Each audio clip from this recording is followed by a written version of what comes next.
technologies. At Gaidar Forum, we have talked about similar issues for a number of years. We had a session on cryptocurrencies. Before that, we talked about other things. Of course, this is not the same thing as digital currency issued by central banks, although technologies may be similar, and oftentimes these things are talked about in the same context. Last year at this forum, we had a session on international experience of using digital currencies in different parts of the world by different central banks.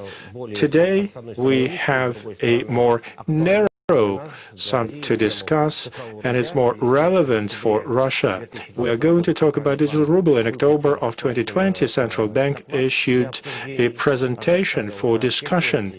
It was offered to the public, to the expert community. It was more of a vision associated with digital ruble. That report dealt with the principles, with the issue mechanisms, with the risks associated with this currency.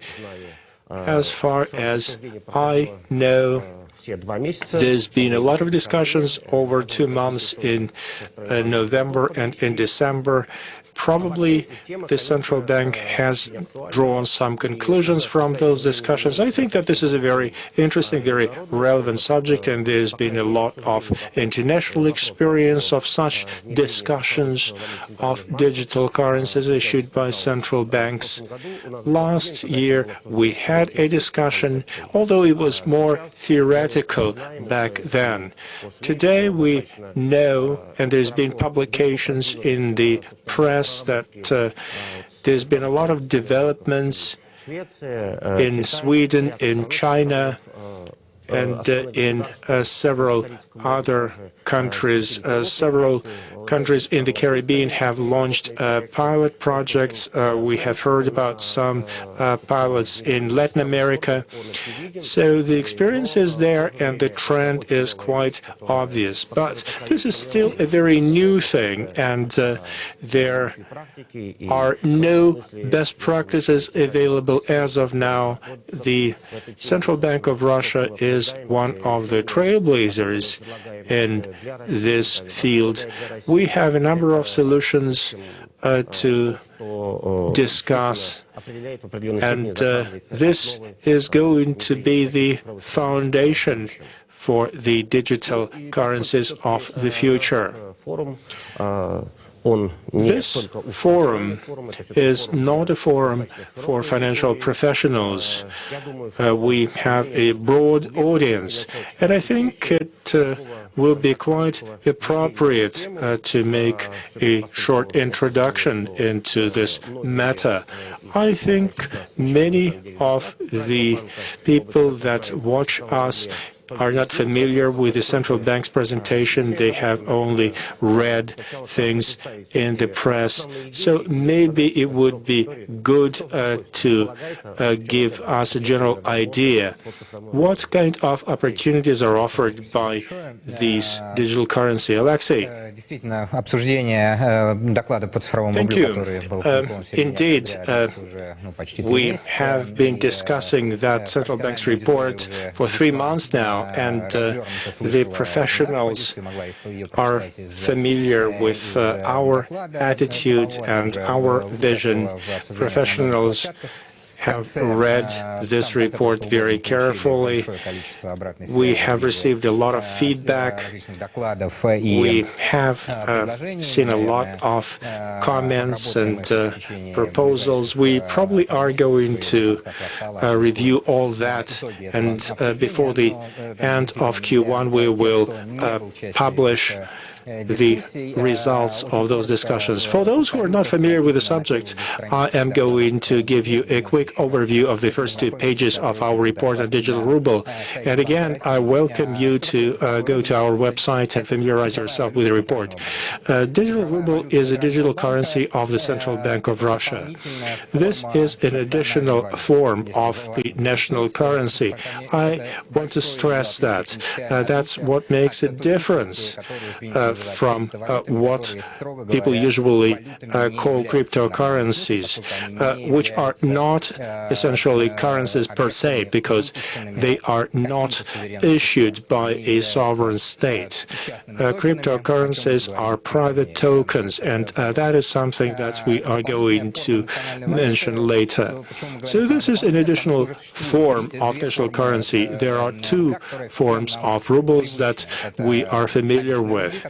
There's cash that we all carry in our wallets, and there's non-cash currency that you have in your accounts, and that's what you use daily when you use your credit card.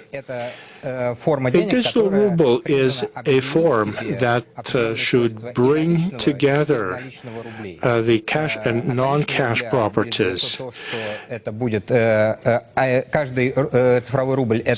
of the cash properties would remain. Each digital ruble would be an individual token. It can be identified like every banknote has a number, and it will be in your wallet, which will be on the balance of the central bank. Therefore, a digital ruble, just like cash, is the central bank's obligation, not an obligation, not a commitment of a commercial bank.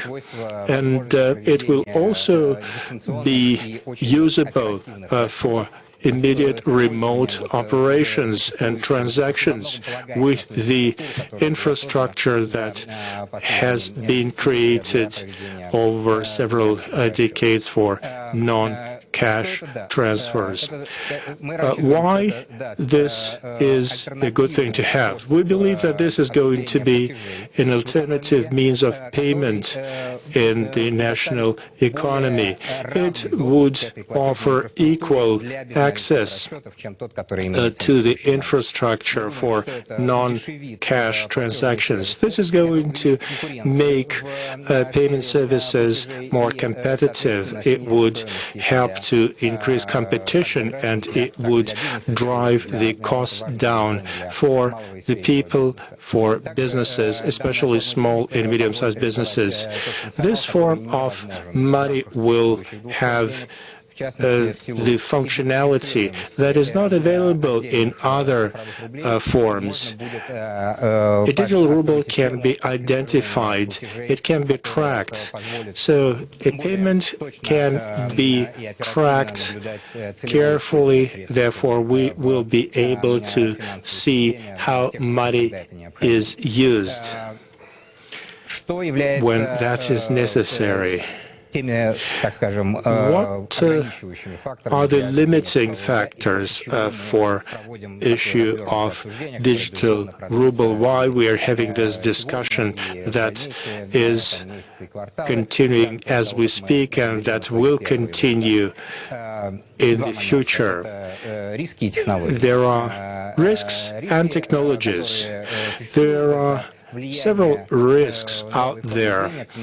The new form of money is going to have an impact on the financial system. It will impact the distribution of liquidity between three forms of money, cash, non-cash, and we are thinking of adding a third alternative. So there's going to be new distribution of the way citizens and organizations keep their money. Addition of digital ruble, if and when it happens, will go gradually in a step-by-step manner. We have our instruments of monetary policy, and we will use them to make an addition of digital rubles stable. We will be able to reach the inflation goal of 4% after we introduce this new form of money. There are other considerations that have to do with the financial stability risks, and that is something that we will touch upon later. The second concern is technology. Digital currencies issued by central banks put us in a new stage of development. We currently know that only China has a large-scale pilot project. All other central banks are now at the phase of R&D. So there's still a lot that has to be done in terms of technology development, and we are counting on technical collaboration with our colleagues in other parts of the world in this field. We want to make this a successful thing. Thank you, Alexei. The subject that we are discussing is linked to information technologies. And the central bank and what you said look like they are launching a new venture, a startup. You're looking at risks, you are looking at opportunities, you're looking at different business models.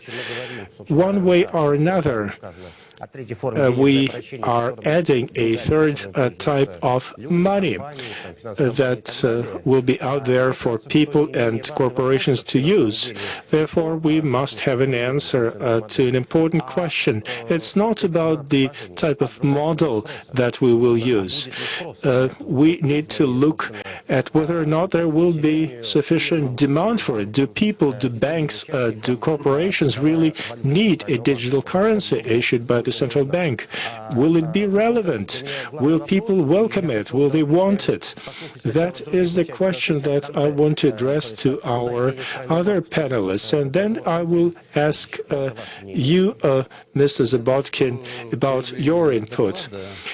I think that the report by the central bank was the indication of demand. In the beginning, when we talked about digital assets, cryptocurrencies, and opportunities associated with them, the central bank was very cautious about this idea.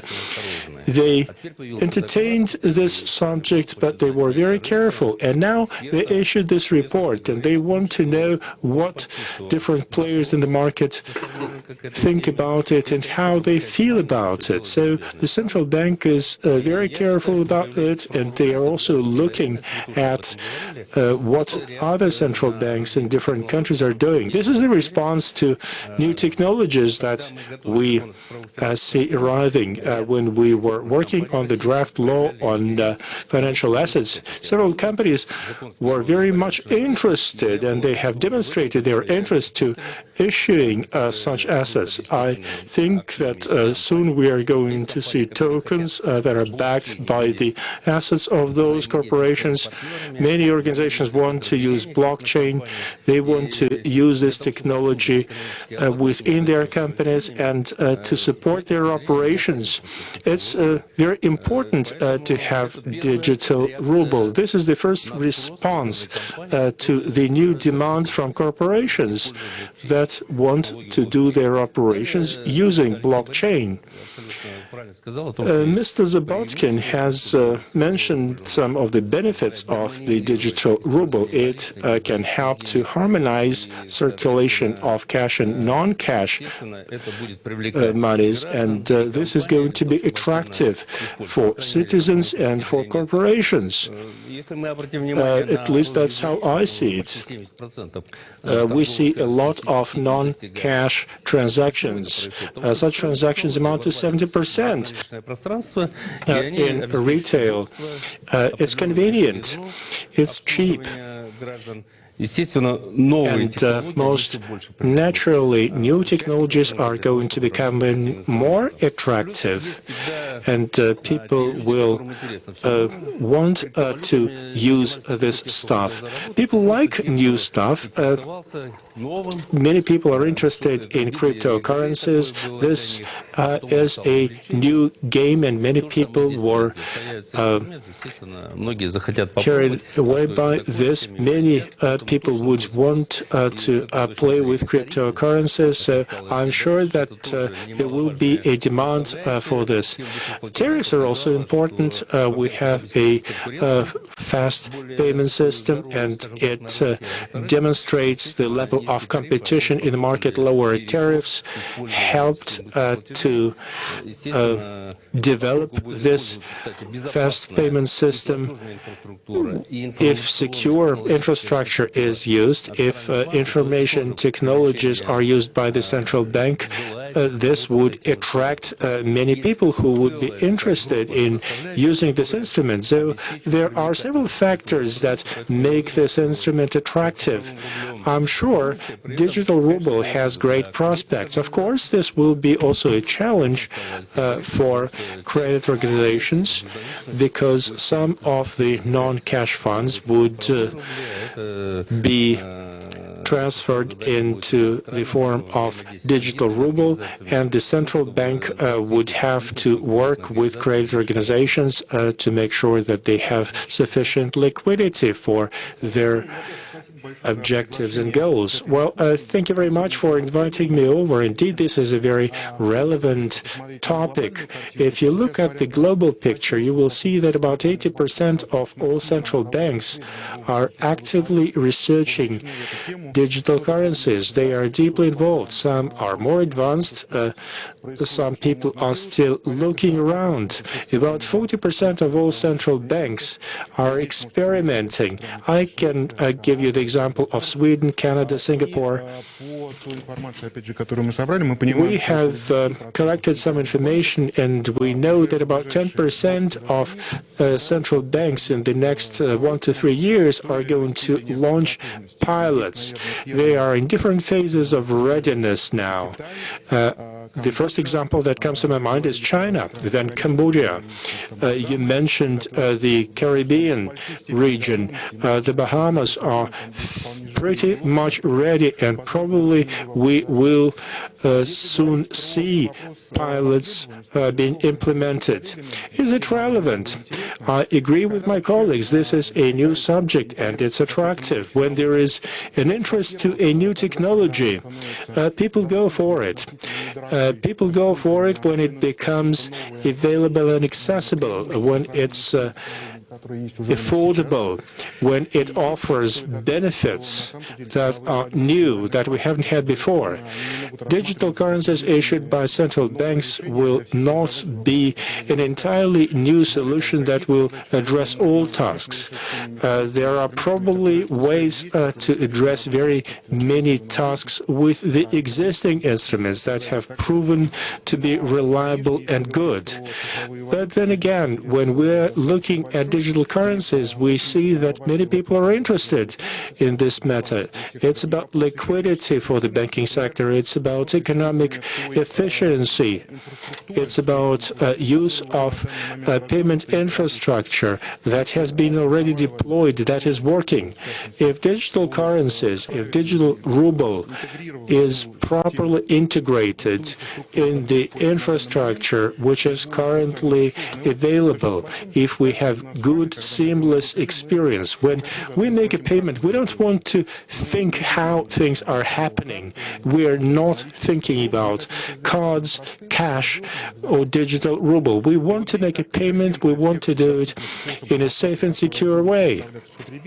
So with all the options, we only benefit with the additional functionality. This will be good for the market and good for the people.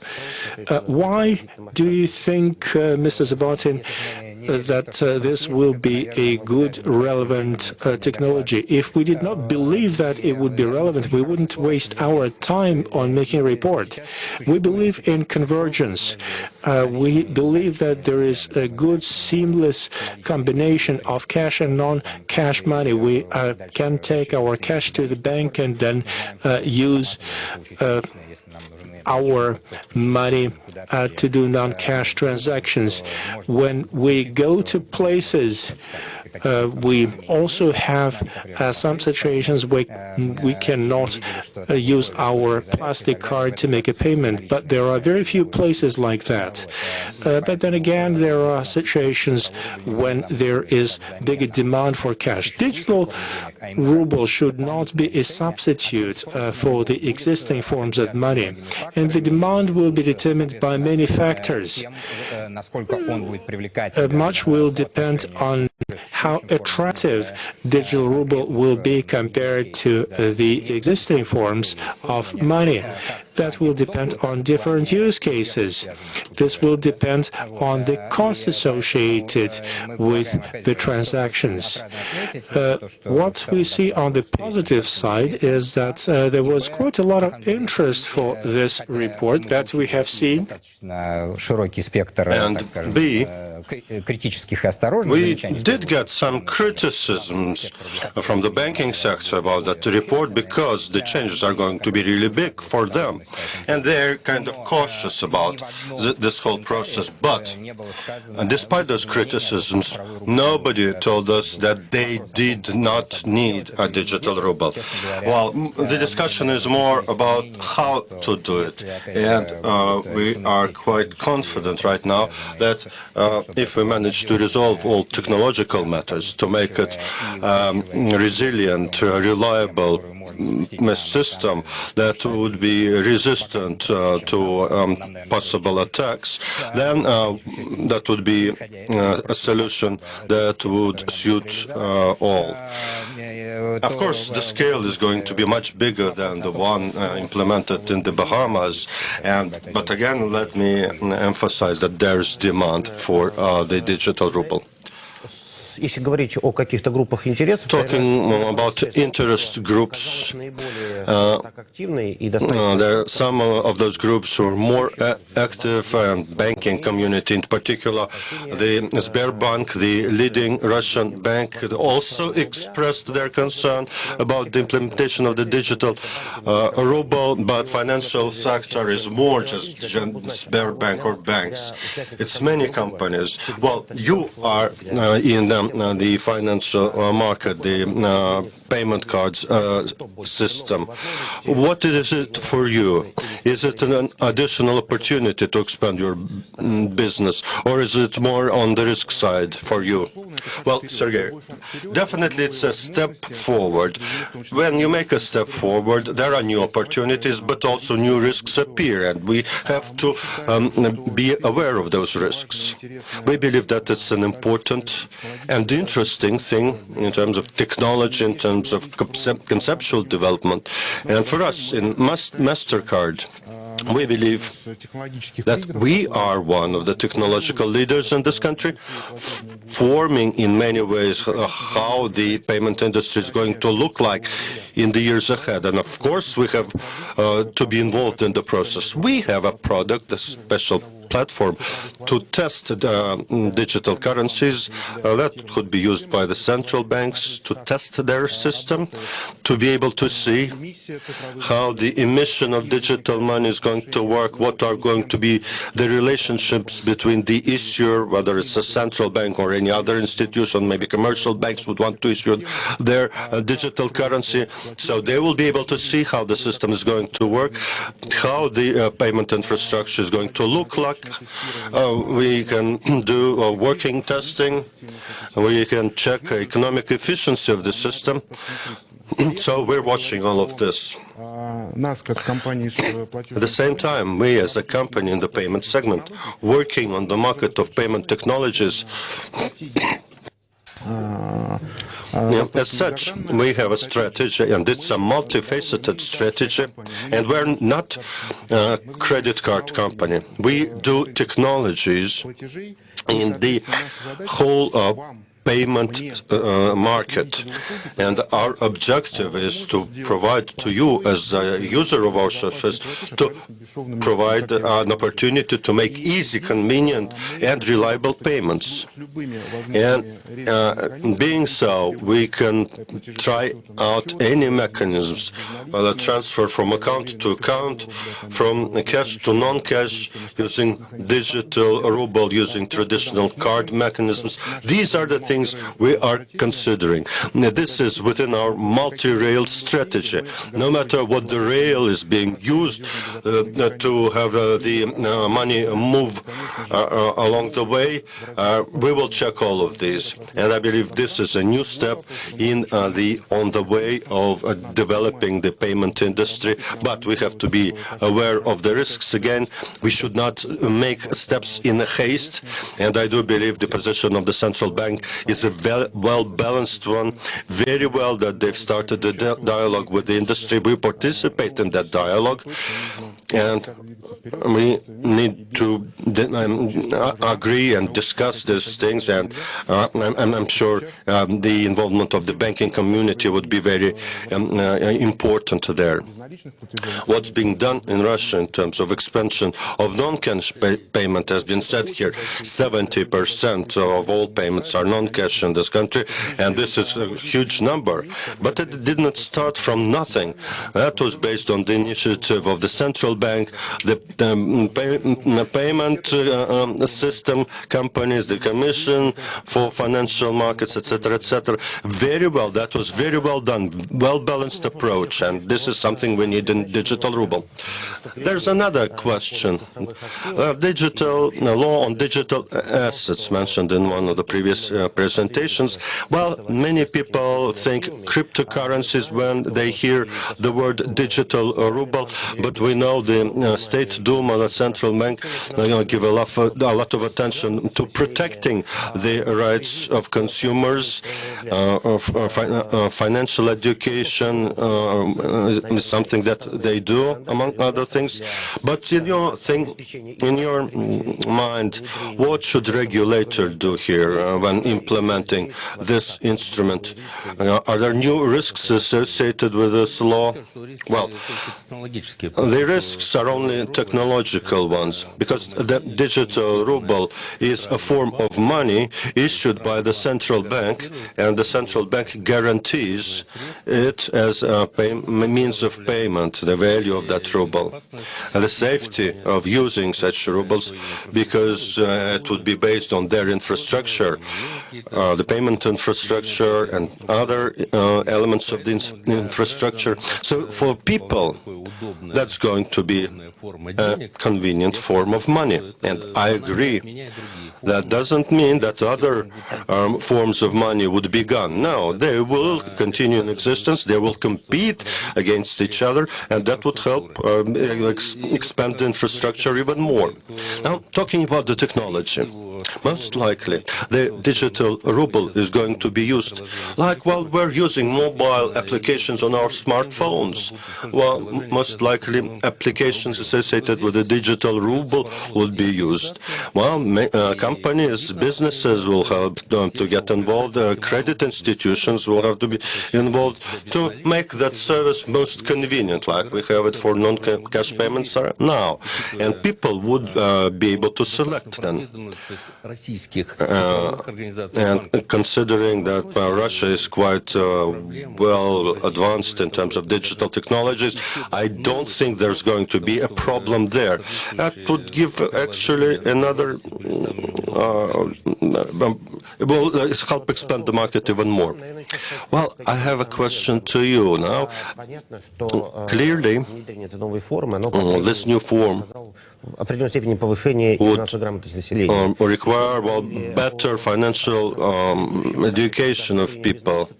Well, previous stage, when we implemented not cash payments, credit cards, Google Pay, Apple Pay, etc., those were private companies that came up with those initiatives. That was private business who drove those technologies. Now, digital ruble, it's the product of the central bank. In that sense, do you think the central bank would require certain additional company to elucidate people on this new form of payment so that people know what digital ruble is all about?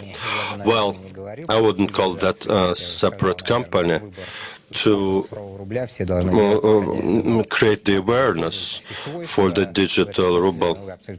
Well, and you're right, and Alexei spoke about that over the past 20 years or so. A lot of work has been done by the financial sector, and the companies who are now in other ecosystems developing payment technologies for promoting the culture of non-cash payments.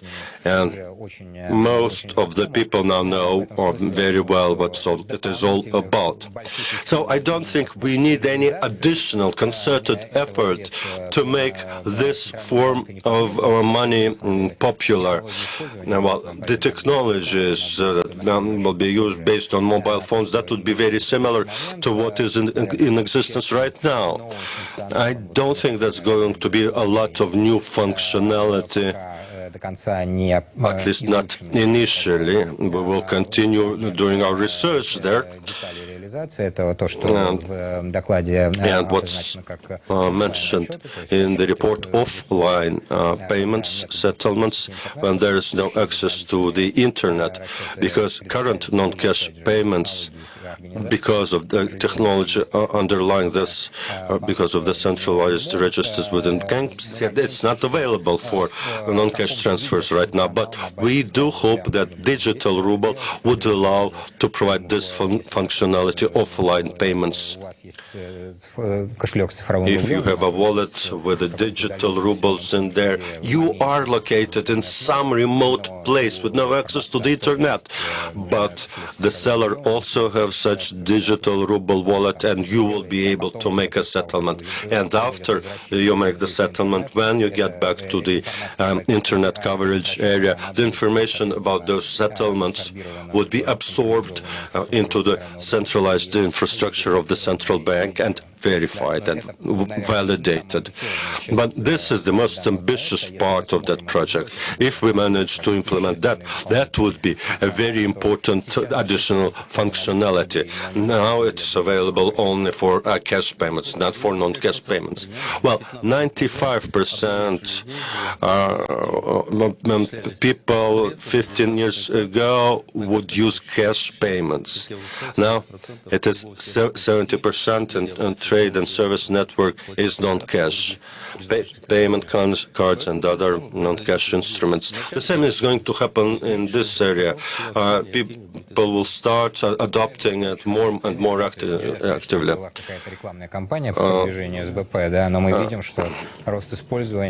SBP, there was no special advertisement campaign for it, and we see that people are using it, seeing the advantage of this new system in terms of how much they have to pay for the payment sensor. Well, Russians have a good appetite for innovation.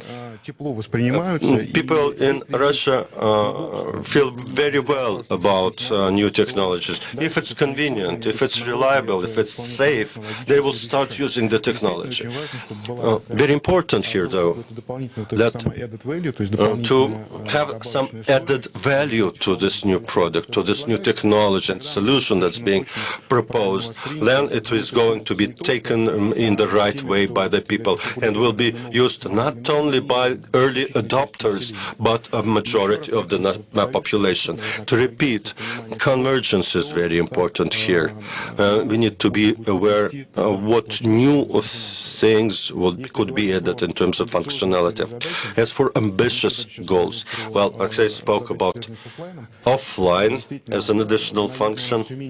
Well, really, there are few places right now where there are no internet access, but still some.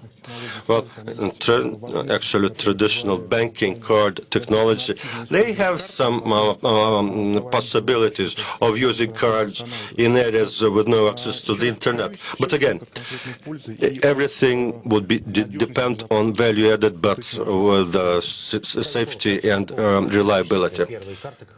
Well, actually, the first cards were sweep cards.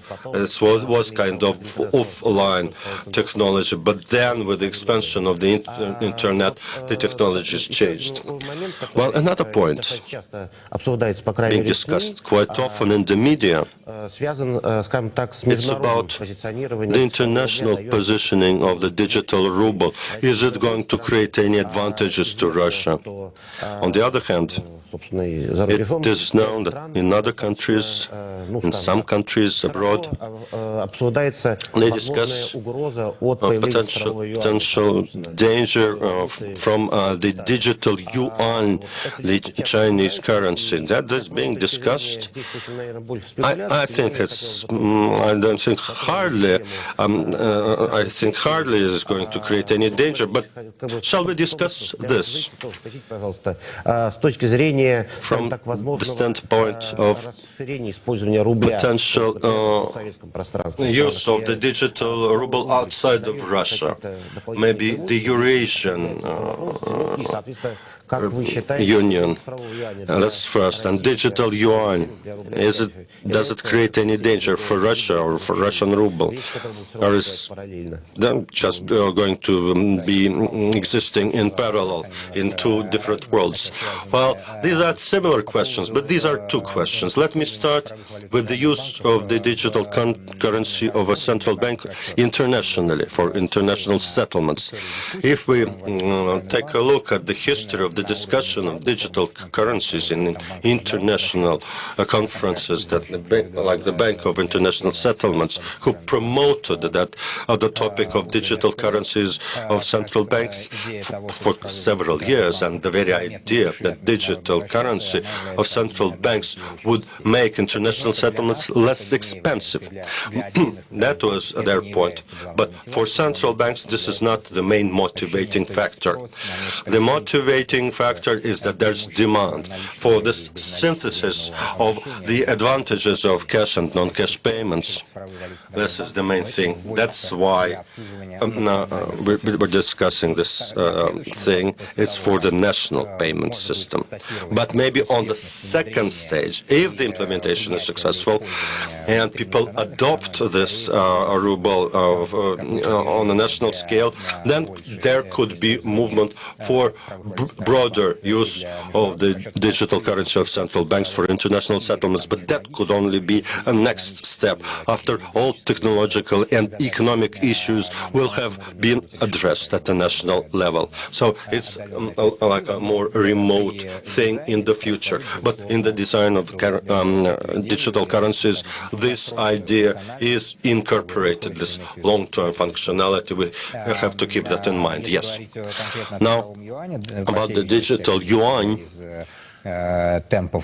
considering the speed of the pilot project that are implementing and the intention of the authorities of China, that they want to make it alive currency during the Winter Olympics in China in 2022.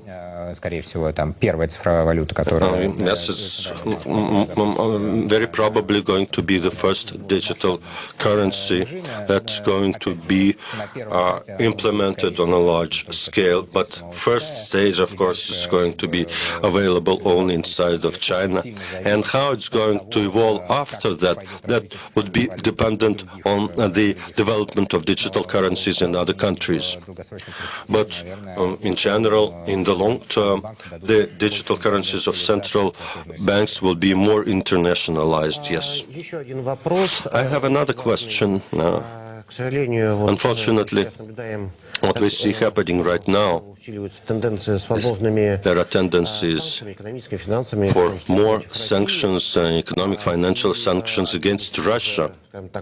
And one of the risks, or one of potential sanctions being voiced out loud since 2014, is the risk that Russia would be disconnected from the SWIFT system. The availability of the Russian digital ruble for settlements inside Russia will it be able to reduce the risk, or is it not connected with that at all? And it would be interesting for people in general.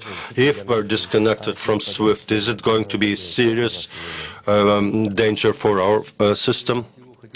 Well, let me tell you, first of all, the biggest companies I mentioned who want to issue digital assets, they're, of course, interested in using them trans-border-wise, the digital ruble blockchain technologies, because they have their branches in other countries and they would want to see how it goes on.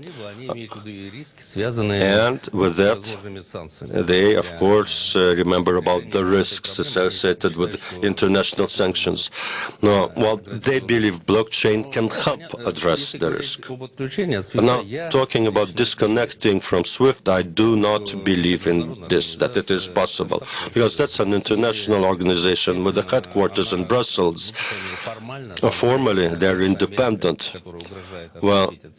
And of course, America has a lot of influence, and there had been precedents that against the rules of SWIFT, they made SWIFT to do something against their rules after September 11. And if there's big pressure enough from somebody who has a lot of clout, and they disconnect Russia from their services, that would be a blow to the reputation of SWIFT, and hardly are they going to do that. But theoretically, that is possible. But we are prepared internally. We have created and being using an internal system of financial statements, transfer of financial statements being used by big companies in Russia already. That's for inside the country. As for the use of digital ruble or digital currencies of the central bank, yes, it's also possible. But for that, we need to make sure those systems are compatible. You say, China is implementing this system, we're going to implement the system. In Europe, they're doing that. The United States is doing that. But for this, we need to first make sure there's technological compatibility between the systems.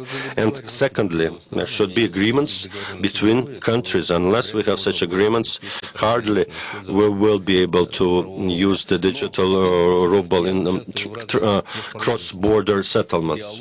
Well, I participate in parliamentary dialogues in India, in China, in Iran, and we discussed a blockchain for mutual settlements in national currencies. And they're all interested. So, quite possible, after a while, we will come to a situation where national digital currencies would be used for settlements between countries and companies of those countries. Thank you. The time is almost up. We have discussed a lot of questions here that are relevant and are interested for people interested in the subject of the digital ruble. We hope we have provided some answers from the players in the market, something that will not be able to read in that report. Russia is a well-advanced technological country, and quite possible in a year or 2 years from now, we will be discussing the first results of implementing this new currency. Thank you, people who watched our session. Thank you, the panelists, for participating in the session.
Российской академии народного хозяйства и государственной службы при президенте Российской Федерации проходит Гайдаровский форум, который в начале года традиционно задает вектор общественной и научной дискуссии. Здесь собираются известные эксперты, представители органов власти, общественные и политические деятели, предприниматели из разных стран мира. Гайдаровский форум открывает обсуждение деловой повестки на ближайший год. Для гостей из-за рубежа форум выступает важным источником информации о главных тенденциях социально-экономического и политического развития, состоянии бизнес-среды и инвестиционного климата России. В ходе открытых и плодотворных дискуссий участники форума смогут обменяться положительным опытом и лучшими мировыми практиками, предложить конструктивные подходы к решению приоритетных ключевых задач, стоящих перед Россией и миром на старте нового года, нового десятилетия. Ключевая тема форума этого года – «Россия и мир после пандемии». Какие уроки мы извлекли с 2020 года? Что нас ждет после пандемии и как мы можем подготовиться к этим изменениям? Станет ли дистанционная занятость будущей моделью рынка труда? Как ограничения и принятые в условиях пандемии законы повлияют на права и свободы граждан? Кто является реальным бенефициаром пандемии в долгосрочной перспективе, а также глобальные вызовы десятилетия и национальные приоритеты России? Эти и многие другие вопросы будут обсуждаться экспертами форума. Смотрите прямые трансляции 14 и 15 января. «Россия и мир после пандемии». Гайдаровский форум. Не пропустите.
Изменились ли мы? Стали другими или остались собой? Принимая время, место, обстоятельства. Главное не остановиться сегодня, чтобы стать сильнее завтра. И знать, мы вместе. И это все меняет. Ваш «Газпромбанк».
в тексте, ушами или глазами, но всегда мозгами. Только по делу. Главное в политике, главное в бизнесе, главное о личных деньгах. Со скоростью звука, со скоростью света. Услышать и увидеть. Один бренд, два адреса. Бизнес FM и bfm.ru. Не на словах, а на деле.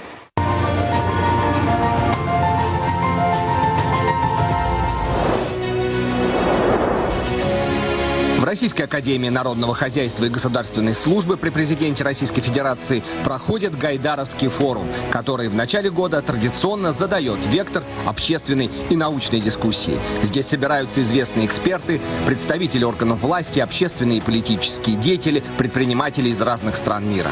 Гайдаровский форум открывает обсуждение деловой повестки на ближайший год. Для гостей из-за рубежа форум выступает важным источником информации о главных тенденциях социально-экономического и политического развития, состоянии бизнес-среды и инвестиционного климата России. В ходе открытых и плодотворных дискуссий участники форума смогут обменяться положительным опытом и лучшими мировыми практиками, предложить конструктивные подходы к решению приоритетных ключевых задач, стоящих перед Россией и миром на старте нового года, нового десятилетия. Ключевая тема форума этого года – «Россия и мир после пандемии». Какие уроки мы извлекли с 2020 года? Что нас ждет после пандемии и как мы можем подготовиться к этим изменениям? Станет ли дистанционная занятость будущей моделью рынка труда? Как ограничения и принятые в условиях пандемии законы повлияют на права и свободы граждан? Кто является реальным бенефициаром пандемии в долгосрочной перспективе, а также глобальные вызовы десятилетия и национальные приоритеты России? Эти и многие другие вопросы будут обсуждаться экспертами форума. Смотрите прямые трансляции 14 и 15 января. «Россия и мир после пандемии». Гайдаровский форум. Не пропустите.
Добрый день. Сегодня в рамках Гайдаровского форума у нас в гостях Алексей Львович Саватюгин, профессор Высшей школы экономики, заслуженный экономист и аудитор Счетной палаты Российской Федерации. Алексей Львович, добрый день. Спасибо, что пришли к нам. Здравствуйте.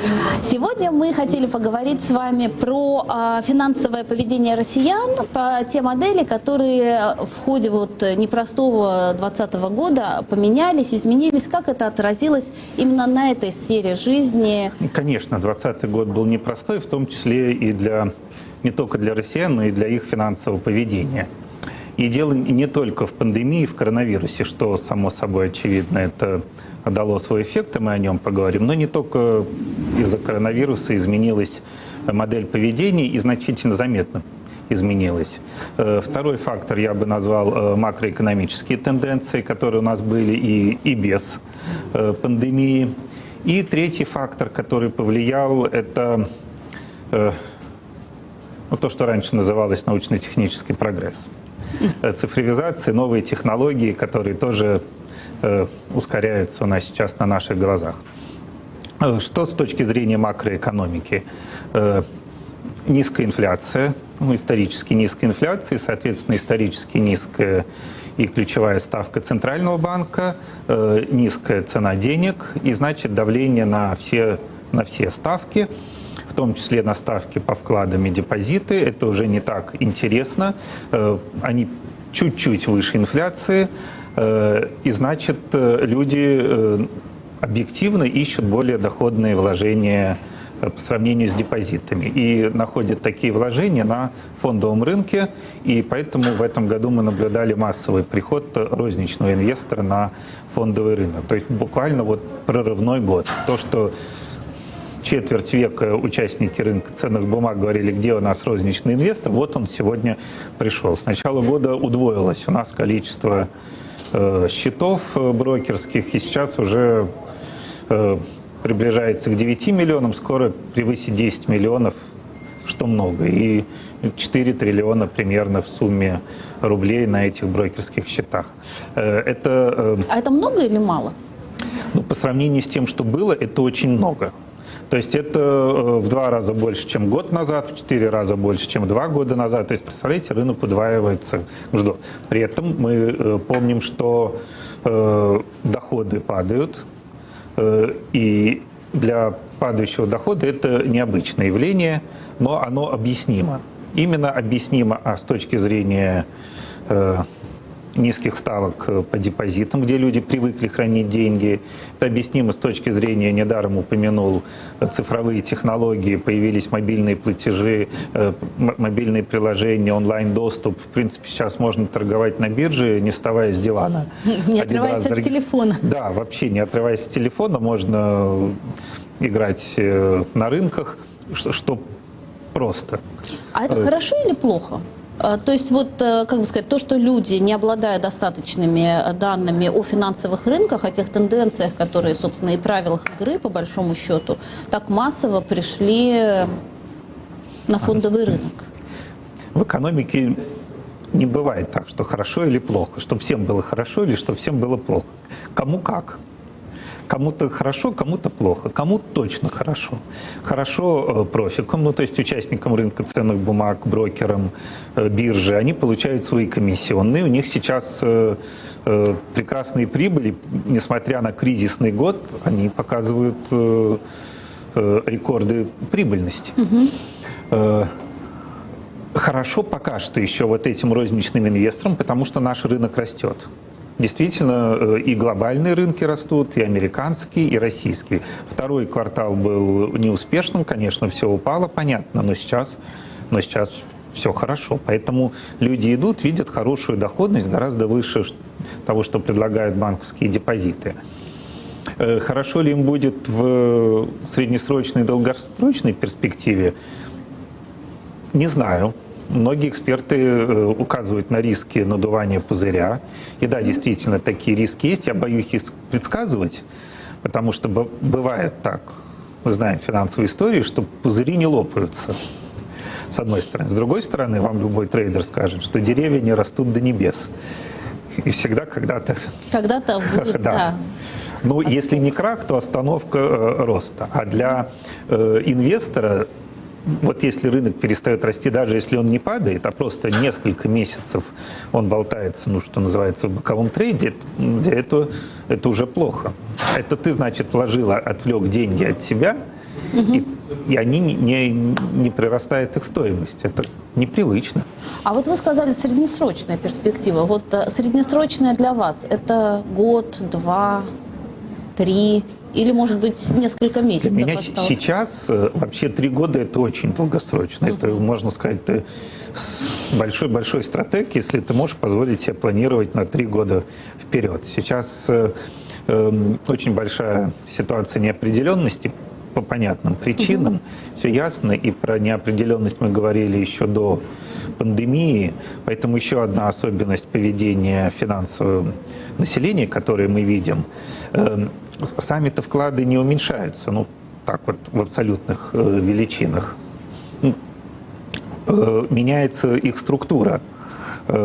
Уменьшается доля долгосрочных вкладов, и они перестают, или вклады до востребования, или текущие, или на срок до года, то есть уже никто не готов вкладываться в долгую, потому что неизвестно, что будет в долгую. И поведение людей на потребительском рынке тоже такое показывает, что не в долгую. Ну, понятно, там ажиотажный спрос на какие-то там, ну, вот эти легендарную гречку или туалетную бумагу там в начале второго квартала, да, был. Вот. Понятный там спрос на фармацевтику, лекарства, косметику, антисептики и прочее, это тоже понятный. Но мы видим рекорды ипотеки, вот, в этом году тоже. И оно тоже понятно почему. Потому что правительство большие субсидии, льготная ипотека, низкие действительно ставки, да. падают ставки, и многие те, кто успел получить те летом, те молодцы. Те, кто вступил в начале осени, тем не очень хорошо получилось, потому что цены на недвижимость сильно выросли. Но это тоже законы экономики. Повышается спрос, повышается цена предложения. Вот. И вот это вот, то есть рост цен на недвижимость, он уже больше имеет негативный эффект, чем льготные ставки. Но это тоже изменение поведения и кредиторов, а не только заемщиков. У нас в целом не сократились темпы розничного кредитования в этом году. То есть они резко упали во втором квартале, потом третий квартал у нас восстановительный был. В целом четвертый квартал 2020 года опять падение, но не такое сильное, как во втором. Понятно, вторая волна коронакризиса, новые ограничения, уже усталость. Более того, все, кто успел там что-то купить в третьем квартале, купили. Отложенный спрос был. Те, кто экономил на туристических поездках и прочее, потому что потратить не на что было, они вложились, был всплеск на бытовую технику, кредит, покупки и автомобили. У нас автокредитование тоже вернулось на уровень прошлого года. Почему? Потому что банкиры, умные банкиры, которые умеют считать, они ужесточают предоставление беззалоговых кредитов. Кредиты там, на потребительские нужды, на какие-то неотложные нужды. Это меньше, потому что они более рискованные.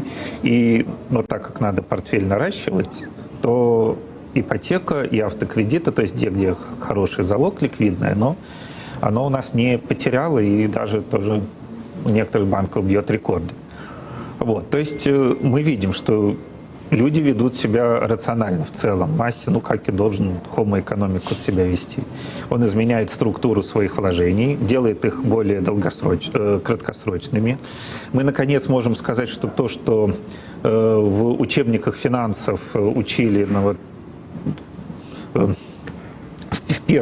первых страницах функции финансовых рынков, это трансформация сбережений в инвестиции. Вот у нас пошло трансформация сбережений в инвестиции, инвестиции в финансовый рынок. При этом сами-то сбережения не выросли, а во многом даже сократились. Но это тоже понятно с падением доходов, с удаленной работой, с увеличением безработицы. Подушка меньше становится в целом у населения. Вот то, что я говорил, приход массового розничного инвестора на фондовый рынок, это по меркам России это целый бум, но в целом по глобальным меркам это и не так много.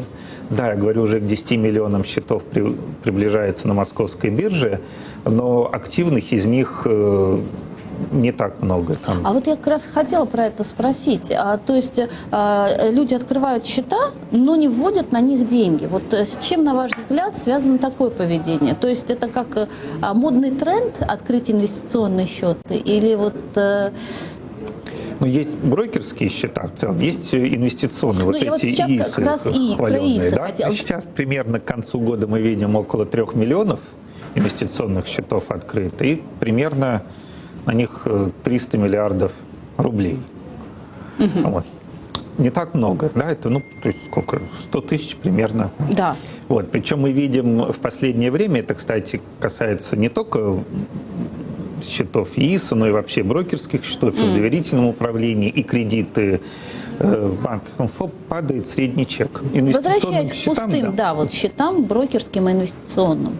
Да, с одной стороны мода, с одной стороны можно попробовать, можно завести небольшую сумму денег, сейчас там достаточно низкий барьер на вход, еще несколько лет назад, если у вас нету там нескольких сот тысяч рублей, вы брокеру не интересны, вы интересны там представителю рынка Форекс, но не представителю рынка акций. Сейчас каждый может себе позволить попробовать. Поиграть, проиграть там. Или на всякий случай, чтобы было, что потом можно было бы завести, а у тебя уже брокерский счет, у тебя уже там есть какие-то деньги, у тебя уже там есть какой-то... Это хорошо. То есть в целом, да, надо приучать население к сложным операциям, к инвестиционной ответственности. Вот за что я говорю, что вот человек должен отвечать за свое поведение, в том числе за финансовое поведение. Если все твое финансовое поведение сводится к тому, что тебе выдали зарплатную карточку в банке, и ты с нее тратишь всю зарплату, ну, это хорошо, это может быть и грамотно, и больше ничего и не надо, но все-таки надо пробовать что-то новое. Пробовать, да, конечно, расширять горизонты познания финансов в том числе. Ну, а вот скажите, пожалуйста, вот в условиях такого возрастающего, в 2 раза выросшего интереса к фондовому рынку со стороны розничных инвесторов, возможно, что-то надо уже менять в налоговом законодательстве, в принципе, в законодательстве, которое регулирует наш фондовый рынок, с учетом такого количества новых неквалифицированных инвесторов? Ну, я не вижу сейчас больших проблем с налогами на финансовом рынке. Там, конечно, улучшать всегда есть. И часто нам там говорят представители, скажем, рынка ценных бумаг, что у них по сравнению с банковским рынком, у них менее льготное налогообложение. Ну, до недавних пор там вот налогообложение депозитов и налогообложение на рынке ценных бумаг было в пользу депозитов, в пользу банков. Вот. Но в целом я бы сейчас не рекомендовал делать революции, потому что уже бедный налоговый кодекс. У него уже сколько? У него уже с момента принятия, кажется, было более 400 поправок в него. То есть, сколько вам виднее. Налоговая система, равно как и гражданская система, должна быть какая-то стабильная. Вот не проблемы в налогах. Более того, я скажу, раз уж мы коснулись налогов и вот этих ИИСов до того, чем интересны ИИС? Это вычет из НДФЛ. То есть это как бы плюс частному инвестору, физику, чтобы пришел на рынок. Ну да, хорошо, заинтересовать, стимулировать. Но это значит меньше НДФЛ. НДФЛ – это региональный налог. Это значит, субъект Российской Федерации получает меньше денег. Сейчас в нынешних условиях бюджеты субъектов достаточно такое звено слабое у нас в общей бюджетной системе. Я так понимаю, их не особо спрашивали, готовы ли они отказаться от этого. Может, это и не такие большие потери, но если мы будем еще дальше облегчать налоговое бремя, к чему призывают нас биржевые участники, но это же всегда за счет чего-то. Это значит, бюджетная система причем региональные, получат меньше денег. Вот эти риски надо учитывать. А что касается изменений законодательства в целом, не налогов, ну, конечно, всегда есть где совершенствоваться. Вот. Мне не все последние законодательные новеллы и инновации кажутся оправданными. Которые... Например? Несколько минут назад мы с вами говорили о воспитании ответственного инвестора и за необходимость отвечать за принимаемые финансовые решения. Вот сейчас все законодательство у нас направлено в другую сторону. Это законодательство такое патерналистское. Ограничивается свобода выбора, в том числе инвестора, и государство все больше берет на себя ответственность за принимаемые гражданином решения. Вот. Введение разделения квалифицированных, неквалифицированных инвесторов. Кому-то можно тратить деньги, на что он хочет, кому-то нельзя тратить деньги. Сейчас планируется ужесточить это еще, хотя закон несколько лет обсуждался, вызвал бурю эмоций на рынке, но сейчас еще там сложные продукты нельзя продавать, хотя, казалось бы, а с чего? Но этот человек честно заработал деньги, он готов их честно потратить легально на... Ну, то есть вы считаете, что слишком высокий уровень заботы, да, и что надо... Да, я считаю, что или у нас государственный патернализм, а у нас государственный патернализм, или у нас все-таки мы воспитываем финансовую грамотность и повышаем, а невозможно повышать грамотность, если тебе мама все время читает книжки, то у тебя нет стимула учиться читать, потому что мама тебе сказку прочитает. Если государство о тебе заботится и говорит, куда тебе вкладывать деньги, а куда не вкладывать, и гарантирует, что в банках тебе вернут деньги, ну там до 1 400 000, то есть это подавляющая часть вкладов. Сейчас страхование пенсионных денег у нас есть уже. Со следующего года у нас, с 21-го, страхование жизни у нас тоже гарантируется. Система гарантирования. Вводится система гарантирования на рынке ценных бумаг. Государство за все гарантирует, плюс говорит, куда вкладывать. Алексей Львович, если это, на мой взгляд, если это не гарантировать, то, наверное, печальных историй выхода на рынок и там потери, пусть и 100 000 рублей, таких случаев станет больше. И, соответственно, с одной стороны, пропадет желание на эти рынки выходить, а с другой стороны, и разорившихся и обедневших неожиданно людей, которые попробовали играть в эти игры, станет больше. Или вы считаете, что, надо учиться на своих ошибках и набивать свои шишки? Учиться? Да, я считаю, что надо учиться. Желательно учиться на чужих ошибках, а не на своих. Делают мудрые люди. Вот это умные учатся на своих ошибках, а мудрые на чужих. Вот. Да, но надо учиться. Да, надо раскрывать информацию, да, надо наказывать мошенников, надо наказывать тех, кто обманывает недобросовестную рекламу или не раскрывает все там существенные условия договора. Надо учить читать этот договор. Но мы помним массовый приток инвесторов на финансовый рынок в середине 90-х. Вот вы молодая, вы не помните, а я помню. Вот, финансовые пирамиды, все МММы, властелины. Я была уже в сознательном возрасте. Вот. Как люди учились... и было много обман. У нас вообще, собственно, появился термин «обманутые вкладчики» именно в те годы. А сейчас будут вкладчики, потом обманутые дольщики, потом обманутые валютные ипотечники и так далее. Но если государство все время говорит, что мы тебя защитим, что если ты вложил валютную ипотеку, государство же может сказать, сам дурак, это же ты вложил в валютную ипотеку. В принципе, да. Вот, тебя же никто не заставлял. Подписывался в сознании.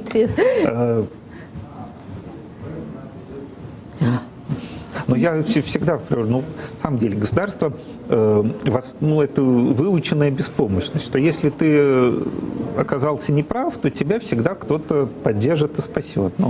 А если государство перестанет это говорить, у людей будет больше ответственности. Но тогда надо, заниматься больше профилактическими мерами, то есть объяснять на входе, что делать, какие риски на входе, есть. Да, раскрывать информацию, но не ограничивать. Ты можешь сказать, какие есть риски. Финансовое просвещение, да, там, учить людей, это да. Но не ограничивать. Ну, как тут можно ограничивать? Мы же на Гайдаровском форуме.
Российской академии народного хозяйства и государственной службы при президенте Российской Федерации проходит Гайдаровский форум, который в начале года традиционно задает вектор общественной и научной дискуссии. Здесь собираются известные эксперты, представители органов власти, общественные и политические деятели, предприниматели из разных стран мира.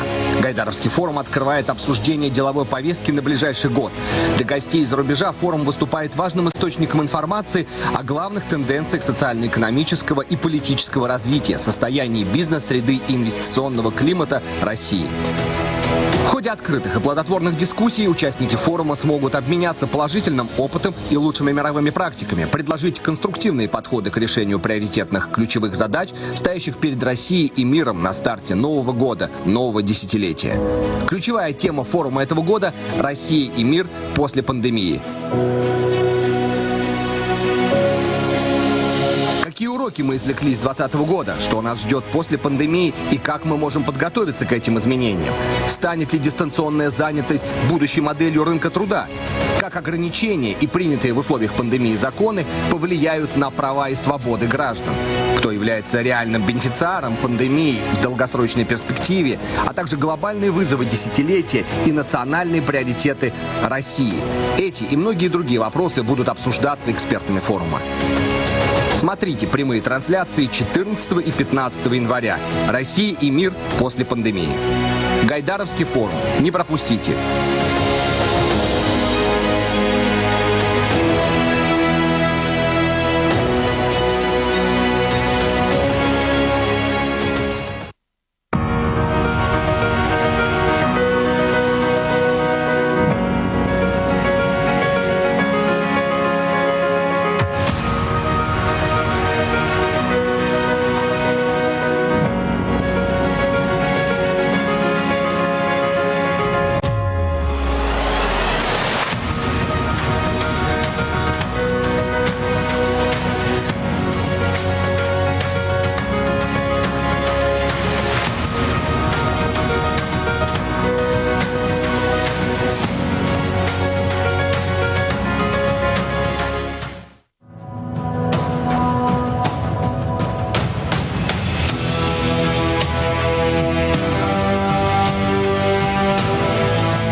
Изменились ли мы?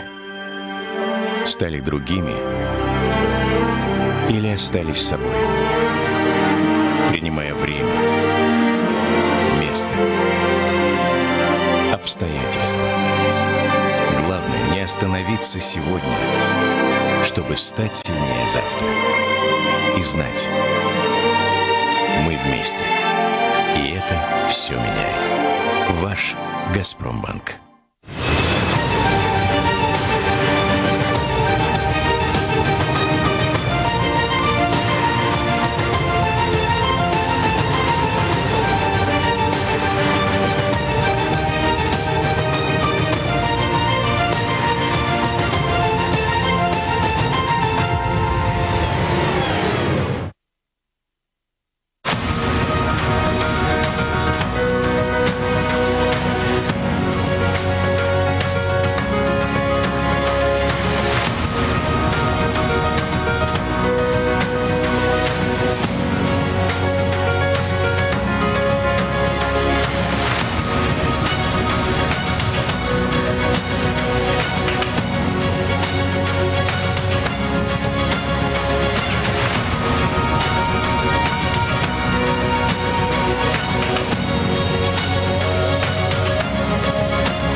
звуке или в тексте, ушами или глазами, но всегда мозгами.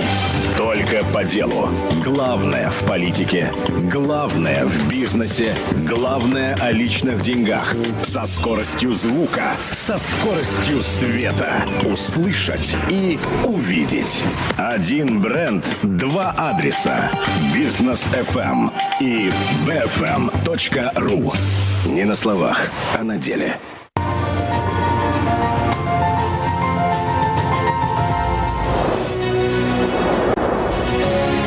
В Российской академии народного хозяйства и государственной службы при президенте Российской Федерации проходит Гайдаровский форум, который в начале года традиционно задает вектор общественной и научной дискуссии. Здесь собираются известные эксперты, представители органов власти, общественные и политические деятели, предприниматели из разных стран мира. Гайдаровский форум открывает обсуждение деловой повестки на ближайший год. Для гостей из-за рубежа форум выступает важным источником информации о главных тенденциях социально-экономического и политического развития, состоянии бизнес-среды и инвестиционного климата России. В ходе открытых и плодотворных дискуссий участники форума смогут обменяться положительным опытом и лучшими мировыми практиками, предложить конструктивные подходы к решению приоритетных ключевых задач, стоящих перед Россией и миром на старте нового года, нового десятилетия. Ключевая тема форума этого года – «Россия и мир после пандемии». Какие уроки мы извлекли с 2020 года? Что нас ждет после пандемии и как мы можем подготовиться к этим изменениям? Станет ли дистанционная занятость будущей моделью рынка труда? Как ограничения и принятые в условиях пандемии законы повлияют на права и свободы граждан? Кто является реальным бенефициаром пандемии в долгосрочной перспективе, а также глобальные вызовы десятилетия и национальные приоритеты России? Эти и многие другие вопросы будут обсуждаться экспертами форума. Смотрите прямые трансляции 14 и 15 января. Россия и мир после пандемии. Гайдаровский форум. Не пропустите.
Добрый день. Рада приветствовать вас в видеостудии информагентства ТАСС. Сегодня с нами ректор Российской академии народного хозяйства и государственной службы при президенте Российской Федерации Владимир Мау. Владимир Александрович, первый мой вопрос будет про Гайдаровский форум. Впереди Гайдаровский форум 2021. Вот чем он будет отличаться от предыдущего форума? Какие новые форматы, новые темы, новые тренды уже запланированы вами? Гайдарский форум проходит с 2010 года, и особенностью его является то, что это экспертный форум. Это не инвестиционный, не региональный, не, собственно, научная конференция. Это место, где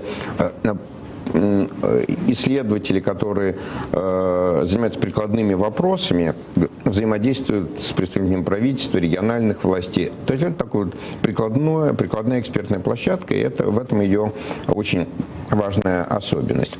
В прошлом году, точнее в 2020 году, это был первый и, как выяснилось, последний очный форум минувшего года. Посмотрим, как будет дальше, но после этого начались закрытия, началась пандемия.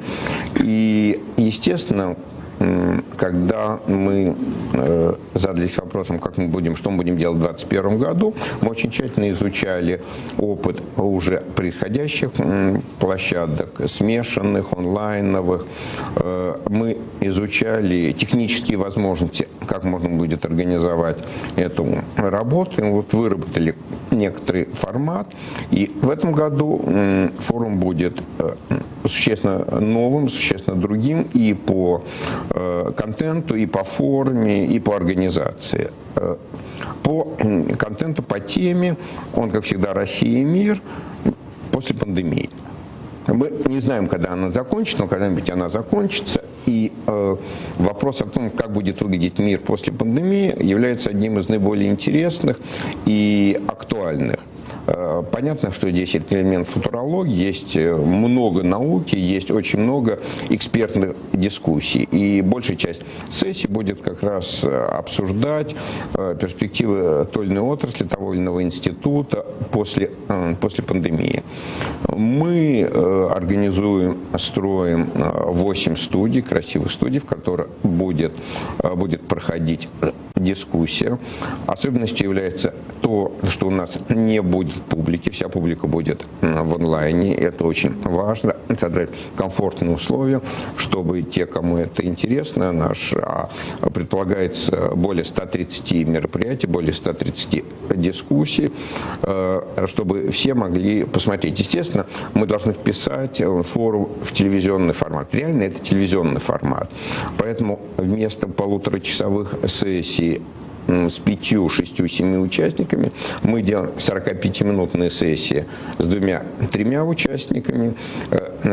Поэтому, кстати, у нас сессий гораздо больше, то есть масштаб форума не изменился, но если раньше у нас было около 100 сессий, примерно по 1,5 часа, то теперь у нас порядка 130-140 сессий по 45 минут. Естественно, это требует другой драматургии. Важно, чтобы зритель в какой-то момент не заскучал, не переключился. А ведь мы же все-таки будем заниматься не роликами, не развлечениями, это будет серьезная научная дискуссия. Поэтому, когда я говорю «не заскучал», имеется в виду, конечно, интеллектуально не заскучал. Ему были интересны эти мысли, чтобы это не было банальности. В общем, подготовка форума, как выяснилось, в онлайн-формате гораздо более сложная, чем в традиционном. Не говоря уже о том, что здесь предполагается, что кто не успеет посмотреть живьем, они смогут возвращаться, смотреть. То есть форум, сессии будут иметь долгую, если не сказать, вечную жизнь. И в этом смысле он должен быть интересен для слушателей в разные моменты развития нашей страны. Ну и, по крайней мере, в течение года, когда это, скорее всего, будет слушаться и читаться разными участниками дискуссий, зрителями и так далее. Тематически мы в общем, рассматриваем весь набор сюжетов. Я хочу подчеркнуть, что наш форум не является экономическим, он экспертным. Там довольно много экономических сессий, но не меньше социальных. Там есть сессии по истории. Ну, то, что я называю прикладной историей, по актуальной истории, например. Там организация государства в средневековой России и Восточной Европе. Опыт государственного управления можно найти, нужно находить всегда. Там будет сессия, посвященная экономике войны. Прежде всего, Великой Отечественной, потому что известно, все серьезные исследования показывают, что важнейшим успехом Советского Союза во Второй мировой войне было связано с экономическими возможностями, экономическими достижениями Советского Союза. И если это не ограничить рамками просто там пропаганды или красивых заявлений, а говорим всерьез, то требуется очень серьезный анализ, какие механизмы создали экономические предпосылки для победы. И в Академии есть такая международная группа, которая изучает эти вопросы, и мы хотим вот первые результаты вынести на обсуждение научной и экспертной общественности.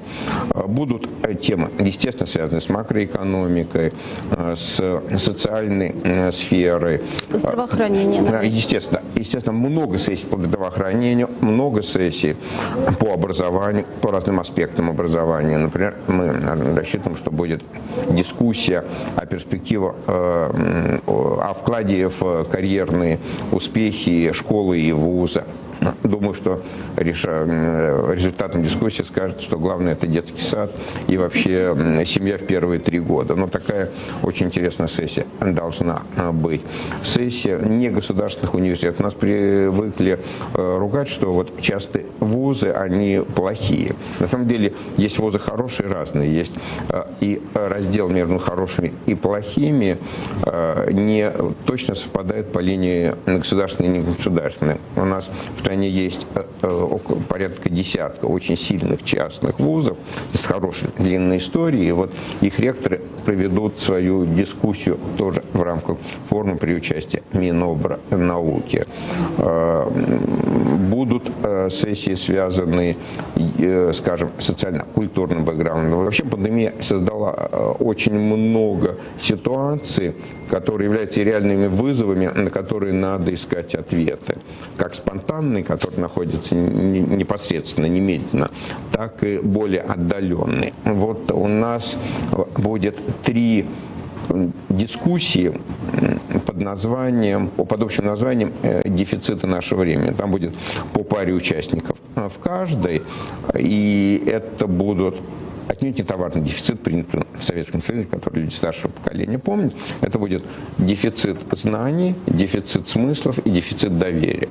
И разные люди из искусства, науки и бизнеса будут обсуждать вот 3 дефицита: знаний, смыслов и доверия. Мне кажется, это должно быть очень интересно. Владимир Александрович, а у меня вот какой вопрос. На предыдущих форумах всегда была возможность у участников задать вопросы, напрямую обратиться к спикерам и так далее. Вот в онлайн-формате удастся ли это? Как будет осуществляться вот этот интерактив? Мы предусматриваем такую возможность. Естественно, это будет гораздо сложнее. Но такая возможность будет. Другое дело, что честно скажу, что и на очных старых форумах такой возможности была теоретически, но редко практически, потому что обычно дискуссия затягивалась сильно за рамки. Вот проблема и критика в наш адрес каждой сессии было, что не остается времени на вопросы, на такую живую дискуссию. Это правда. Это была проблема. Естественно, это будет тем более проблема здесь. Но, с другой стороны, это результат интересной интенсивной дискуссии между самими участниками. Кстати, еще один аспект, который может быть довольно интересен. У нас не снизилась желание иностранцев участвовать, можно сказать, даже повысилось, потому что приезжать не надо, это проще. Вот в онлайне. Как раз я тоже хотела спросить про международное участие. Да, международное участие предполагается. Честно скажу, мы его ограничивали, потому что опыт других форумов последнего вот этого года минувшего, он говорит о том, что когда включается иностранец на другом языке, на том же английском, или даже с переводом, внимание резко ослабевает. Поэтому у нас будет несколько сессий с активным участием иностранцев, в частности, предполагается включение исполнительного директора Международного валютного фонда Кристалины Георгиевой, которая будет рассуждать о перспективах глобального экономического роста. Ну, кстати, Кристалина Георгиева хорошо говорит по-русски, и мы, в общем, не обсудили с ней, на каком языке она будет давать интервью. Она мне давала по-русски. Да, она у нее прекрасный русский. Она была в свое время награждена нашим президентом орденом дружбы. Она человек такой, человек международной повестки, но очень дружески всегда с нами активно сотрудничающий. Вот, например, это участие будет несколько известных историков, экономистов, политологов. Например, профессор Найсгаруда известный тем, что он ввел в оборот понятие «мягкая сила» в свое время, довольно давно. Из новых восходящих звезд такой прикладной истории Нейл Фергюсон и Адам Тулс, которые очень известны своими книгами, которые практически все переведены в России. Должен быть Стив Коткин. На протяжении последних 2-3 лет было очень много пожеланий и от участников нашего форума, и от других форумов, что как-то вот все идет в одном и том же формате. Он был очень интересен 10 лет назад, но он исчерпывает. Найдите новые форматы, найдите новые механизмы. И как часто бывает, когда все интенсивно начинают жаловаться, что надо бы придумать что-то другое, жизнь говорит, хотели, получите. И теперь у нас основной вопрос, как сохранить элементы традиционного формата в той новой реальности, в которой мы будем представлять вот наших докладчиков, наших участников форума. Думаю, что это будет очень важный и перспективный опыт. Безотносительно к тому, как все это будет развиваться дальше, пандемия когда-то кончится, но я думаю, что вот онлайновый формат в значительной мере сохранится. И это, мне кажется, достаточно важно, это повысит динамизм дискуссии. Вот, вы знаете, еще год назад выступление онлайн снижало уровень мероприятия. Ну, вот такой уважаемый человек не приехал, ну, ладно, по телевизору что-то скажет, да. Или там даже подключился, часто плохим качеством. Вот сейчас это норма. Сейчас это норма, и я считаю, что это очень хорошо, поскольку это как бы насильственно расширяет возможности дискуссии. Там есть, географию? Конечно, да, абсолютно возможности географии дискуссии. Я не могу сказать, что это сильно снижает издержки. Мы никогда не платили гонорары и не платим никому из участников. Это принципиальная наша позиция, но мы там помогали с билетами, селили в гостинице, обычно у нас на кампусе. Но вот эти расходы ушли, но пришли телевизионные. И онлайновые расходы, выясняется, при обеспечении должного качества, чтобы не было сбоев по звуку, по картинке, чтобы все имели доступ, чтобы все это было динамично. Это, конечно, серьезные тоже издержки. Владимир Александрович, вы упомянули 3 вида дефицитов, которые будут обсуждаться на площадке. Но я как раз хотела спросить про 4-й дефицит, про дефицит бюджета. Вот на ваш взгляд, решения финансовых властей, решения правительства, насколько они были оправданы по его, как бы сказать, сокращению, и все ли меры, которые были приняты, на ваш взгляд, ну, как бы сказать, обоснованы? Во-первых, вообще-то мы пошли на наращивание бюджетного дефицита, сокращение в перспективе. То есть правительство существенно нарастило бюджетный дефицит, беспрецедентно в новейшей истории России пошло на увеличение государственного долга. Другое дело, что мы это делаем не безумно, не в логике, что там, знаете, есть такая фраза у экономистов: государство может падать в финансовую пропасть бесконечно, у нее нет дна. Вот. Нет, очень ответственно, и в этом смысле было бы некорректно говорить, что правительство пошло на сокращение дефицита. Правительство пошло на существенный бюджетный дефицит и заложило в трехлетний бюджет его постепенное сокращение.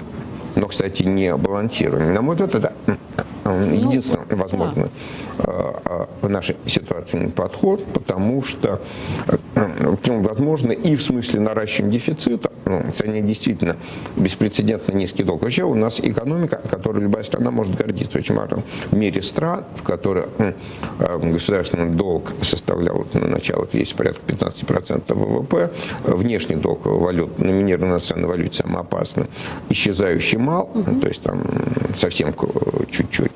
И при этом подавленная инфляция, практически сбалансирован бюджет и низкая безработица. На самом деле, благодаря настойчивой и крайне осторожной консервативной работе правительства и президента последних лет, мы получили очень надежные стартовые условия. Конечно, их было бы жалко разбазарить. Конечно, можно сказать, давайте вольем 10% ВВП, давайте вольем 20%, а те вводят больше. Но вот уже по итогам этого года можно увидеть, что мы расходуем порядка 3,5% ВВП на поддержку, при этом спад у нас ниже, чем в значительном числе стран. Да, тут сказались определенные структурные особенности нашей экономики. Кстати, как-то не парадоксально. Как раз то, за что мы обычно мы ругаем нашу структуру, а в данном случае она сыграла роль демпфера, скажем, малая доля малого и среднего бизнеса.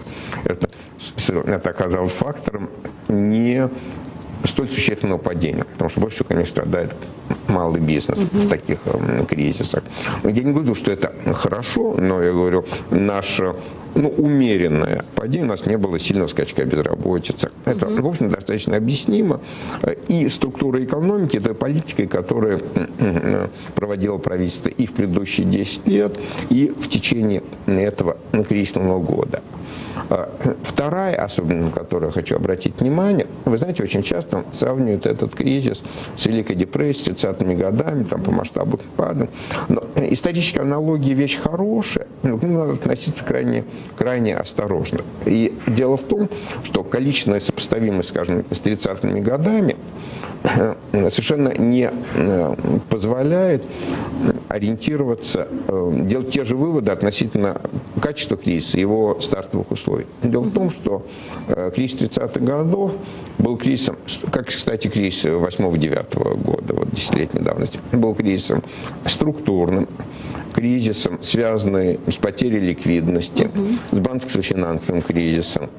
И прежде всего завязан на кризис спроса. В силу тех факторов, о которых я сказал, ограничился спрос, и как потом поняли экономисты, в 30-е годы они этого не понимали, поэтому кризис длительный характер, что можно, вливая деньги, его смягчить и не допустить вот такого десятилетнего развертывания. И также было в 8-9 годах, и тогда действительно были финансовые вливания, поддержали спрос, и, в общем, кризис не оказался таким чудовищным, как в 30-х годах. Проблема в том, что нынешний кризис в основе своей носит не экономический характер. Он не экономический, не структурный, он не связан с кризисом ликвидности, он не циклический, он внешний. Если бы вы спросили меня, на что он больше всего похож, с чем надо это делать, это как война. Я готов вот подробнее рассказать. Это как война, есть некий внешний шок, и дальше начинает экономика подставиться под то, чтобы обеспечить там, сохранность жизни, сохранность инфраструктуры, по возможности противостояние врагу, в данном случае вирусу, попытки разведать, что происходит в его генштабе, вот как он будет мутировать. Тут ученые, тут разведка — это ученые, враги — это как войска, которые сопротивляются. А вакцина? Вакцина — это новое оружие, которое надо изобрести, чтобы применить. Абсолютно абсолютно точный вопрос. Но про это можно поговорить чуть больше, но в экономическом смысле это кризис не связан с кризисом спроса, это кризис предложения. То есть локдауны, остановка производства, закрытие границ. Это все ограничивает предложение.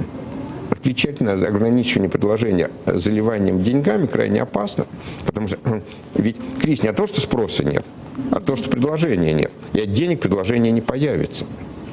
И возникает очень серьезный риск инфляции или, что того хуже, стагфляции. То есть инфляции при спаде.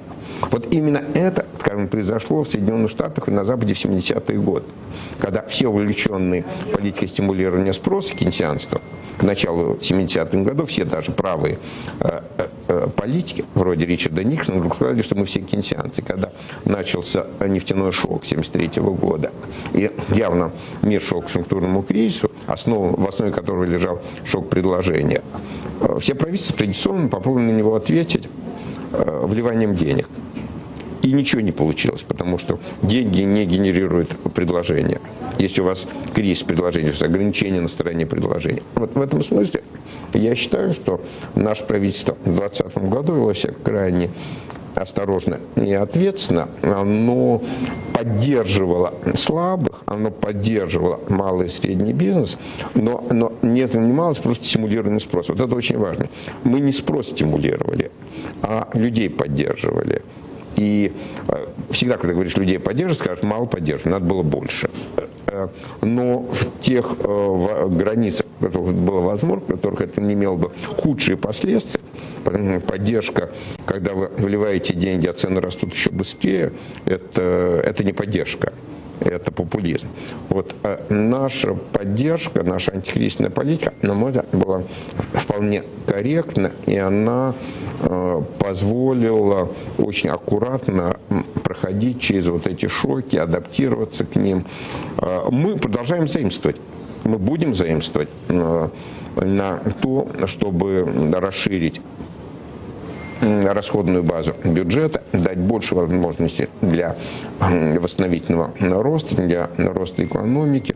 Но опять же, все это должно проходить в рамках не ведущих к высокоинфляционной экономике, не так давно от нее ушли, не разрушающих накопленные резервы, не разрушающих макроэкономическую, политическую и социальную стабильность. На самом деле, важнейший урок, который вот наше поколение должно было вынести, скажем, из периода перестройки, что реформы, даже очень назревшие, нельзя покупать ценой экономической, политической и социальной стабильности.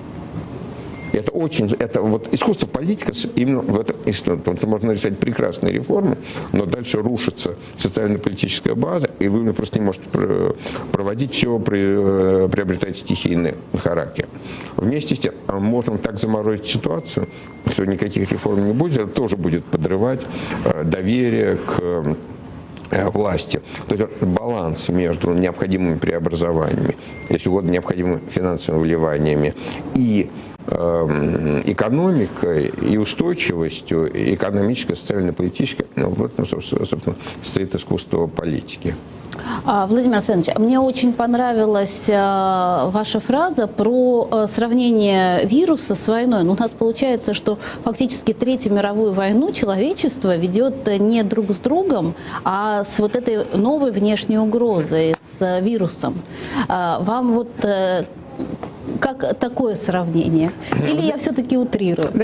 Я бы поостерегся говорить о Третьей мировой войне. Все-таки ужасы Первой и Второй мировой войны, они на памяти у всех. Ну и сейчас жертв-то сколько? Да, но, тем не менее, это сравнение, на мой взгляд, в высшей степени уместно. Потому что мы действительно ведем борьбу с малоизвестным врагом. Мы готовились как-то, вот, и медицину развивали, но вызов неожиданный, глобальный, и никто до конца не знает, как враг будет себя вести. И когда война закончится? Ну, естественно. То есть прогнозы дают вот на лето, сдвигают Ну, их? вы знаете, это как открытие второго фронта. Его тоже сдвигали 4 или 5 раз. Вот. Ждали в 42-м, а получилось в августе 44-го. Да. Ну, дело даже не в этом. Дело в том, что, как всегда в войне, есть несколько очень важных параметров. Тут всегда есть экзистенциальный выбор между защитой жизни и экономики. Он действительно экзистенциальный, потому что он очень сильно зависит от уровня доверия между элитами и обществом, между обществом и правительством. Там, одни могут позволить себе там, политическое закрытие всего, как в ряде азиатских стран, другие, как Швеция, могут предложить модель, когда все договариваются, там, дистанцируются без локдауна. Есть промежуточный вариант, по которому там пошло большинство европейских стран. Но Британия попробовала пойти по шведскому пути, но выяснилось, что уровень доверия общества правительству недостаточно, и они пошли по такому же пути, который принят в Европе. То есть очень важным является понимание баланса между экономикой и жизнью. Мы понимаем, что можно все закрыть, как бы спасая людей, но они не будут иметь существования просто. Вот. И поэтому, когда там кто-то говорит, что мы лучше будем работать даже с риском заразиться, их тоже надо понимать. Нет человека, который может сказать, нет, вот вы должны спасать свои жизни ценой обнищания ваших семей. Это выбор не только правительства, это выбор каждого человека, каждой семьи. Это очень важно. И это тоже элемент военного времени. Проблема допустимого или недопустимого уровня жертв. Чем можно пожертвовать, чтобы победить? Это тоже проблема военного времени. Наконец, очень серьезный структурный сдвиги, которые появляются в рамках войны. Вот Первая и Вторая мировые войны, они, кстати, можно рассматривать как единый период, они привели к очень сильным изменениям в структуре и институтах общества. Ну, скажем, в разы увеличилась бюджетная нагрузка к ВВП. То есть перераспределение через бюджет стало огромным. Резко возросла экономическая роль государства, как в части собственности, так и административного регулирования. Когда это все появилось в Первую мировую войну, там была даже дискуссия. Одни считали, что это новый тренд, это навсегда. Ну, скажем, социалисты так считали, в том числе и большевики. Другие считали, что это чисто временные военные явления, надо быстрее вернуться к старой модели. Это же казалось не только государственного регулирования, это казалось, скажем, и системы денежного обращения. Перед Первой мировой войной все страны, ведущие страны, опирались на золотой стандарт их денежной системы. После Первой мировой войны, скажем, ряд стран жестко хотел вернуться к золотому стандарту. Вот Черчилль, который был тогда канцлером казначейства, он гордился тем, что в 1925 году вернул золотой стандарт, да еще в паритетах довоенных. Кейнс, кстати, тогда довольно молодой еще экономист, говорил, что это пережиток варварства, этого делать нельзя, что это вообще старомодные теории. В общем, выяснилось, что возврат к золотому стандарту стал важным фактором усиления будущего кризиса, будущей Великой депрессии. Одним из источников такой тяжести Великой депрессии было то, что ведущие страны, прежде всего Соединенные Штаты и Британия, вернулись к золотому стандарту, еще долго пытались его удерживать. То есть вот важнейшей особенностью военного времени, если мы говорим не о традиционных военно-политических аспектов, является, конечно, то, что мы все должны понять, какие институты, какие правила игры, которые возникают сейчас, являются временные, а какие постоянные. Ну, собственно, дискуссия об онлайне, да? Дискуссия об онлайн-образовании, дискуссия о формах организации здравоохранения, дискуссии об онлайне во всех секторах жизни, в нашей жизни. Они же как раз отражают поиск будущей постпандемийной модели. Кстати, вот говоря о Гайдарском форуме, основная идея, основной предмет большинства сессии, он именно об этом. Будущее транспорта, будущее денежной системы, будущее банковской системы. Вот какие существенные институциональные сдвиги происходят сейчас, которые останутся с нами надолго. Конечно, там есть и позитивные, и негативные сдвиги. Знаете, как говорят, атом может быть мирным, атом может быть военным. Государственное регулирование может быть эффективным, может быть неэффективным. И всеобщая цифровизация может резко повысить качество жизни, а может одновременно создать эффект большого брата. И выяснится, что Оруэлл ошибся не только с датой, а не с трендом. Но это что зависит от людей? Нет ничего абсолютно детерминированного. Кто-то... Как после Первой мировой войны? Вот после Первой мировой войны основные страны имели бюджетную нагрузку ВВП от 3% до 12%. Меньше 3 было в Соединенных Штатах, порядка 12 в Российской империи, поскольку там армия, большая граница, то после Второй мировой войны она резко возросла, но тоже по-разному. От примерно 27-29% до 64%.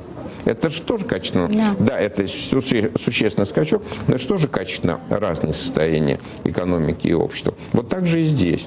Основной вопрос в мере и в тех решениях, которые все равно будут принимать люди, а не вирус за нас. Вот как раз про эти решения я хотела спросить. Я немножко неверно сформулировала вопрос про сокращение дефицита. Я хотела скорее сказать про те ресурсы для компенсации этого дефицита. В частности, ужесточение налоговой нагрузки на компании сырьевые.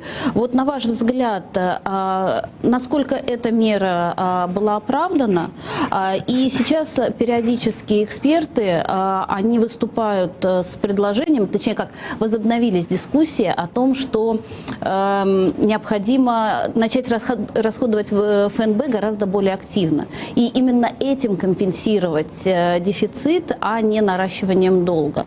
Вот как к таким позициям, к таким мнениям вы относитесь? So what would be your position? What's your take on that? So that's a political approach rather than economic. I think that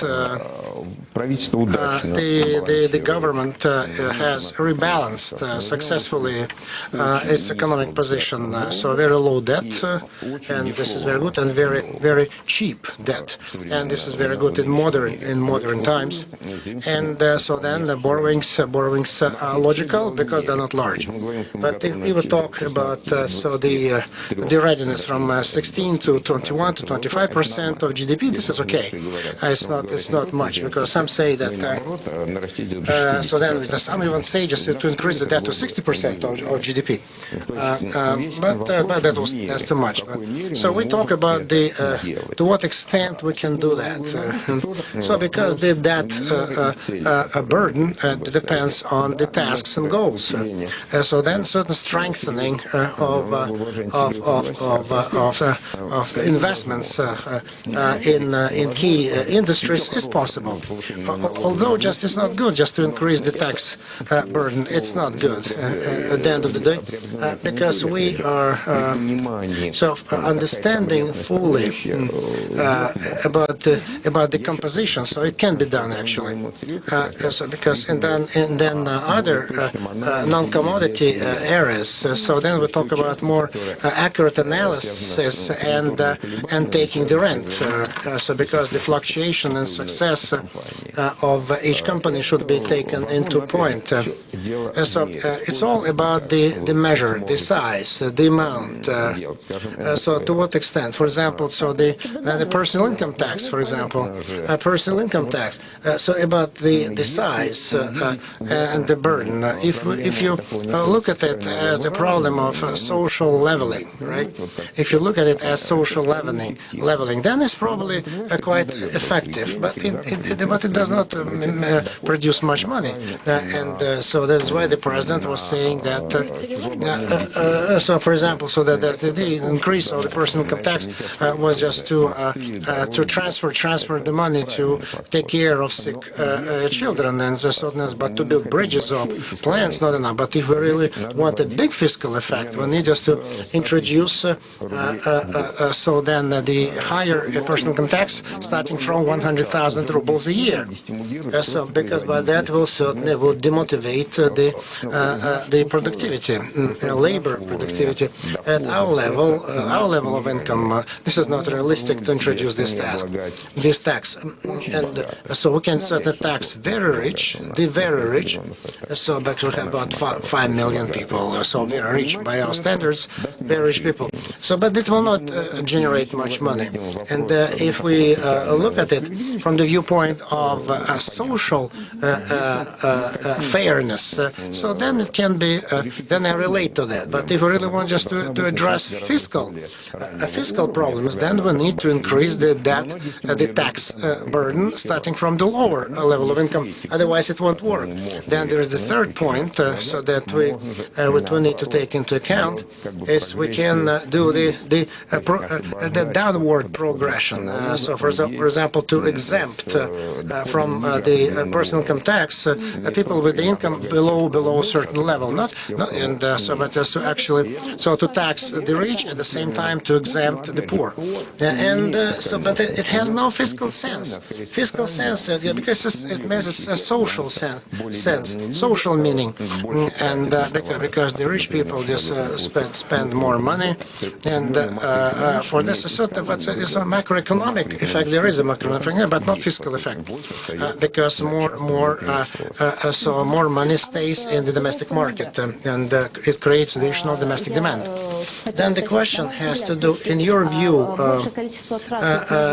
more spendings to cover the deficit. Is it justified or not, or this cushion of safety better just not to touch it?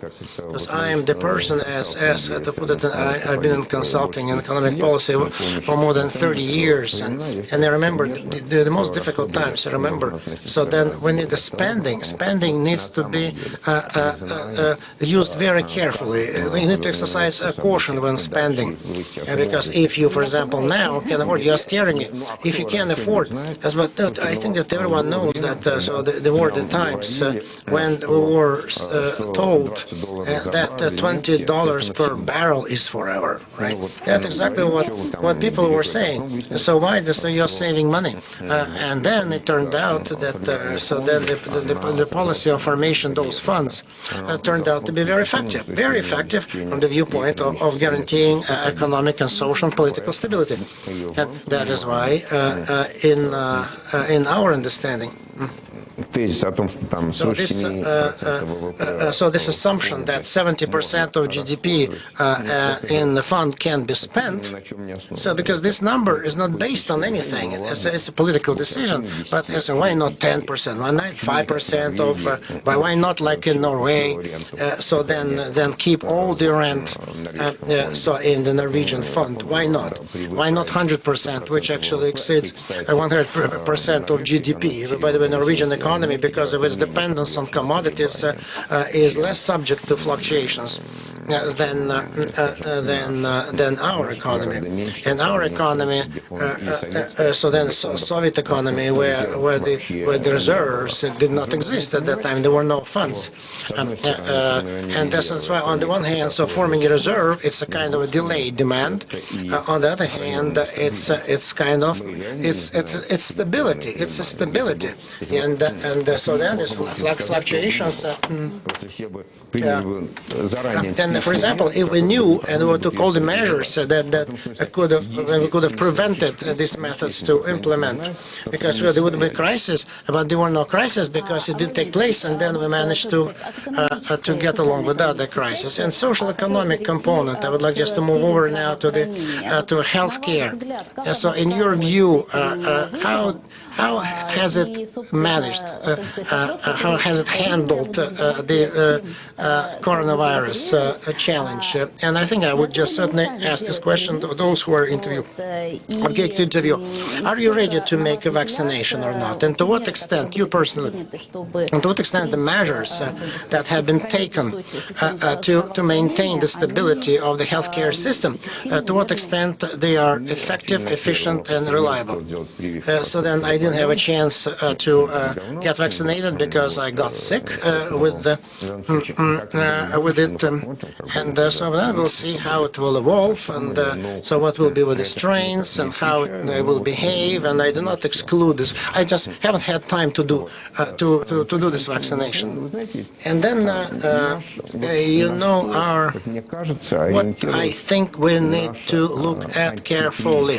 So our anti-crisis, anti-COVID policy, it is oriented at preventing the situation, so where all the beds are taken. So we need to avoid that. So we need to prevent that all the beds are taken.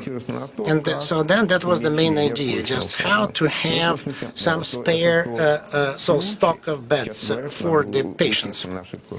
And this certainly we need just to learn from other people's mistakes. But what happened in Spain and in Italy goes to prove it happened before it happened in our country. It shows that it was very dangerous when all of a sudden so all the beds are taken, and then there is no spare capacity, and so no ventilators, etc.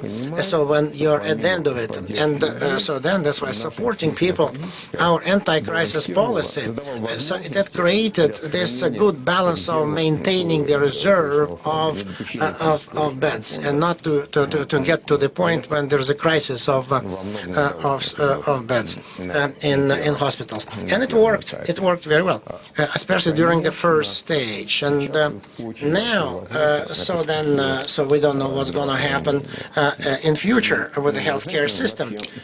So many challenges because the effective healthcare system is not so much in the form of the developed society, because Russia, by its social political characteristics, is a developed society, and but it certainly is the main determinant is an efficient, available, accessible system of healthcare. That's what counts. And like in Great Britain, for example, developed society and the healthcare system is not very well developed.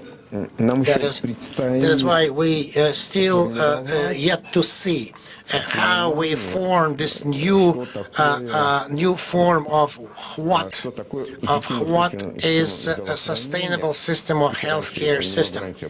And I would say that under the conditions, against the background of the aging population, especially urban population aging, especially just prone to the risks of the pandemic. And then here, just we go back to the point what happened before. I mean, the model of healthcare system. So the first, Mr. Semashko, the first chairman of the system of healthcare system in the Soviet Union. So he concentrated on developing the system of healthcare in areas where there were no hospitals, no polyclinics, no nothing, no beds at all. And then his task was to bring it all in. And in my view, what's new that we managed to accomplish? It's been related. It's related to the fact that we need to keep always beds accessible. So because we always just need to have just empty beds, available beds, to isolate them from the healthy people, and always just to be able to admit him or her to the hospital. So this is the learning and including into the future model of healthcare is to introduce this availability of beds.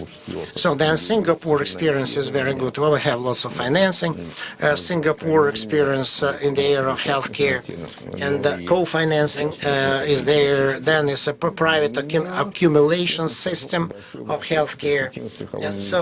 And then the insurance medicine is quite promising, because for insurance medicine, what's important is to keep this opportunity for the doctor, so for the patient to select the doctor, a hospital or polyclinic. So not to have this serfdom where you're bound to one hospital or one doctor, and that's a big problem. So that give them a chance to select, to choose, and so that's why when the insurance is based on a system that you don't know just what kind of sickness the person will have. So that's why we're going just to the medicine where we're going exactly the propensities and the inclinations and future diseases will be obvious, and we'll know from birth what will be the opportunity and so the chances that you will get sick with this disease or with that disease. So they will know from birth what kind of diseases every person will go through, but we need just to keep this ability to for the patient to select the hospital or the doctor, and this is a very important system.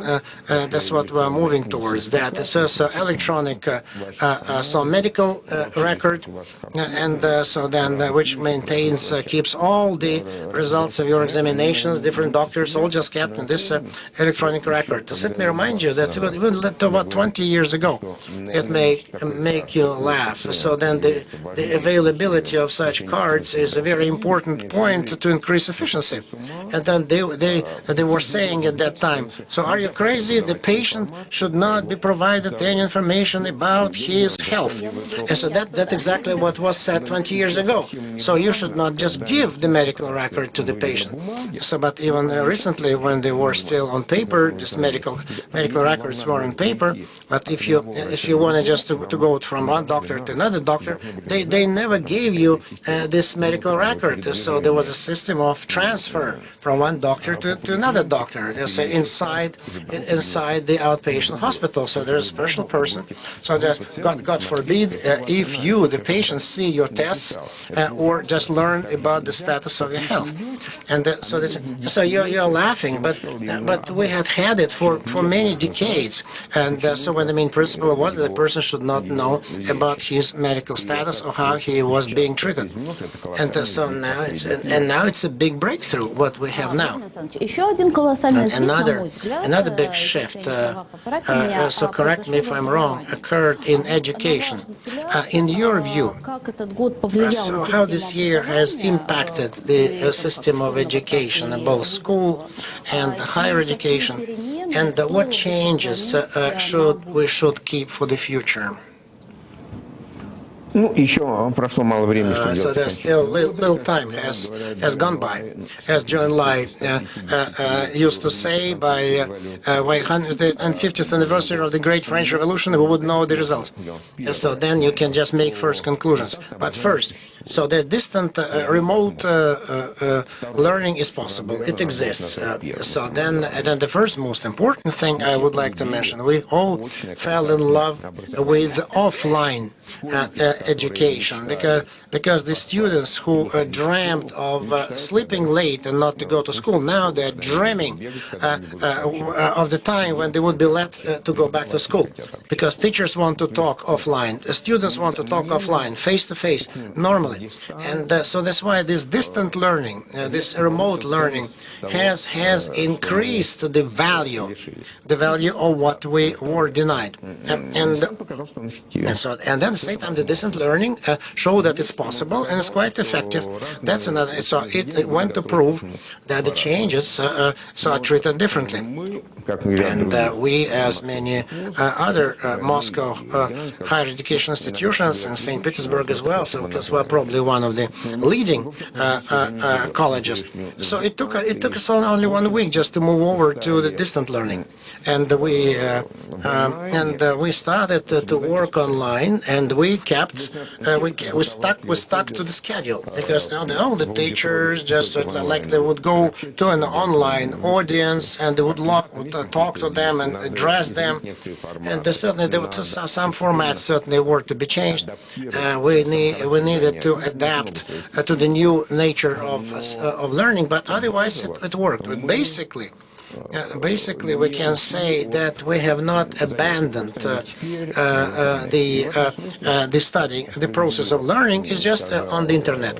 So as as President Putin rightly said on a big conference, so it's just true because he's getting paid, and so they are teaching, students are learning, and so then another point I wanted to make is this: it's true that online will certainly exacerbate the problems of inequality, because in some ways it will mitigate, in some exacerbate, in some ways, and because each strength has its weakness, and it's the same as so. For example, developing so the book printing. So when they invented, so they were saying so horrible because everyone will be literate and educated, and so you cannot manage the country if everyone can read.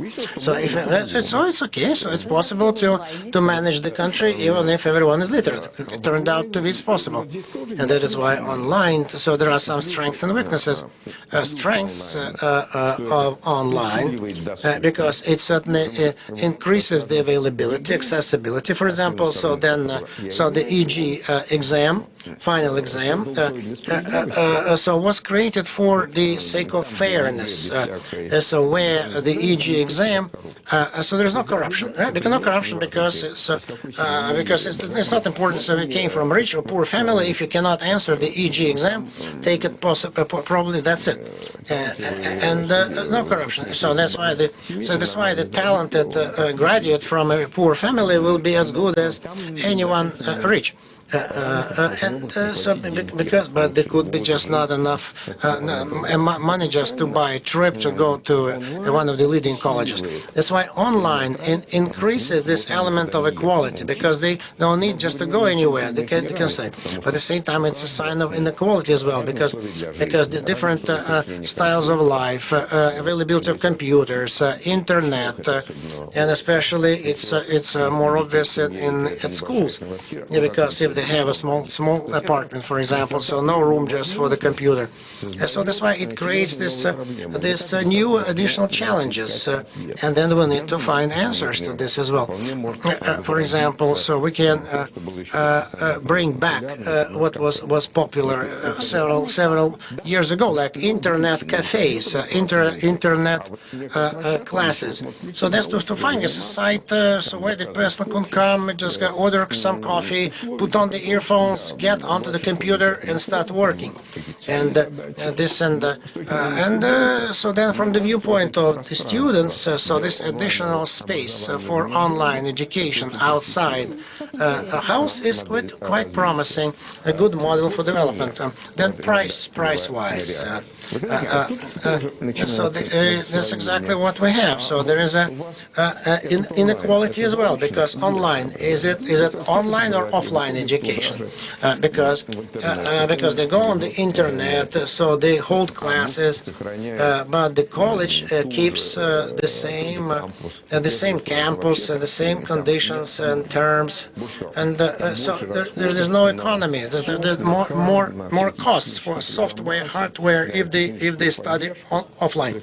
Technical support, and at the same time, so then the real estate tax, property tax, they're all there, and that's why more expensive.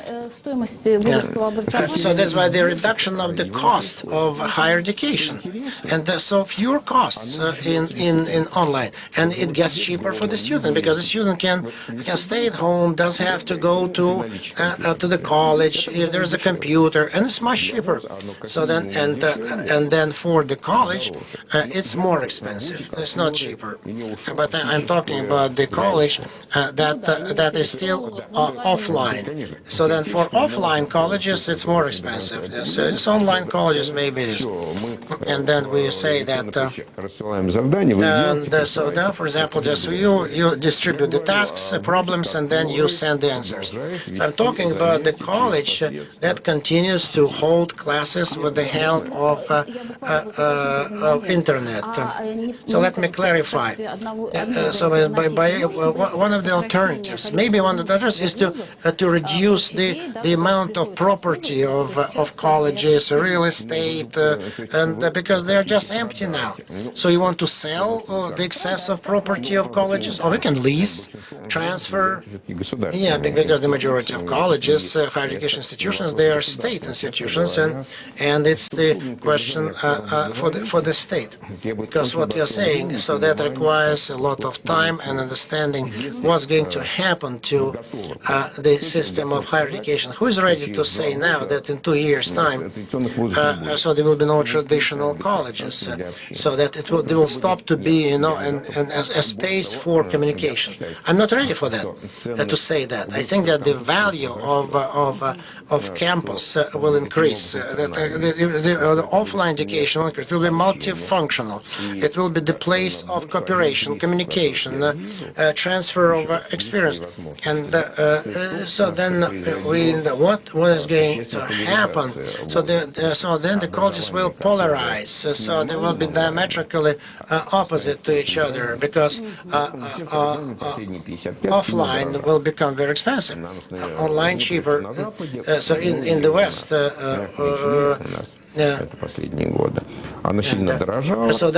the offline education has been going up, and everyone was complaining that the students can go into debt, borrow money, cannot return the money, pay back, and but now just there are conditions for cheap education online, and so to what extent it will be quality education, that's not the question. It will be as good as offline. Yeah, because the campus education certainly dominates the picture. But where and how it will take place, in what disciplines? So how are you going just to train a surgeon, for example? Because so the book accountant or designer or a surgeon. So the different kinds of education. So they differ much. And I think that there will be this polarization that is going to occur soon. In some places there will be only just personal contact, and the ratio of professor-student will be minimum, and cheap mass education, which will be online, and then specific education, then some intermediate education will be online, offline, which is good when both things will combine, and then certainly the competition will exacerbate, definitely. This competition not only among the colleges and institutions, but the competition, international competition, is coming into play, and so to what extent the foreign language is a barrier as it recedes and goes, and so there's many say that very soon many technological companies will create a mechanism whereby the machine translation will be as good as human translation, and so they'll just so then you just put an earphone or just you point your gadget to a book and immediately get the translation. And so then certainly that will certainly exacerbate, make the competition more sharp. And then what another very important thing for me is so then educational services, educational programs, they offered not only by educational institutions but corporations, other institutions. So I'm not talking about private or state, but others do that as well. Because so then there is this educational market, and many new players come into this market and of education. That's why the prospects of the college as a point of an ecosystem is very important. And so this platform that would unite, right? It would unite and offers different intellectual services to different categories, different ages of students. This continuous education is the order of the day. Very important task, and our academia is unique in this respect, because so then the number of adults, not only just after school, so about two-thirds of students are adults already. That's who graduated from their from their schools many years ago. So then the academy and so this is because our institution is actually for adults, those who came later, not right after school, and this is a very telling point, and so because we need just to be in demand for different people while making their different careers and or making their careers and coming and getting advanced education at our institution. Okay, let's move over to 2021. Have you ever thought of how the summer induction of students will take place? This summer we have already accepted documents in different formats from students, from future students possible. So once we allow the physical coming of the students, so then when it was not possible, we accepted documents through online, through portals of the Ministry of Education of Russia. And so that's we are ready for any eventuality, online, offline exception of documents. But this year we got lots of more students online than previous years. So we're not talking about the number of the programs, let's say 5 programs, so because physically we have more students physically. So the number of programs they applied for actually did not grow much, but the number of real students doubled, and this is a very interesting phenomenon. It means that the popularity, the weight of the academy keeps growing, and the students become very choosy. They select. They are not choosing the number of programs that they want to go for, but so they select exactly the programs that they want. They find them popular, and there's another phenomenon, interesting one. So they can actually select in 2 ways. First, you may apply for several programs in terms for searching for the budget vacancies. So, for instance, you never know if you're going to get the grants from the government, because there are many, there may be students who may fare better than you. So they are looking for the combination of the program, and now they are applying, for instance, independently of the budget support, of the grants, or the chargeable programs, the programs that they have to cover. And it's important, so they don't care for the free education so much, for the grants.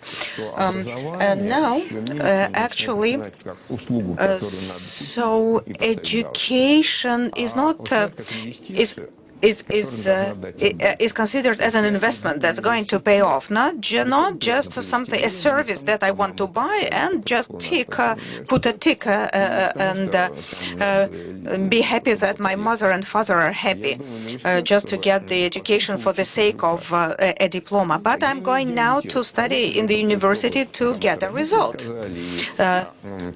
not just because my parents want it, not just because it's a nice place to mingle with my peers, but the demand for more expensive and informative program is becoming prevalent. So I have the following question. So, judging by the programs the students apply for, we can always determine what experts you are going to create in 5 years. So what is your opinion? How is the demand relevant? So is it going to reflect the picture that we are going to have in the job situation in 5 years? Yes, I don't want to answer because I'm convinced personally that those who study hard and work a lot will be in demand independently of the speciality. So when you enter university, you are not going to know what's going to be in demand in 5 years. So our goal is not to teach you a kind of profession, a sector, but to teach you to learn to to be educated, to study, to be courageous, to change your tracks, to be adaptive, to be flexible. So in this respect, it is very important that the demand for the liberal arts models, it is just a model when you can select 2 specializations, so you can major in 2 areas, and the demand is growing. So,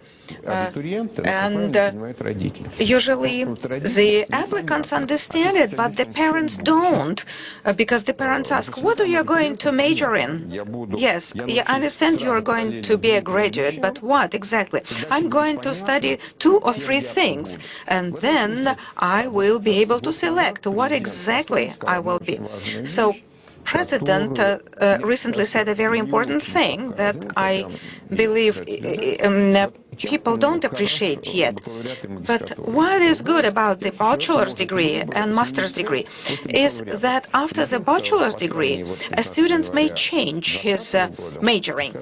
So in his address, the president said that the university should make it possible for a student to change adaptivity, to adapt after the second year of study. Certainly, when you are 17, you may be wrong, you may misunderstand. Certainly, you may know if you want to go for music or something else. But then, by the 3rd year of education, a student may decide that he wants more math or more philosophy.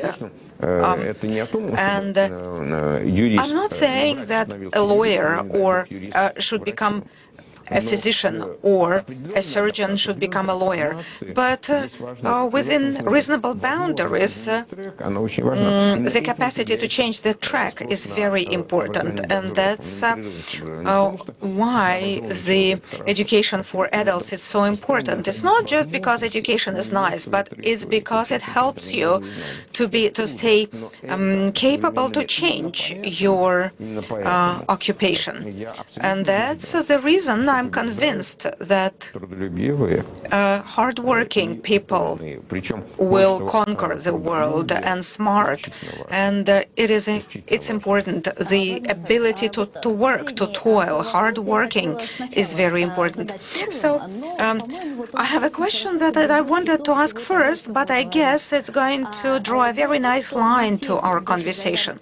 At all the previous Gaidar Forums, as they usually start the year, so there was a question, what was the main thing in the past year that was, what's the forecast for the next year? What is there for us to expect in economics, in the social sphere? What can we expect? So I hope.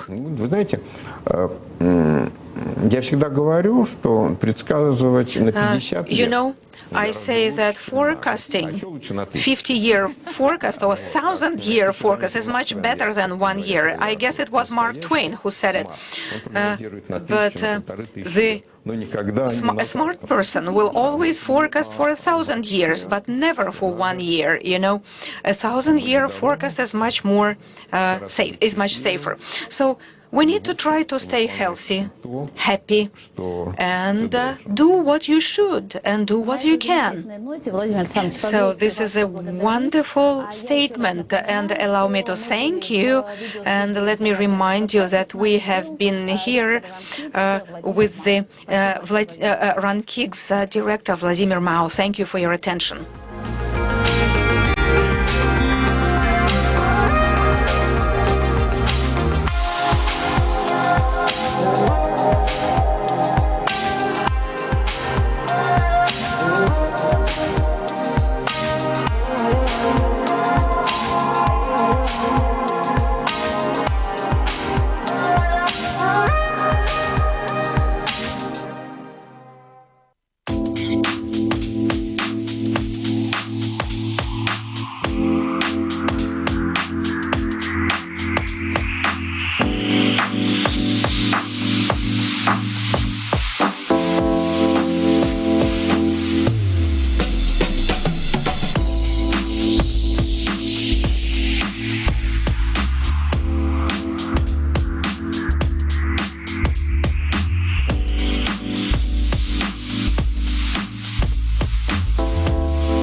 Изменились ли мы? Стали другими или остались собой? Принимая время, место, обстоятельства. Главное не остановиться сегодня, чтобы стать сильнее завтра. И знать, мы вместе. И это все меняет. Ваш «Газпромбанк».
звуке или в тексте, ушами или глазами, но всегда мозгами. Только по делу. Главное в политике, главное в бизнесе, главное о личных деньгах. Со скоростью звука, со скоростью света. Услышать и увидеть. Один бренд, два адреса. Бизнес FM и bfm.ru. Не на словах, а на деле.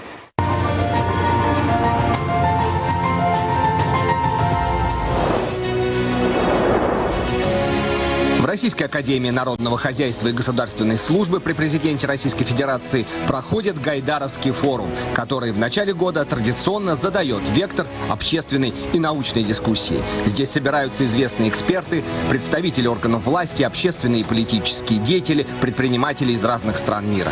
Гайдаровский форум открывает обсуждение деловой повестки на ближайший год. Для гостей из-за рубежа форум выступает важным источником информации о главных тенденциях социально-экономического и политического развития, состоянии бизнес-среды и инвестиционного климата России. В ходе открытых и плодотворных дискуссий участники форума смогут обменяться положительным опытом и лучшими мировыми практиками, предложить конструктивные подходы к решению приоритетных ключевых задач, стоящих перед Россией и миром на старте нового года, нового десятилетия. Ключевая тема форума этого года – «Россия и мир после пандемии». Какие уроки мы извлекли с 2020 года? Что нас ждет после пандемии и как мы можем подготовиться к этим изменениям? Станет ли дистанционная занятость будущей моделью рынка труда? Как ограничения и принятые в условиях пандемии законы повлияют на права и свободы граждан? кто является реальным бенефициаром пандемии в долгосрочной перспективе, а также глобальные вызовы десятилетия и национальные приоритеты России. Эти и многие другие вопросы будут обсуждаться экспертами форума. Смотрите прямые трансляции 14 и 15 января. Россия и мир после пандемии. Гайдаровский форум. Не пропустите.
Good afternoon, dear participants of the forum.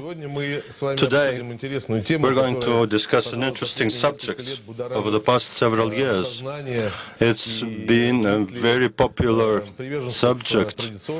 While some people prefer traditional retail on the one hand, on the other hand, there are new opportunities being created. There are broad opportunities for electronic commerce. Well, we're going to discuss this subject. Should traditional retail fear going online? Today, in this session, we're going to discuss such questions as formats, territorial, regional development, expansion of retail. What can we offer as traditional retailers to our customers, not only today, but in the near future in this business?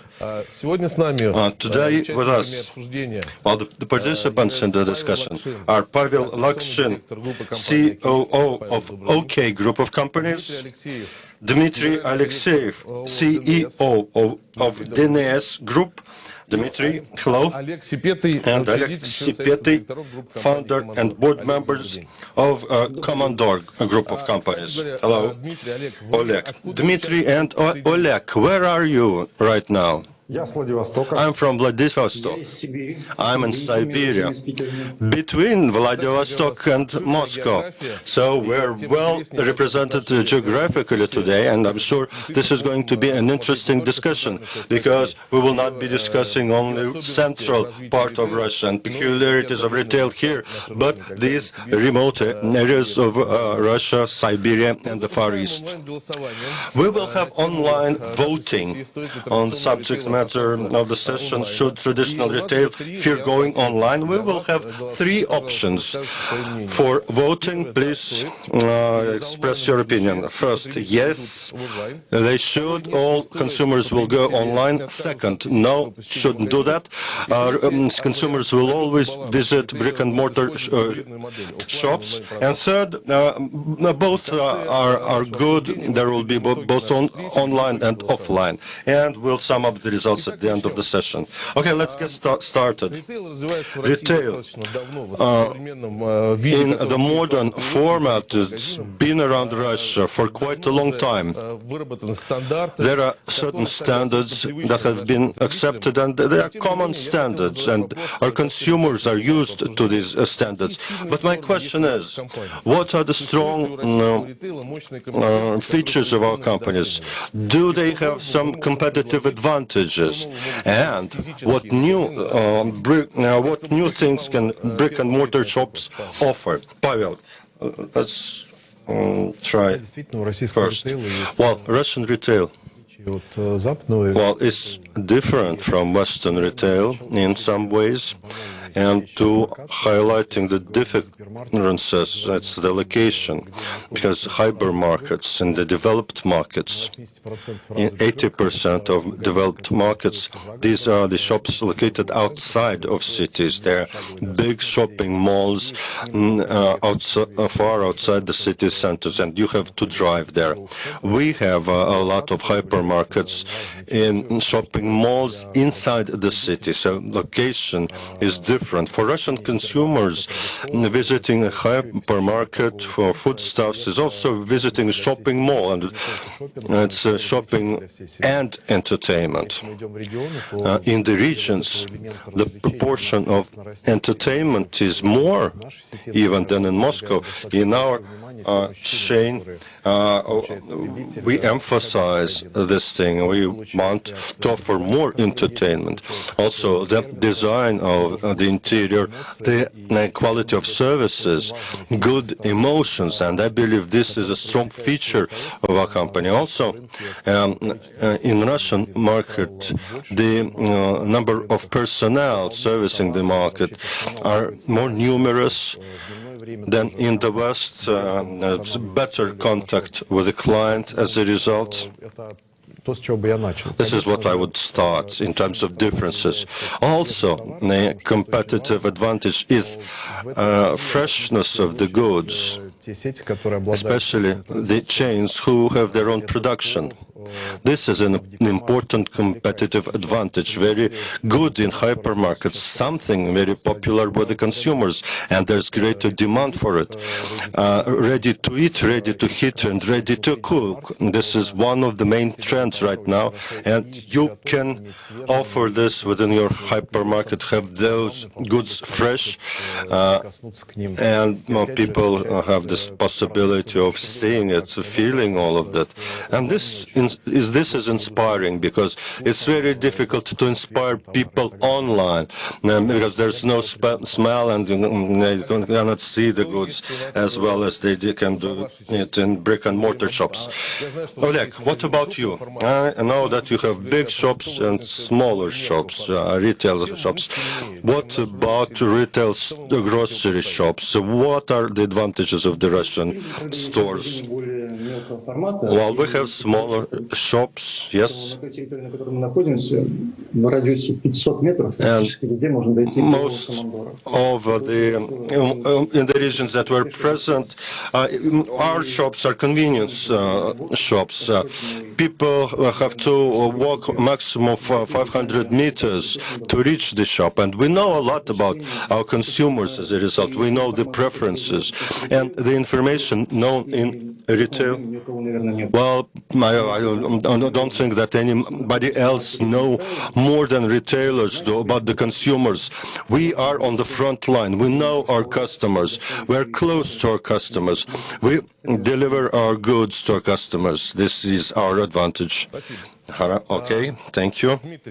Dmitry, what about you? DNS Group is non-food retail, and you're also very well represented geographically. Is there anything else in terms of your offering, a unique offering, especially in terms of emotion? Well, I'm a practitioner, and I'm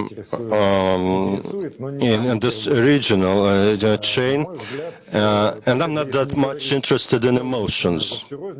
Well, I'm not speaking on the behalf of all retailers right now. Well, for us, in our company, well, we believe that the best part of our retail is that a transaction, one transaction is less expensive than if it is done online. For commodity goods like keyboards or microwave ovens, well, if we sell it in our shops, it will be less expensive for the customer than ordering from online shops.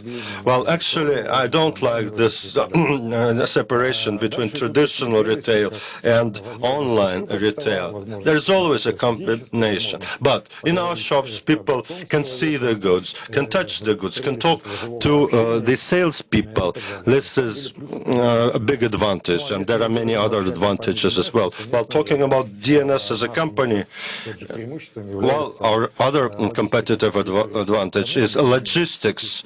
We're present everywhere across the country, almost everywhere. And logistically, we're very well positioned, present almost everywhere. Thank you. So, getting back to our main discussion topic. Well, let's rephrase it a little bit. Traditional retail shops, convenience stores, should they fear online? Is it a gravity point, or is just a window shop, the convenience store? Why do consumers have to walk to a shop? What makes them do it? And if we emphasize the quality of goods and services there in convenience stores. Dmitry, well, let's continue with DNS then. You said that communication with a salesperson continues to be an important part of the whole process of transacting a purchase. Well, Shall I then say this? Well, I actually don't like it very much that people talk about online and offline separately. It's something invented by Moscow investors or maybe other investors to fool other people, to get money from them, for them to buy shares from them. No, there's a more powerful trend there, and we have to adapt to that trend. We should not fear the trend. We should live with the trend. Suddenly, we got into an information age when all customers have smartphones, they can go to the internet, and that becomes the main channel of communication with the world. And this change that we're in this age of information affects many industries, including retail.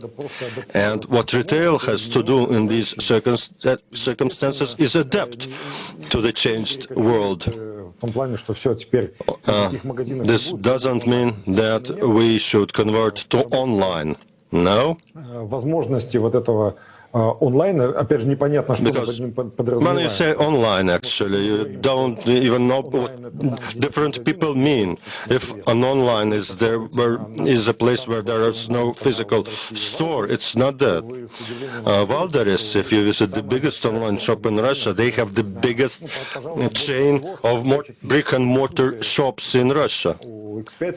Well, maybe X5 is bigger, but it's a big offline chain. And their main competitive advantage, why they became the biggest online player, is because they were the biggest offline out of all onliners. That's the way they adapted. We're trying to adapt too. And all the services that are available on the internet right now, that are supported by new information technologies, we are using all of that. From the very birth of our company, we always had an internet site. We traded from the site, delivered, etc. So we'll always adapt to the realities of the new information age.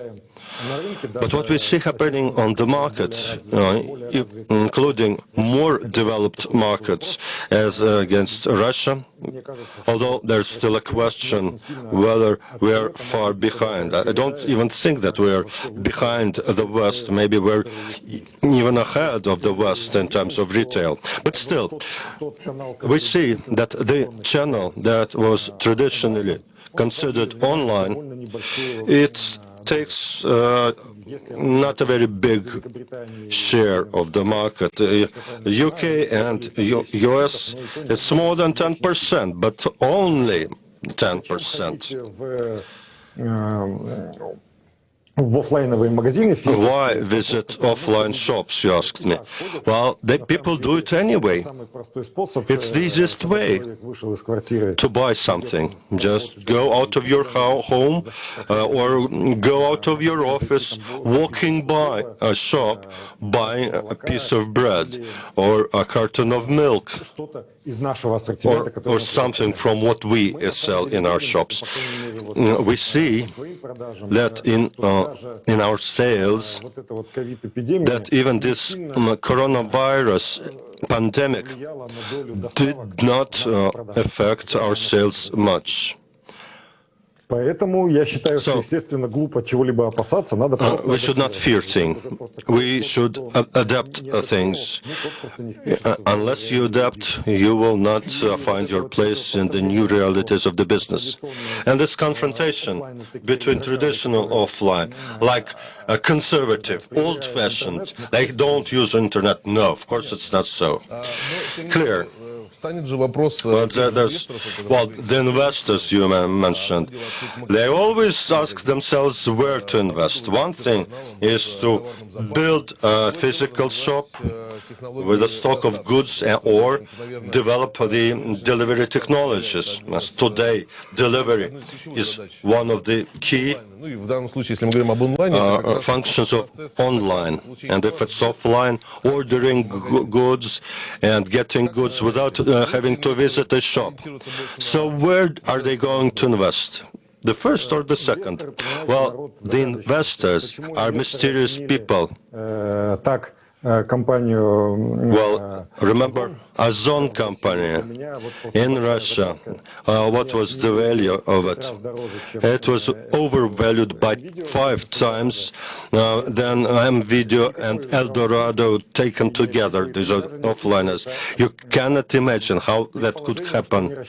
Well, maybe they expect that Ozon turnover would grow dramatically. But I think it's a hype story. Online shops are hype story. But if you can sell it at this as much as they sold Ozon, then of course you have to take into account that factor as well. Now, more about investment and delivery.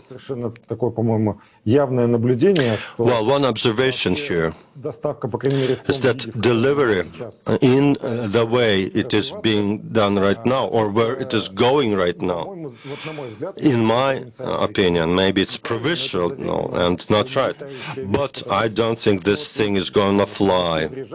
When I visit Moscow and I see all those delivery guys in the streets, that's a service which requires slave labor. A resident of Moscow who can use online delivery will never deliver themselves, will never work as delivery guys. This is for cheap immigrant labor force, people who don't pay taxes on wages and have to work for little money. But still, I don't think that delivery is better for the consumers. It's quite expensive. But online is good in economy of scale effect, like a site for 100 people or 1,000,000 people. They're not much different. But with delivery, you'll find an interesting story. If you want to make 10 deliveries, that would be one cost of a transaction. But if it's 1,000, then it's a different story. And 1,000,000 even would cost you even more. So I don't believe in delivery until they invent something else, maybe using drones or maybe using some other technology. I don't think it works economically. But investors, let them invest the way they invest right now. The more they invest in online, the better. Well, interesting logic. Pavel, when we talk about convenience stores and differentiation, clearly consumers can walk to that store. Maybe from on the way from the office to home, they can buy some milk or bread. That would be much quicker than ordering a delivery.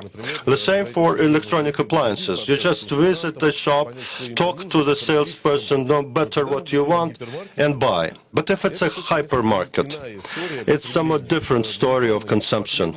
Of course, that's based on the demand of people, and their demands are quite specific. They want to buy many things in big, maybe boxes, but you have to get there physically. How are hypermarkets going to compete against online?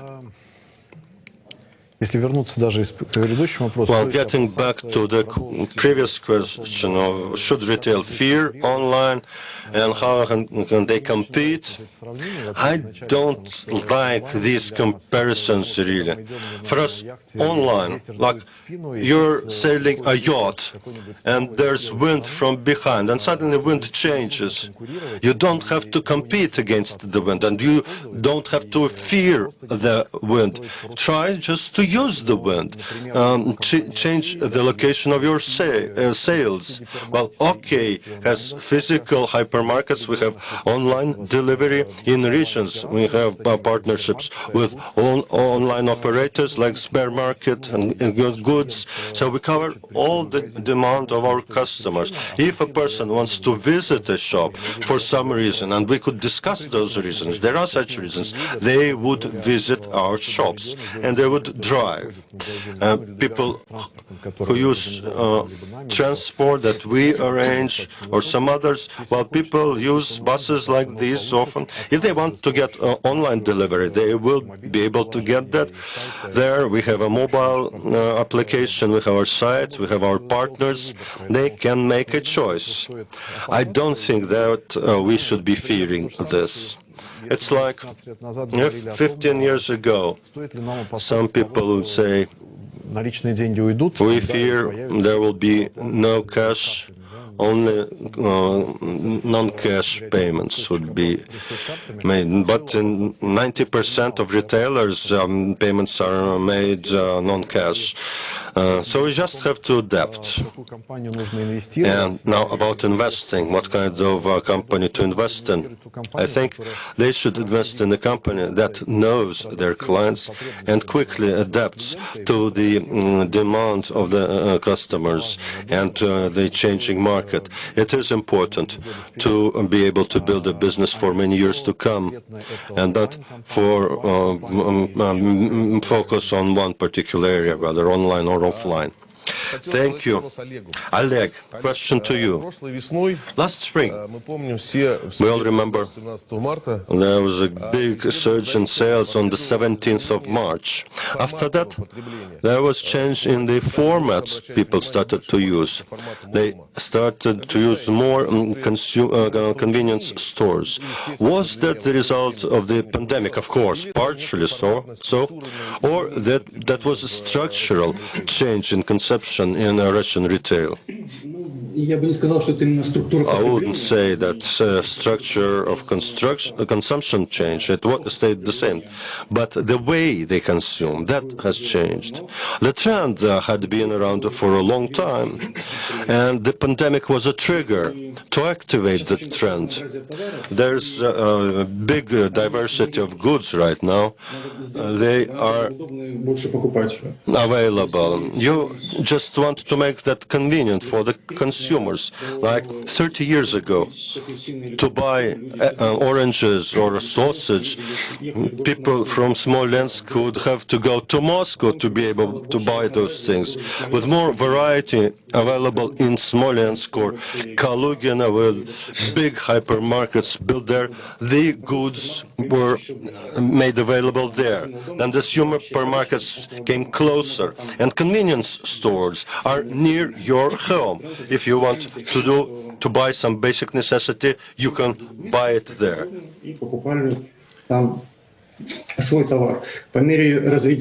As IT developed, convenience stores also made adjustments to meet the needs of their customers.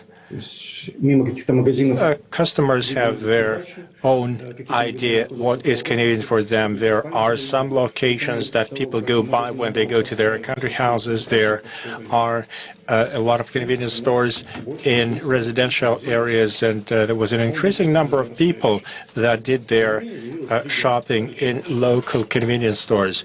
That was especially visible at the time of the pandemic. Let's talk about discounter stores. In 2020, many people were building big plans for 2021. What is the point of a big discounter store if there are convenience stores pretty much all over the place? They have a different pricing model, but an assortment is also different. They don't have that level of service. What is their place? Is there any real merit in investing into discounter stores? Well, those stores would optimize their product lineup. They would have about 1,000 different items, and they have attractive prices. If somebody wants service, if somebody wants to have brands, different colors, different odors, they would go to a supermarket. A supermarket offers greater variety.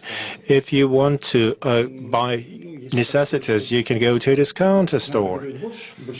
If you need to have have a set of food to cook a borscht soup, then you go to a discounter store. If you need something more exquisite, then you go to a supermarket where you can get a better variety of foods. Many people are looking at simple necessities, simple needs that people have at an attractive price. Therefore, the discounters are doing fairly well. There are still great prospects for supermarkets and convenience stores that have a better variety. Pavel, okay, stores are fairly big grocery stores. They have large formats. What do you think about discounters? Do you think they have good prospects? OK is known for bigger stores. However, in ATA Group, we also have discounters, and they've been quite successful. The growth rate is very nice. This was the case before the pandemic and during the pandemic. The point of a discounter is to offer attractive prices. How do we come up with those prices? We offer very efficient logistics. Discounters also have a large share of their own brands, and they are highly efficient. They have low overhead costs, nothing new, no revelations really. If they have 800 or 1,000 different items in a store, I don't think they are going to be successful. Russian discounters have 2,500 up to 3,000 different items on their shelves. Russian consumers are not prepared to go into a store that only has 800 items. That's what most of Russian experts agree upon. As of our own trademarks, they would be able to offer better prices. The quality of private label, though, is to be fairly high. Then private label products would be attractive. That is one of the things to focus on in the Russian market. Very many people think that having a private label is just a formal requirement. They have to have a certain share of private label products, and that would automatically make them successful. But not many people pay enough attention to private label products. Discounters are different. They are focused on the quality of private label products. They care about the taste, and customers appreciate that. I think that's a long-term strategy, and it is going to bring very good results. Do you see an increase in the share of private label products? Yes, definitely. It's been growing in discounters and in large grocery stores that have much better variety. We see the best performance in discounters. I know that in different parts of the world there are discounter chains that have most of their product lineup as private label. We have seen quite a lot of growth through private label. Private label raises customer loyalty, and it's a benefit for any grocery store chain. When we are coming back to the main question of our session, whether brick-and-mortar stores should fear online business, when we're talking about marketplaces, when we're talking about delivery services, this makes me think about DNS. You have your private label. What kind of development do you see in that field? Yes, we do have some goods that we sell as private label goods. And it is working fairly well for us. It's a good trend. So there are classes of items that customers value regardless of what the package says. We think that if it's a less innovative product, it can sell well as a private label product. If we have an innovative product, then it's a different story. But certainly nobody wants to pay extra for a brand, and I think this is a general trend pretty much everywhere. Thank you. One important question. If I may, I would like to make a comment about private label. I think we still have time. I do not work in a grocery store chain, but I want to say something about hypermarkets and convenience stores. We're talking about online commerce, and I see trends which are presenting themselves on a large scale. Why people started using convenience stores much more than ever before? I think that happens a lot in Moscow, and this is not connected to the situation with online business. It's that some new technologies have been adopted by the convenience stores. People do not want to go far. When they come home, it's the most convenient thing to do, to drop in at a convenience store and get the groceries they need. To develop this format of convenience stores, people started going there more because they don't want to spend time going to a large supermarket. People don't want to go and shop for their groceries once a week in a big supermarket. They would rather buy stuff near their homes. We have seen a similar trend in discounters. One needs to examine consumption structure. Look at the state of economy in Russia. People are not getting any richer. They're not consuming more. Many people try to save. They try to find cheaper stores. And they would go to cheaper stores so that they can continue to buy the same set of groceries that they're used to. They would buy private label stuff. We are now at such a point when our economy is not growing, so people are trying to save wherever they can, and this has nothing to do with online stores. Do you think that this is because people are more pragmatic, because people want to save time?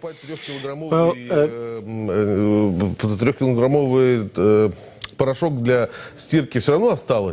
still buy 3-kilogram packages of soap, and this is not what you expect to find in a convenience store near your home. People will try to make the best use of their time because that's the most valuable resource. But the more money people have, the more they can afford to optimize their use of time. If people can afford not to buy 3-kilogram packs of soap, then they won't. They would save time if they can just go to a local convenience store. That is the quickest thing they can do. We have only one item to discuss, and then we look at the vote results. Do regional chains have any prospects compared to federal level chains? Oleg, would you please start this discussion? Well, it's a trick question. One has to focus on customers. When we work locally, we have better knowledge of our customers. We understand what they need in a specific place and at a specific season. We get better feedback from our stores, and that certainly is a big benefit. We have competition from large federal level chains that are taking away some of our customers. But we need to know our customers better. We need to make sure that we meet our customers' needs in the most convenient way possible. And it's great if we can anticipate people's needs. If we remain focused on customers, then I think we're going to have much better chances and better prospects than federal level change. Those big chains, they are not always very good in their remote outlets. We had an experience with Remstor, a Turkish operator, and they were not very good at selecting products for their local stores. Look at Auchan. They left our region, and that also had to do with the product lineup that they offered in the region. This happens quite a lot. When a chain is focused on its customers, then it has much better prospects. Well, one day they are going to learn to focus on customers too. Big companies, big chains. What was that? What are you going to do if they learn to focus on a customer? Well, everybody is learning. We're all learning. Online formats are learning too.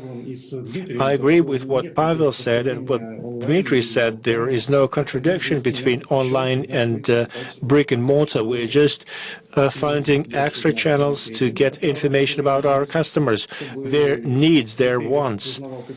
Retailers need to be aware of customers' needs, and that gives him an opportunity to offer those products, fresh products, some rare products. That is a tough job that everybody has to do meticulously on an everyday basis.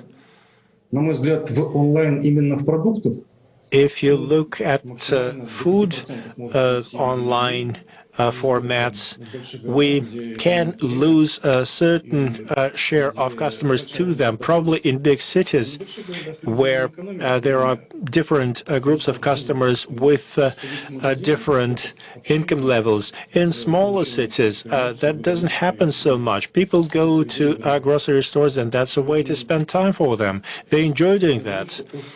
I think brick-and-mortar stores have a good future, especially with the new extra online tools which they're using too. Pavel, can you say that OK is a federal level chain? It's a federal chain that is trying to get better understanding of local clients in every city of our presence. We do business in different parts of the country. Krasnoyarsk is the home city for Commodore stores, and we feel very good there, as well as in Novosibirsk, Irkutsk, and many other cities. If I were to answer your question about the chances of regional players compared to federal players, I think there are two parts to it. If you look at low-margin market, then the economy of scale plays a big role. I think if we do legitimate business, if we do business on a level field, then local chains have smaller opportunities. Look at North America. There are a lot of companies that have hundreds of stores in one or two states, and they are doing great. I know that in Russia there are several regional chains that are also doing very well. They have great products. They know their customers very well, and they've been quite cool over 10 years. And I think that in the next 10 years, they will continue to do their business profitably. Of course, federal chains apply certain pressure on them, but they are still profitable, and they're doing well. On the one hand, they know local consumers. They also have their consumers' trust. Look at Russian experience. Look at fresh goods. There are categories like chicken and meat and fruits. A lot of local chains have local suppliers, and they have a good reputation. They provide high-quality foods to the people. People like those foods. They have confidence in those foods, so they will continue to shop in those grocery stores. If you look at chains with higher margins, they can be compared using several parameters. They have good traffic because of use of local production, their own production. And again, it's about customer focus. They have to know their customers. All right, we have looked at the results of the vote, and this is what we get. This is not strange. This is probably quite normal. We analyze the situation, and the question that we posted originally got the following answer. There would be a balance found between online and offline formats. This is what all our panelists were saying. There should be no division between traditional brick-and-mortar stores and online stores. These are just different ways to meet the demands of customers. And there are businesses that use all these formats in different shares. Well, with that, I would like to say thank you to all presenters, to all forum participants, to all viewers. I hope we will live to see how retail business develops and what kind of channels will be popular. Thank you very much. Thank you, everyone.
выросли мы? Стали другими или остались собой? Принимая время, место, обстоятельства.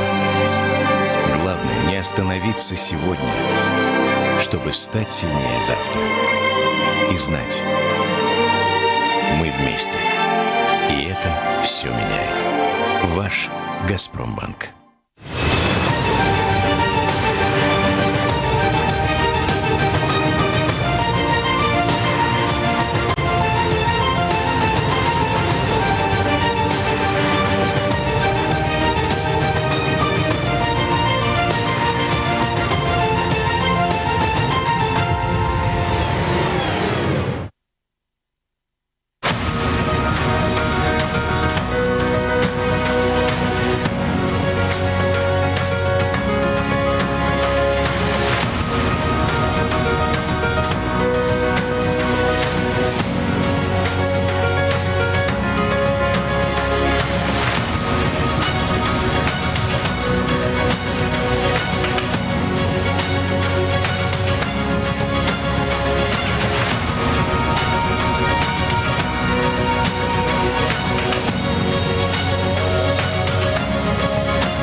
звуке или в тексте, ушами или глазами, но всегда мозгами.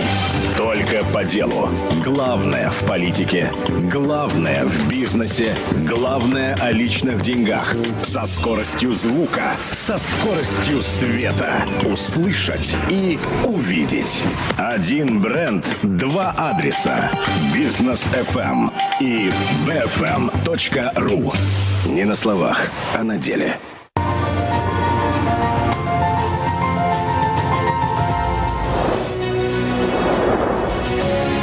В Российской академии народного хозяйства и государственной службы при президенте Российской Федерации проходит Гайдаровский форум, который в начале года традиционно задает вектор общественной и научной дискуссии. Здесь собираются известные эксперты, представители органов власти, общественные и политические деятели, предприниматели из разных стран мира. Гайдаровский форум открывает обсуждение деловой повестки на ближайший год. Для гостей из-за рубежа форум выступает важным источником информации о главных тенденциях социально-экономического и политического развития, состоянии бизнес-среды и инвестиционного климата России. В ходе открытых и плодотворных дискуссий участники форума смогут обменяться положительным опытом и лучшими мировыми практиками, предложить конструктивные подходы к решению приоритетных ключевых задач, стоящих перед Россией и миром на старте нового года, нового десятилетия. Ключевая тема форума этого года – «Россия и мир после пандемии». Какие уроки мы извлекли с 2020 года? Что нас ждет после пандемии и как мы можем подготовиться к этим изменениям? Станет ли дистанционная занятость будущей моделью рынка труда? Как ограничения и принятые в условиях пандемии законы повлияют на права и свободы граждан? Кто кто является реальным бенефициаром пандемии в долгосрочной перспективе, а также глобальные вызовы десятилетия и национальные приоритеты России. Эти и многие другие вопросы будут обсуждаться экспертами форума. Смотрите прямые трансляции 14 и 15 января. Россия и мир после пандемии. Гайдаровский форум. Не пропустите.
Добрый день, дорогие друзья. Good afternoon, dear friends.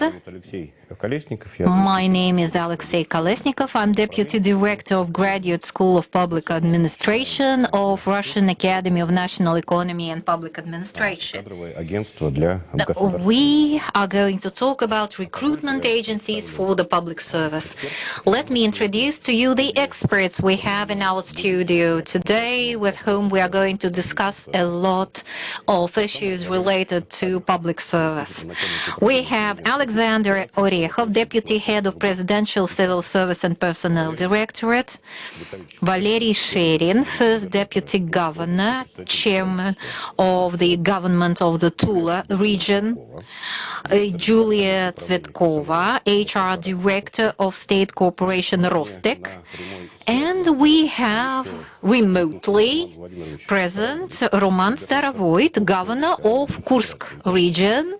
Glad to welcome you. Good afternoon. And we have Tatiana Dyakonova, Head of HR Policy in the Ministry of Economic Development of Russia. Good afternoon, dear friends. I'm very glad to welcome you to our discussion. Now we are going to discuss what is a staffing agency for the civil service, where and how can we find those who will fill the job vacancies in the public service. This year is a turning point. We are talking about changes we expect and that we need, and changes means also we need a change in the public service, and for public service to be efficient, we need efficient managers. We need people. Now we are going to talk about how and where to find the people, the right people to staff the public service. And before we start our discussion, I would like to ask you a simple question. We ask it every year to the same we ask it every year, the same question. Tell me, please, what are the 3 basic qualities that are most important and demanded for public servants or candidates to become public servants? 3 main qualities. Well, I think it's responsibility, professional competency, and ability of self-development, ability to change, to learn. I would name emotional intelligence and social intelligence, client-focused, proactive, and result-focused. That's what a public servant should be, and I can speak in more detail about each of these notions. Julia, I would also, first of all, mention the professional competency, which is always the key for any public servants. And since we very often have to jump from task to task, and we have to cope with a number of tasks at the time, it's multitasking, plus activity, resilience, adaptability to the quickly changing environment. And practice shows that life's changing not quickly, but very quickly. Roman, what about you? Yeah, I fully agree. Number 1, to my mind, should be professional competency, which means personal competence and personality traits, plus communication skills and discipline. Discipline in a broad context, meaning executive abilities, self-organization. So it's professional competence, discipline, and responsibility. For me, it is service. will to serve. Public service means serving people, serving the country. And number two is adaptability and stress resilience. Resilience to various challenges in life and in service.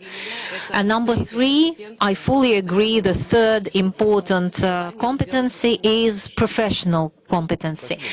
But number one is still the desire to serve. Yeah, it seems these are not very difficult qualities to find in a candidate, but where do you think we should look for such professionals, able of multitasking, having emotional, personally intelligence and whatever? Where should we look for them? How can we ensure this actual succession plan? You can call it whatever. Maybe we can move personnel from region to region, from agency to agency in public service. That's an interesting question. I guess my colleagues will agree. We have two sources of staff.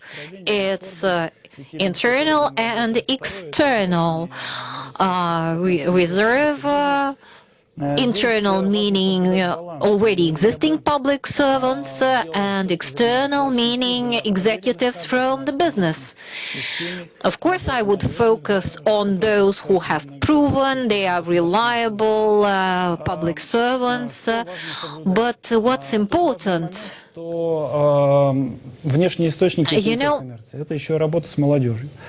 external sources means not just overcoming inertia, but also working with the young.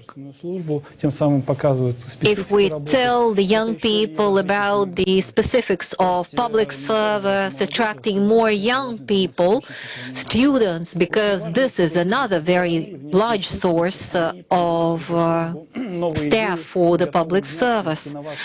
Plus, we want to cover also those who are more conservative, but able to cope with our tasks. At the same time, it's very important to my mind to remember that if someone comes from business administration to public service administration, the person needs to undergo special training. We need to explain the specifics of public service, document handling, and other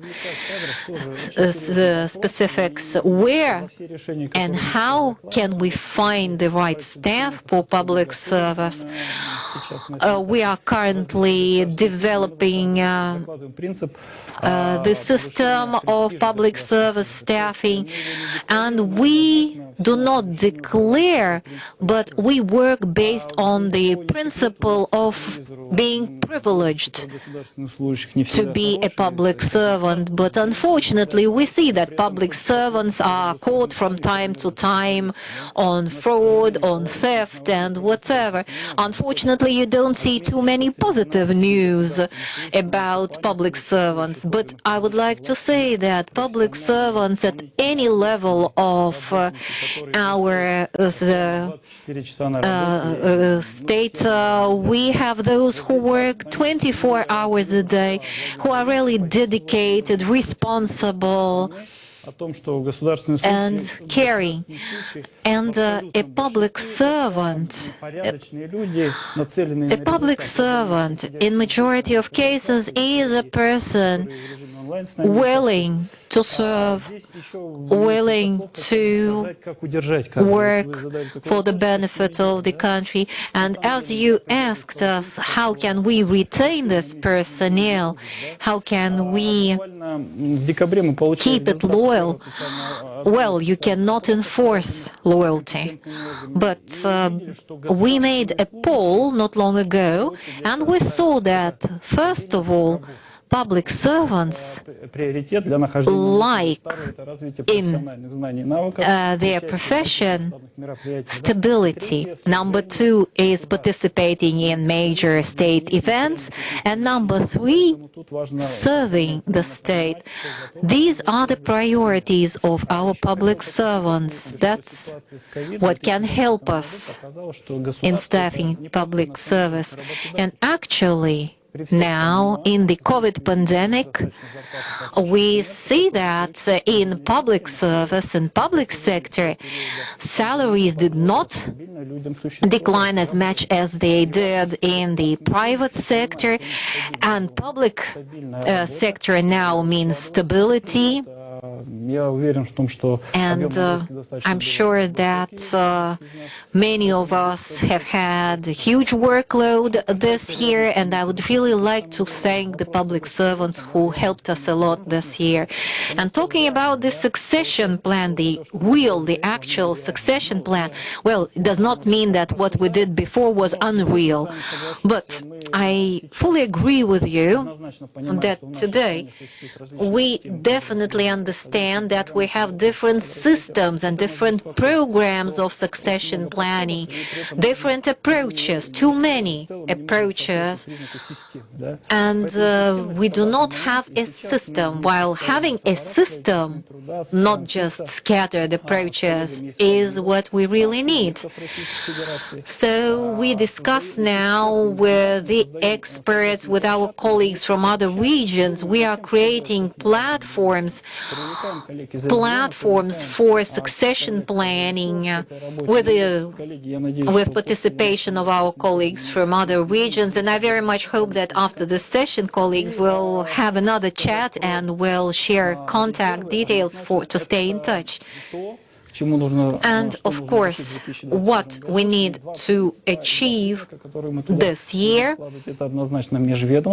is inter-agency connections and inter-regional connection, and we need a system that would help us find a candidate to fill a public servant vacancy, not just for looking for the available personnel in our personal region or city, but in other regions as well.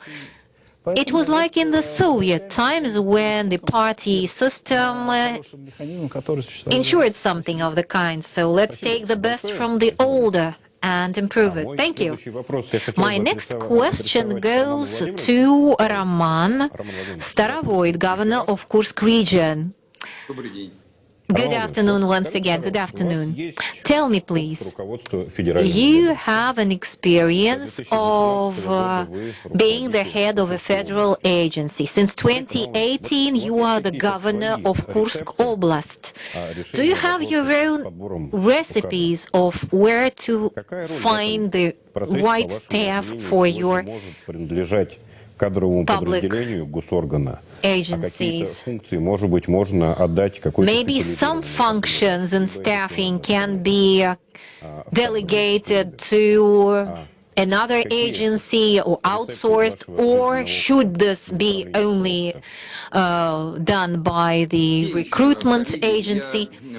Dear colleagues, first of all, I agreed to participate in today's discussion because I was interested in this topic, in participation of staffing agencies in staffing regional or federal authority jobs, because in my own job, I never used this tool. Yes, traditionally we had a succession plan because these plans are available in every federal agency. Plus, we have tenders for filling the vacancies. Plus, we collaborated with the Russian Academy of National national economy and public administration, plus in the framework of transformation of the Federal Road Agency in 2016-17, we had a special workshop of projects based on Malaysian performance management and delivery unit experience, where in the framework of such workshops, the officials from Russian Road Agency, together with the ministry staff and others, were looking for candidates who were motivated the right way, who were able and willing to work the way we want them to work. And this was a very good social lift. And now in Kursk Oblast, we implemented a similar project in 2018. We opened a special series of workshops of projects covering more than 250 people.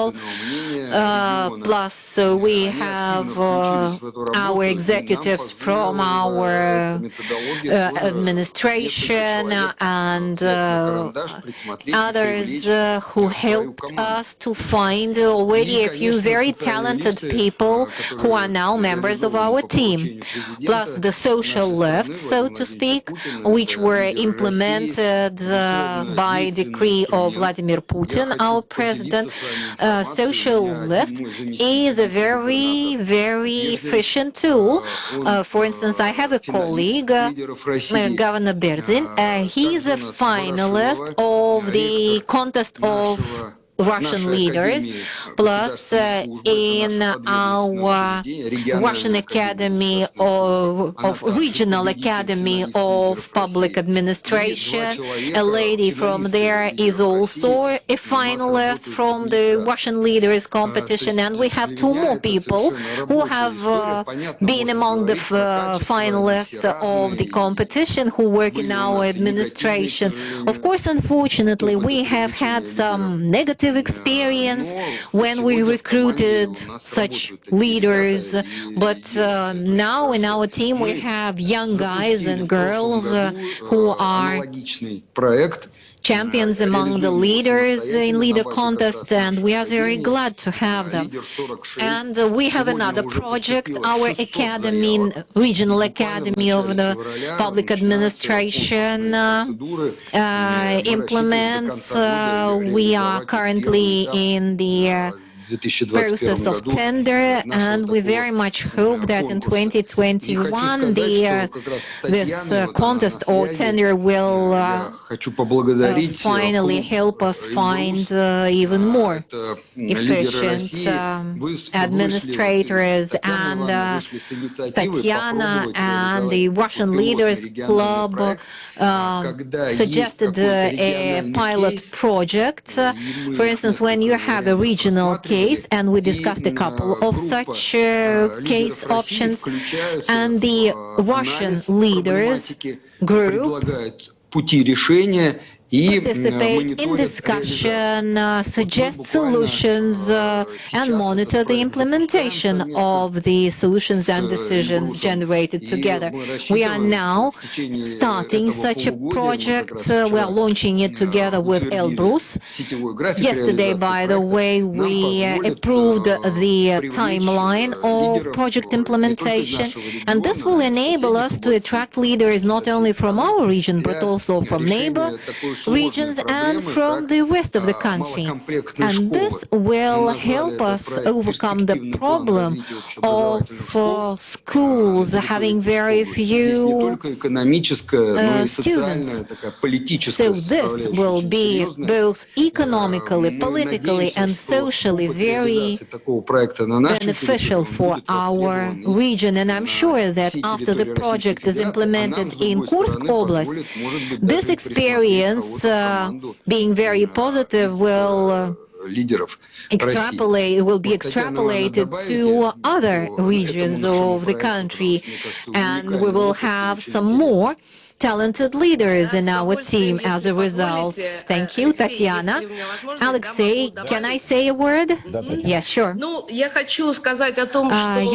I would like to say that Mikhail Mishustin in November 2020 said that the system of public administration is starting a reform, and considering that now the availability of efficient personnel is what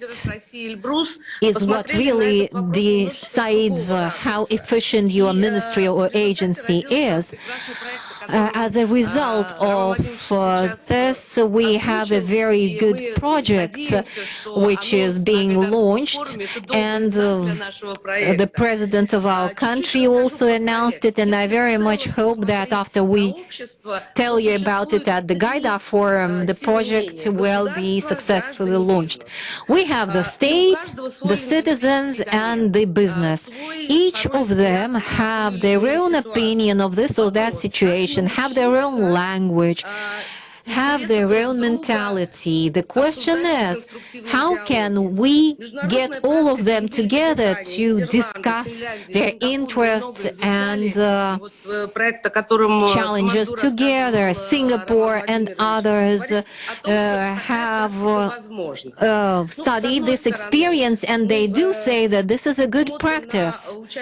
On the one hand, we look at those who participated in the Leaders of Russia contest, and we see that those who participated in this contest, the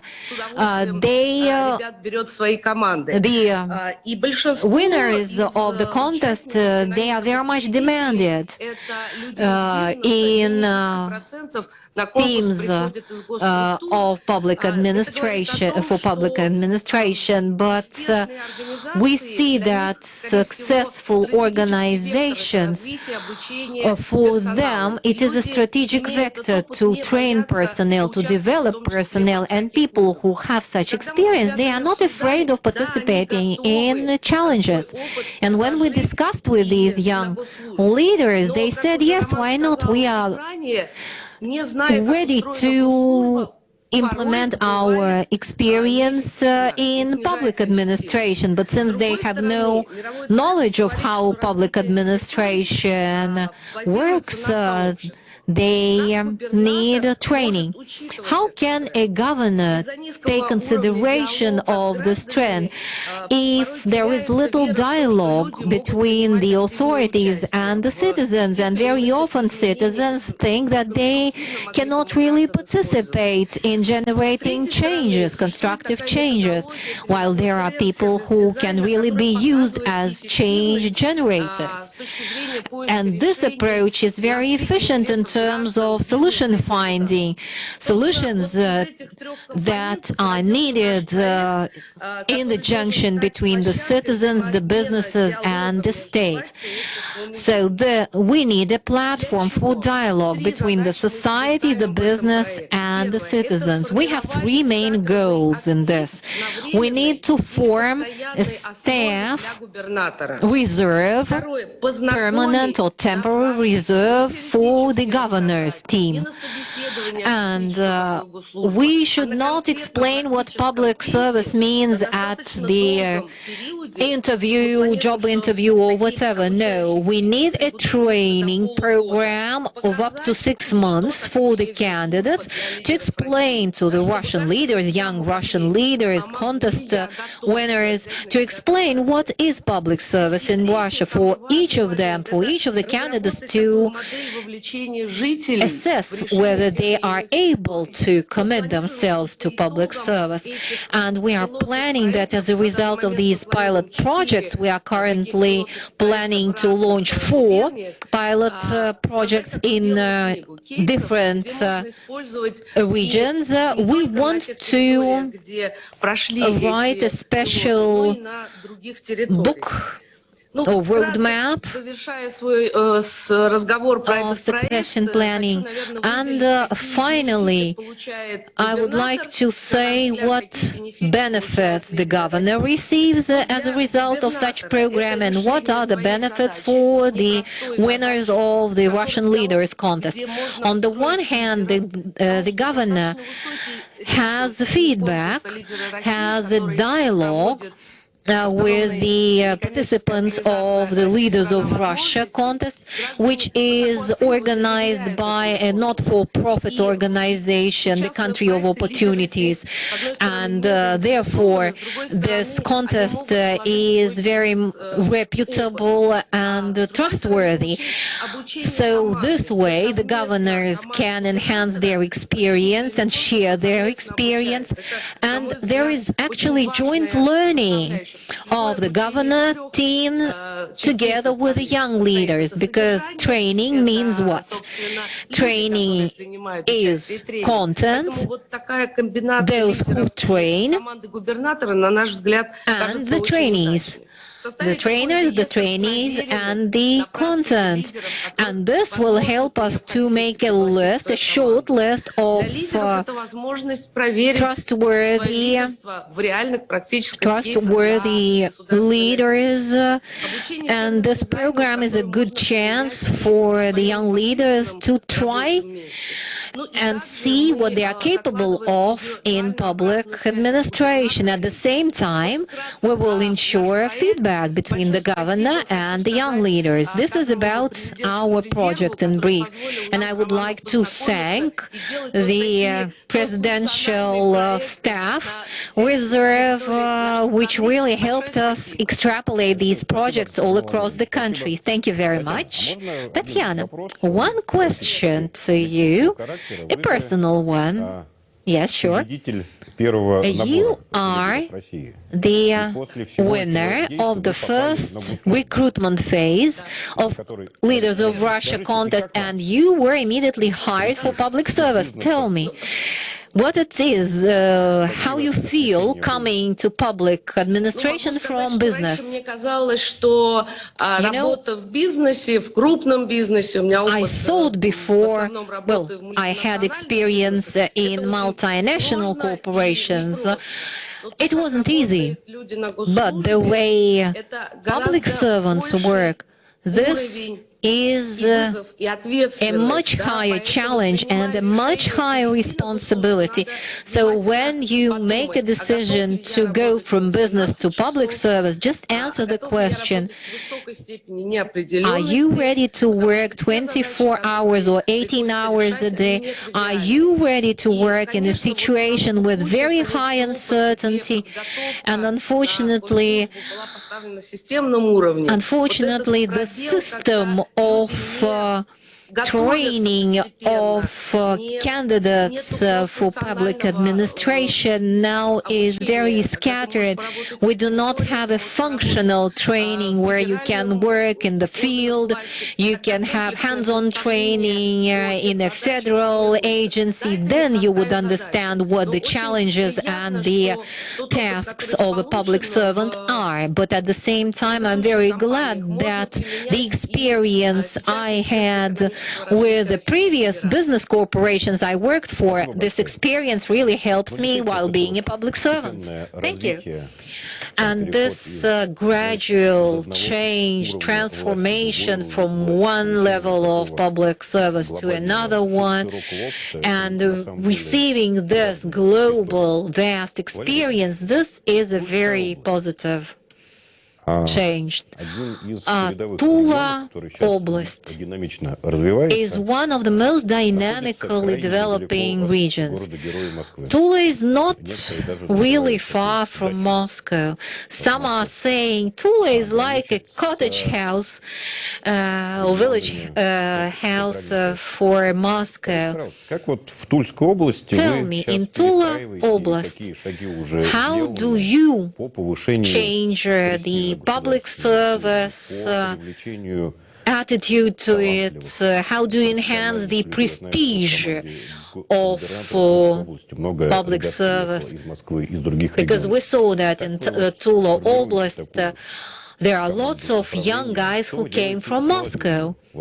How do you train young people? How do you attract them to public administration? Because you need young leaders to be in the succession plan. Thank you very much for giving such a high assessment of our achievement. But, you know, we very well understand that the fact that we are very close to Moscow agglomeration is rather a drawback for us, because competent people very often leave our region to go to Moscow to have a better job there. So we have to innovate, we have to look for new tools to retain them in our region.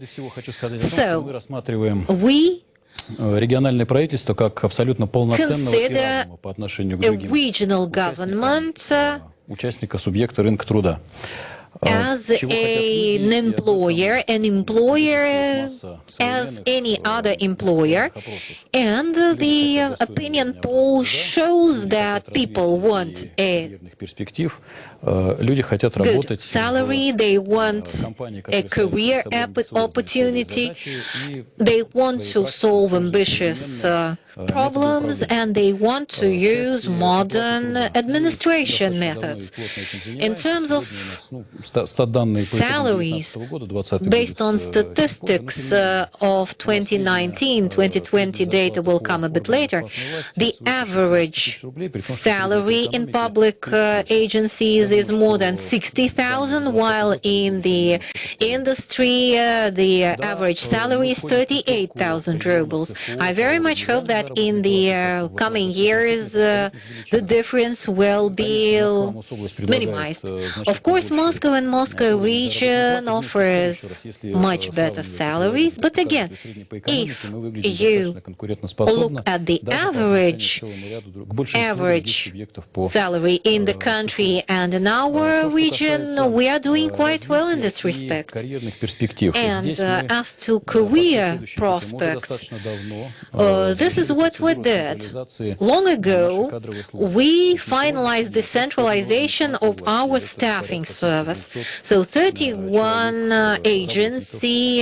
executive authority agency are under the Chief State Staffing Directorate, and this directorate, it does not only tackle operational issues, but it is a fully functional, fully fledged HR division with people focused on what we need. Plus, we have now an online platform-based corporate university with more than 300 different specialties a person can get trained in for this or that job vacancy.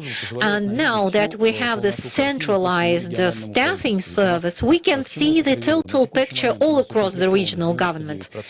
We have 99% vacancies filled, 60% of new appointments were made with candidates from our succession plan, plus horizontally moving candidates from one position to another one, plus internal migration inside our regional government.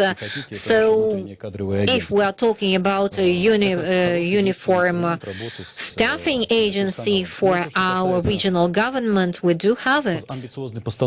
And talking about the ambitiousness of the task, of course, national goals and national projects, if we decompose the national goals region by region, of course, the goals are ambitious, and our Oblast has already claimed we are a region which is attractive for investors, attractive for tourists, attractive for job candidates. We participate in all pilot programs and projects our federal colleagues are implementing.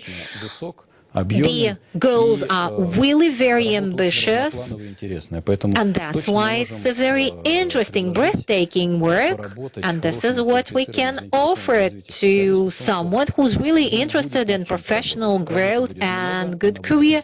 There'll be a lot of work to do, it'll be an interesting work, it's an ambitious challenge, and that's why it's interesting. So centralizing the staffing process between regions is very important. But are you planning to delegate this also to the municipal authorities level? No? You know, the staffing service we currently have, it's not a closed service. It's not just a staffing department only for our government. Because public health service, public health system can also take advantage of the staffing department, because during the COVID-19 pandemic, the healthcare units needed more staff. We attracted 60 people from other regions. 6 of them stayed in our oblast for permanent residence, because this staffing department, it had 300 candidates, out of which these 60 were chosen. And of course, when hiring these people, we created for them all the necessary conditions for them to enjoy working and staying in our oblast. And any other employers, any other public agencies, authorities, municipal authorities, or other levels of public administration can take advantage of this staffing opportunity. And this is the kind of service we also render to our municipalities. Thank you. Julia, you are the only one here who does not represent any public agency. Rostech is a major holding with state mentality, with state vision, yet it is a corporation. Tell me, considering the scale of your corporation, considering the challenges you face, how do you find, assess, test, and recruit top managers? Thank you, first of all, for the invitation to participate in this discussion at the forum. It is a very pleasant thing to see that our experience of Rostech can be of use also for public administration staffing. And based on what the previous speaker said, let me say that we too have a centralized personnel management system. Our HR unit is concentrating the full cycle of HR management, because we start from understanding what kind of personnel, how many, and for how long we need before we start planning and looking for. So first important thing is to carefully forecast what competences we will need, for how long, what kind, and so on. And of course, this means assessment, diagnostics, and other tools that we use, which is the social policy, incentives plan, and other things that help us keep our executives with us. Talking about the recruitment channels, there is nothing new, I will tell you. Like the public agencies, we are using both external and internal resources. On the one hand, we have the top executive contests. We participate in Leaders of Russia contest. Mr. Chemezov participates in them for many years, and we very much work together with the candidates that come. They can be our business partners. They do not have to be officially hired by Rostec, but they can be partners. And this is a succession plan. We participate in the Federal Reserve and other staff reserves, and this is also a good source for search and training of personnel, of executives. And of course, it's also important, like the previous speakers said, to select the young talents starting from the student years, while people are still students.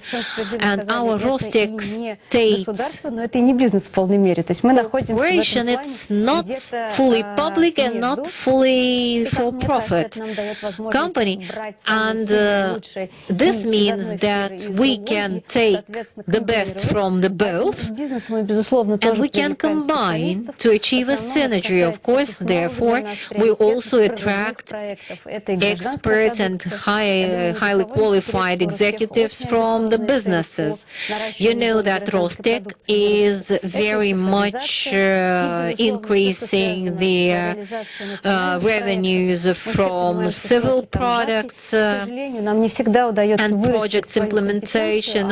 Unfortunately, not always we manage to increase our competency. That's why we are always looking for the most competent candidates in the external market. So what do? We are self-sufficient in this respect for the time being. Plus, we have our corporate university or academy, which really helps us to staff our vacancies. But I wouldn't say we have an algorithm of collaboration with HR agencies. And if you are talking about some targeted staffing of specific job vacancies, in this case, we definitely resort to HR companies which really help us find the right person, because sometimes the right person is the person which is far from working in the industry you are looking to hire him in, but sometimes it is the right person, someone who has a completely different experience in another industry. Plus, you know that in defense and industrial sector, we have a very big share in terms of number of personnel. Considering how much personnel our corporation has, we can rotate the best experts between our departments. And in my practice, for instance, I was in economy and finance before I came to HR, and I was deputy of economic and finance department of Rostec for a long time before I came to HR department. And trust me, we have lots of examples like this. In terms of this internal rotation, we have a special portal of vacancies where we generate all the information about any internal vacancies, job vacancies in our company. And this really sometimes helps to find connection between organizations and neighbor industries. And actually, it's always nice for people to see that there is a vacancy right next door. And of course, like everyone, we are trying to grow the right staff, the right personnel, and of course, we are thinking about the key personnel. We have a special group format to train them to to be the way we want them to be. And what's interesting, the training programs are fully, the employers' requirements are fully integrated in the training program so that we can grow staff for specific employers. And therefore, I think this is one of our key sources for us to form, shape, and train the experts we need. And I started with this, and I will finish my speech by saying that one of the most important tools is the right approach to forecasting. You need to very well understand who and when you need and for how long. And we fully use the mathematic modeling tools. We are trying to cascade the documents. We have special specialties, and we can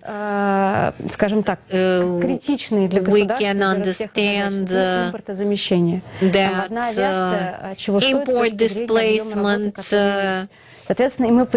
and others, but we perfectly realize that we cannot be at the end of the train. We need to understand very well ahead for 5 or 10 years who we will need in 5 or 10 years. And we are very meticulous about this, and we are trying to mathematically model who we want to come to work for us in future. And of course, for instance, if you take import displacement, exoskeleton, and other tasks, they are of big interest to experts. At the same time, they are close to serious challenges, after which it's a really good thing to go to the public administration to take a job there. And now, considering the pandemic, this as well is important. And of course, motivation. We are currently trying to develop a young experts pool so that it never happens that all the results we have worked for, all the specialist training would be completely destroyed due to incompetency of certain humans. And considering that the young, they have a family and children, for them, as you know, there are other motivators which really work now. Thank you. That's a very interesting experience. We have to wind up our discussion soon, and I would like to address once again Alexander Orechov. We've been discussing this question for a long time. You know, succession plan system. We have presidential succession plan system. We have professional succession plans in different agencies, in industries. We know that our corporations are also doing this. So on the one hand, there are lots of reserves. There is a good succession plan, yet it could be more efficient than what we have now. How efficient would our staffing be if we could take a broader look at the system? The problem is a complex and a very important one. It's a state-scale problem. And before answering the question, I would like to say a few words about the agencies, the staffing agencies. I'm very hopeful that those who work in corporations, the staff officers, they can really help other employers.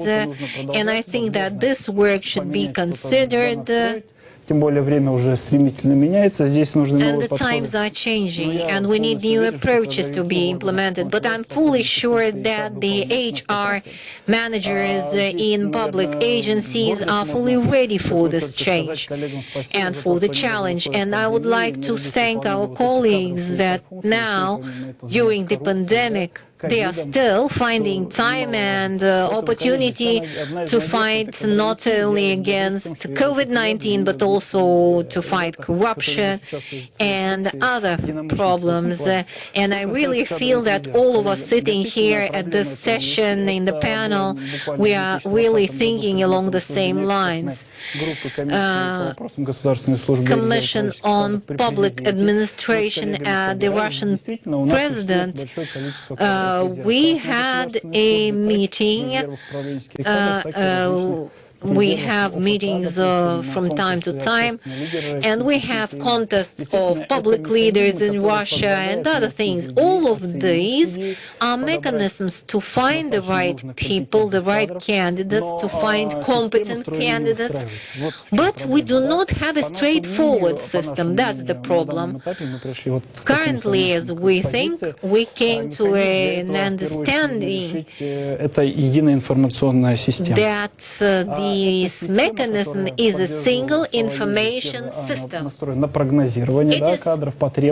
customized to forecast the need for new public servants, and we need to analyze why some staff is migrating from public administration elsewhere, because very often people aged 40 or 50 years, they quit public service because the state has invested in them, has given them growth opportunities, career, other benefits, and they quit public service. We need to understand why. The system, apart from analytic work and forecasting, should also focus on staffing, should focus on staffing policy development, and also on organization of the public administration system.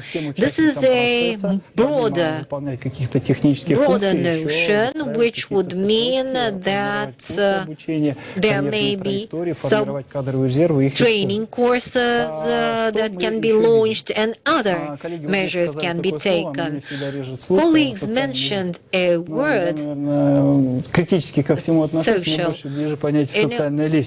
I don't like the term social left. I like social stairs. And if we come back to our principles, like I said, that responsibility, competency, and ability to develop oneself, I think this is exactly what a professional shows when climbing the social stairs. And number two we want is the creation of a mechanism,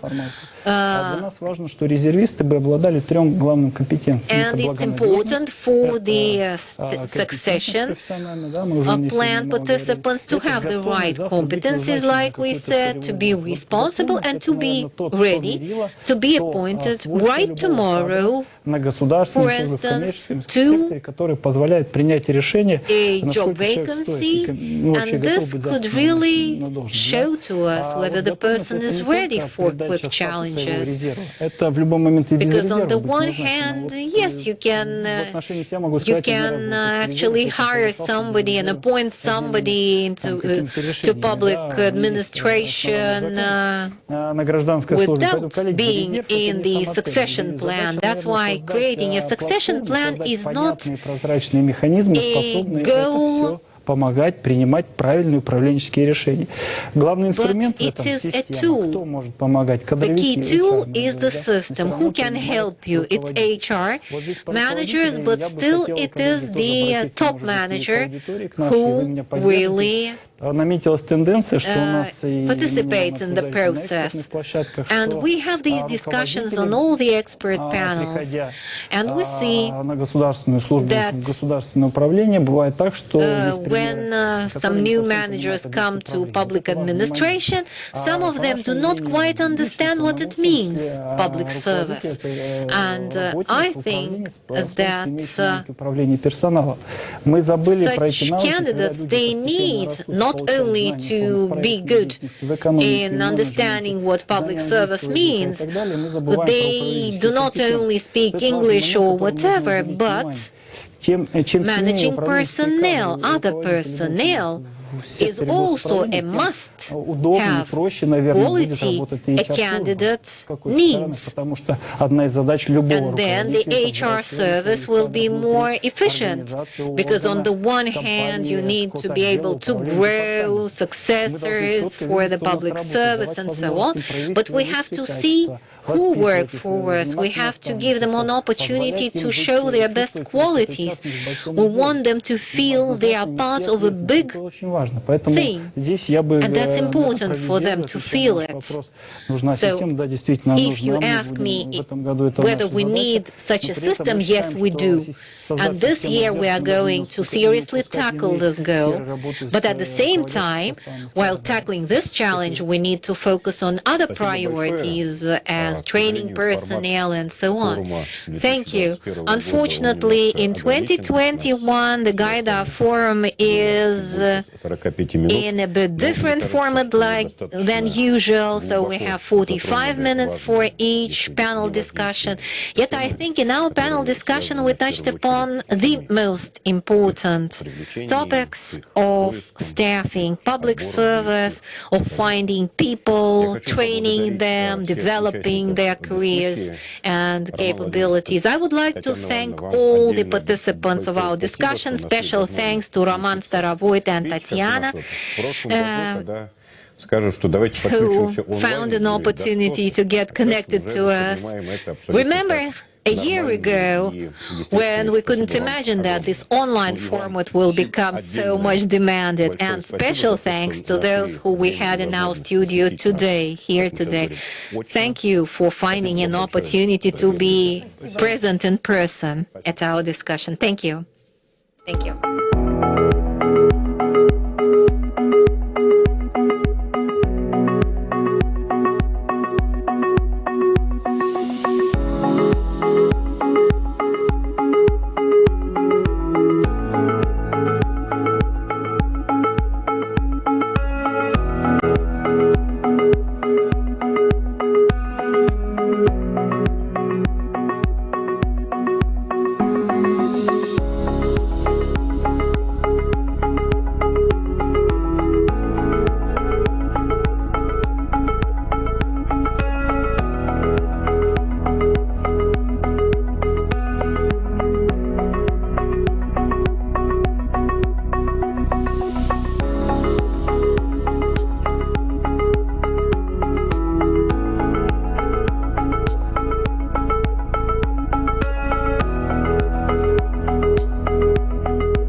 Изменились ли мы? Стали другими или остались собой? Принимая время, место, обстоятельства.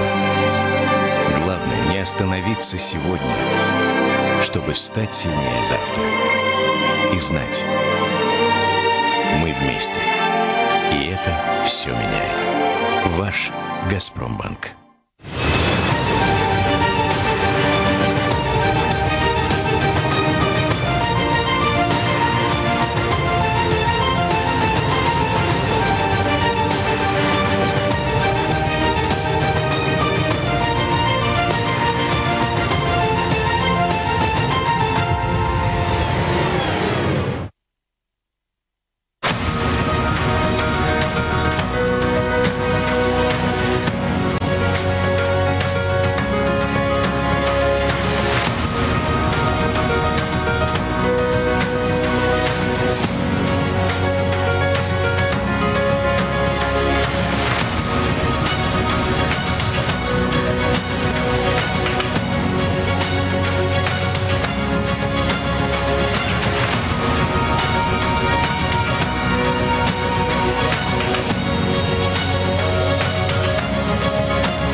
звуке или в тексте, ушами или глазами, но всегда мозгами.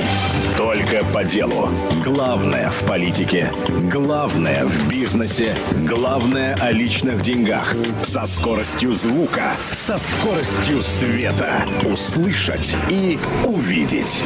Один бренд, два адреса. Бизнес FM и bfm.ru. Не на словах, а на деле.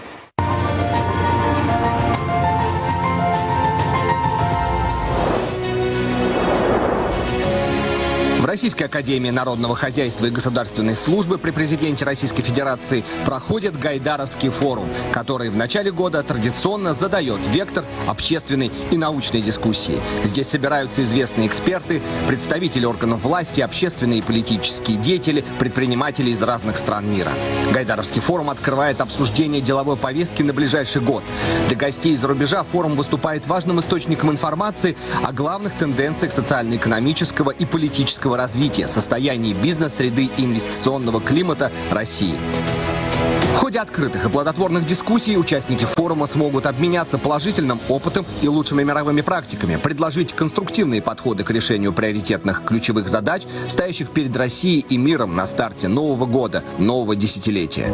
Ключевая тема форума этого года – «Россия и мир после пандемии».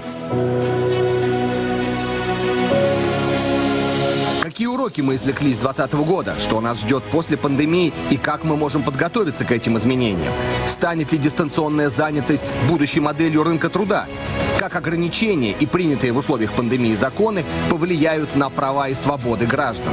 Кто кто является реальным бенефициаром пандемии в долгосрочной перспективе, а также глобальные вызовы десятилетия и национальные приоритеты России. Эти и многие другие вопросы будут обсуждаться экспертами форума. Смотрите прямые трансляции 14 и 15 января. Россия и мир после пандемии. Гайдаровский форум. Не пропустите.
Здравствуйте, друзья. У нас сегодня будет, наверное, очень интересно. Ladies and gentlemen, I'm sure this is going to be very interesting. For the first time, bloggers have been invited to such a forum. О них не говорят на таких форумах. Such forums are not for bloggers, or at least were not for them. Серьезное место в мире рекламы и вообще. They play an important role in the world of advertisement right now and in other areas. Very many young people follow their advice. We're almost all of us in social media, Facebook, etc., and the bloggers reign there. We know what's happening in the world. We know Trump disconnected from Twitter and he doesn't have a voice. And this is time to discuss this. Olga. Все-таки. Кто он такой, современный блогер? Who is a modern blogger? Well, hello, Sergey. It's a very interesting question. Being discussed in many countries, including our country, trying to give a definition first of a blogger. I heard a funny version. It's a network cultural figure. Well, we have an organization, National Association of Bloggers. It's not a trade union. It's our internal community, where we try to identify, define the rules of the profession. And we also make a definition. A person who makes unique content but follows the norms of ethics and morals. That's what we define as a profession of bloggers. It has not been accepted as an official profession in Russia.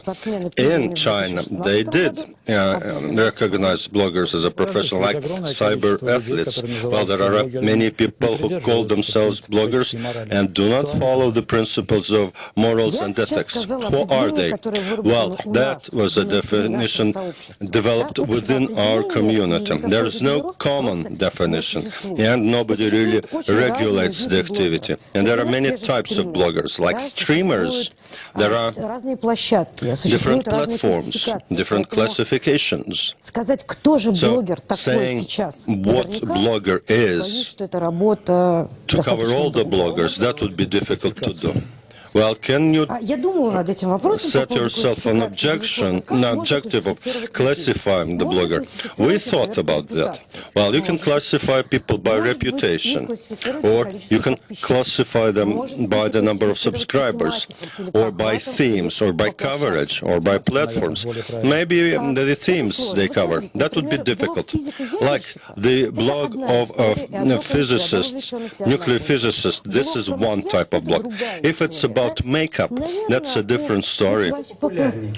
Well, maybe popularity. What's more popular? The life subjects, of course. Makeup, cosmetics, more popular than nuclear physics. But there are also expert blogs, useful blogs, and they would have different coverage, different categories, different level of usefulness for the audience involved. So it's, well, I would classify bloggers by reputation.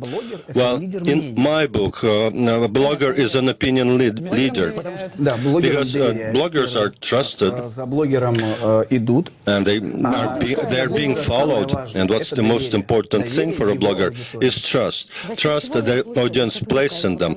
How do they get it? Through unique content and charisma and readiness to show their life to other people.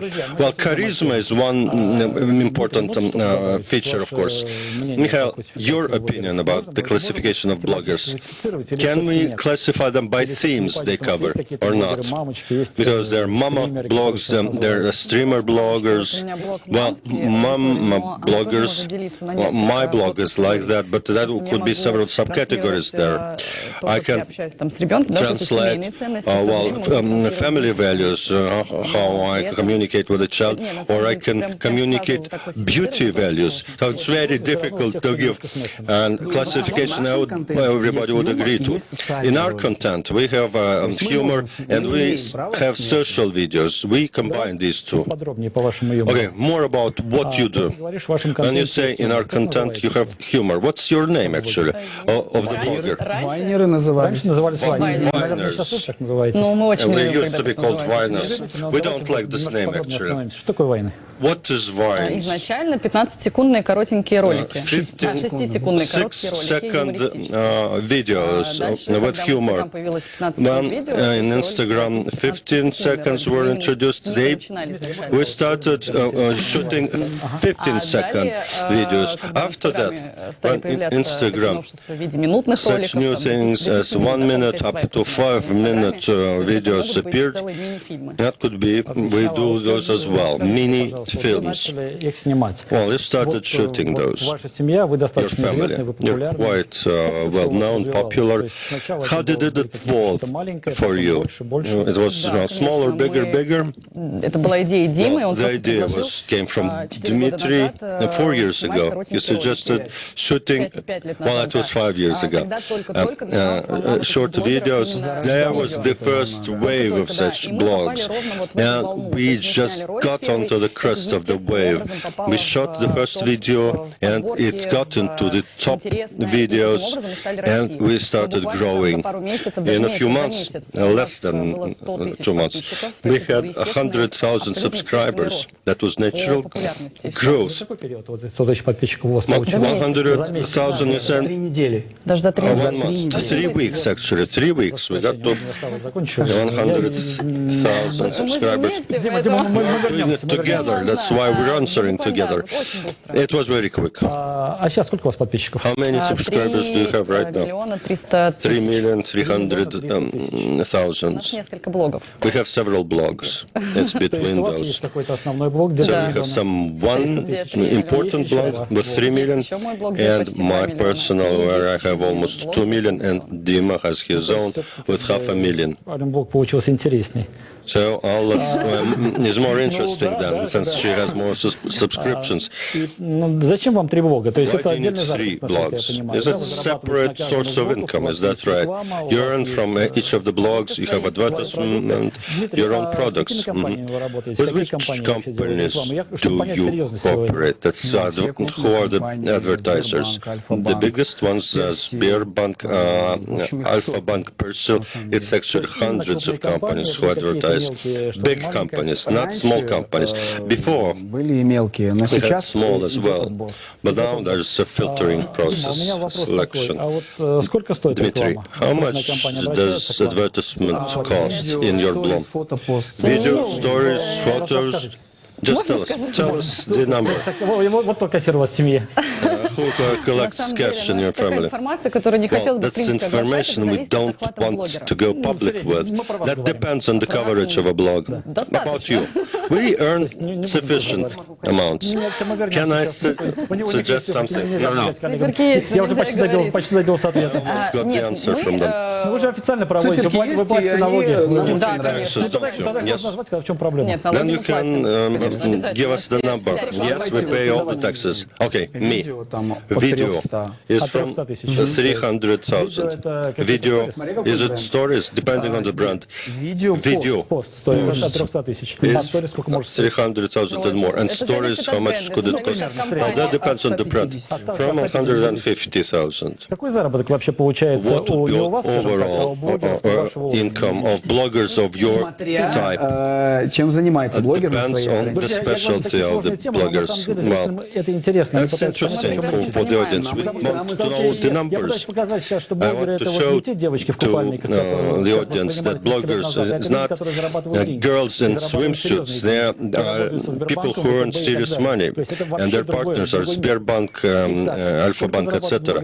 So your level of bloggers from 10 million, if you have your own information programs, it could be 100 million. So it's from 10 million to 100 million. The bloggers of your size with your number of subscribers. This is very serious. The sheet of paper started trembling in Sergei's hand. So it's up to 100 million, right? That depends on the expertise of the blog. If it's a blog with an expert story, they can earn. If it's 100,000 subscribers, the earnings could be dozens in the dozens tens of millions. So the girls who managed to increase their subscription in the past, that doesn't work, because the advertisers will clearly see what's what there, and they will not be able to earn a lot of money. Describe the subscriptions. Okay. Well, Olga is the best person to share her opinion on that. Okay, then question to you, Olga. Well, the question would be this. People can go to bloggers directly or through agencies, or some people who have like a pool of bloggers, right? How does it happen? How does the system exist? Well, a few years ago, maybe 3 years ago, it was something very new, innovation. Placing advertisement with a blogger, that was a terra incognita. Now it's a normal way of promoting your goods or services. That is done through an agency. Marketing people who specialize in influence marketing within such companies, and they would use filters using their own criteria. There are certain pools of bloggers. It's not an official thing. Well, TikTok has their own official pool, and other platforms have their pools, and through those, using their own criteria, they would find influencers that they need. There are people who have the information on the efficiency of bloggers, and there are many platforms. Some are gray, some are white, all sorts of. And as a result, it's about 65% of big brands already order advertisement from bloggers on a continuous basis, and this is the norm right now. And in this year, 2021, most of the brands have advertisement budgets for an influence market. Do I understand that correctly, that advertising goes more and more into the bloggers area? Well, this is one of the channels, just one of the existing channels. It depends on the business of a company, on KPIs that a company has, a brand, personal brand or expert, etc. We can advertise goods, services, recommend services. We can talk about a particular person or project or social event, etc. If this channel can attract the necessary traffic and be monetized, then okay, it will be used. And it is being used on a wider scale because other channels, and in particular because of the pandemic, which absorbed us online, while there would be a recoil of sorts. People will go to offline and deal with live people. But for now, bloggers is blogging is a very good business. Very good. As a person owning whole restaurants, well, somebody called me a blogger recently. Now, of course, I'm not a blogger. I'm owners of restaurants. I have a Facebook page. I have Instagram. But at some point in time, I felt that it would be great if I use the advertisement in bloggers. But for restaurant business, it doesn't work. You don't think it was effective, right? Because there are very few bloggers in that business, and they work in different areas. Their target audience is not the audience of restaurants. I tried to compare. Well, there were very many bloggers we tried. I have many personal friends among bloggers. How did you monitor, trace the efficiency? That's a word of mouth process. If I go to a restaurant and write in my blog that's a great restaurant, great food, great service, etc., etc., everything that's important for a person of some particular income, and after a certain period of time, people would come, maybe in 1 month's time, maybe in 2 months' time. Well, I know how to track this, I know how to monetize and to trace the what is the efficiency of monetization of advertisement.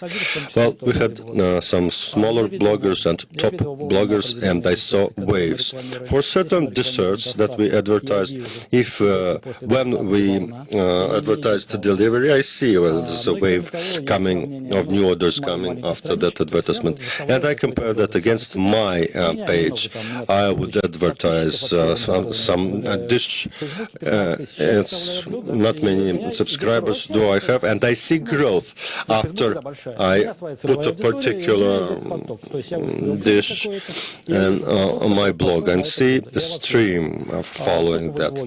And a top blogger put the same advertisement, the same dish, and I see the same wave coming for the same dish, but it doesn't work as well.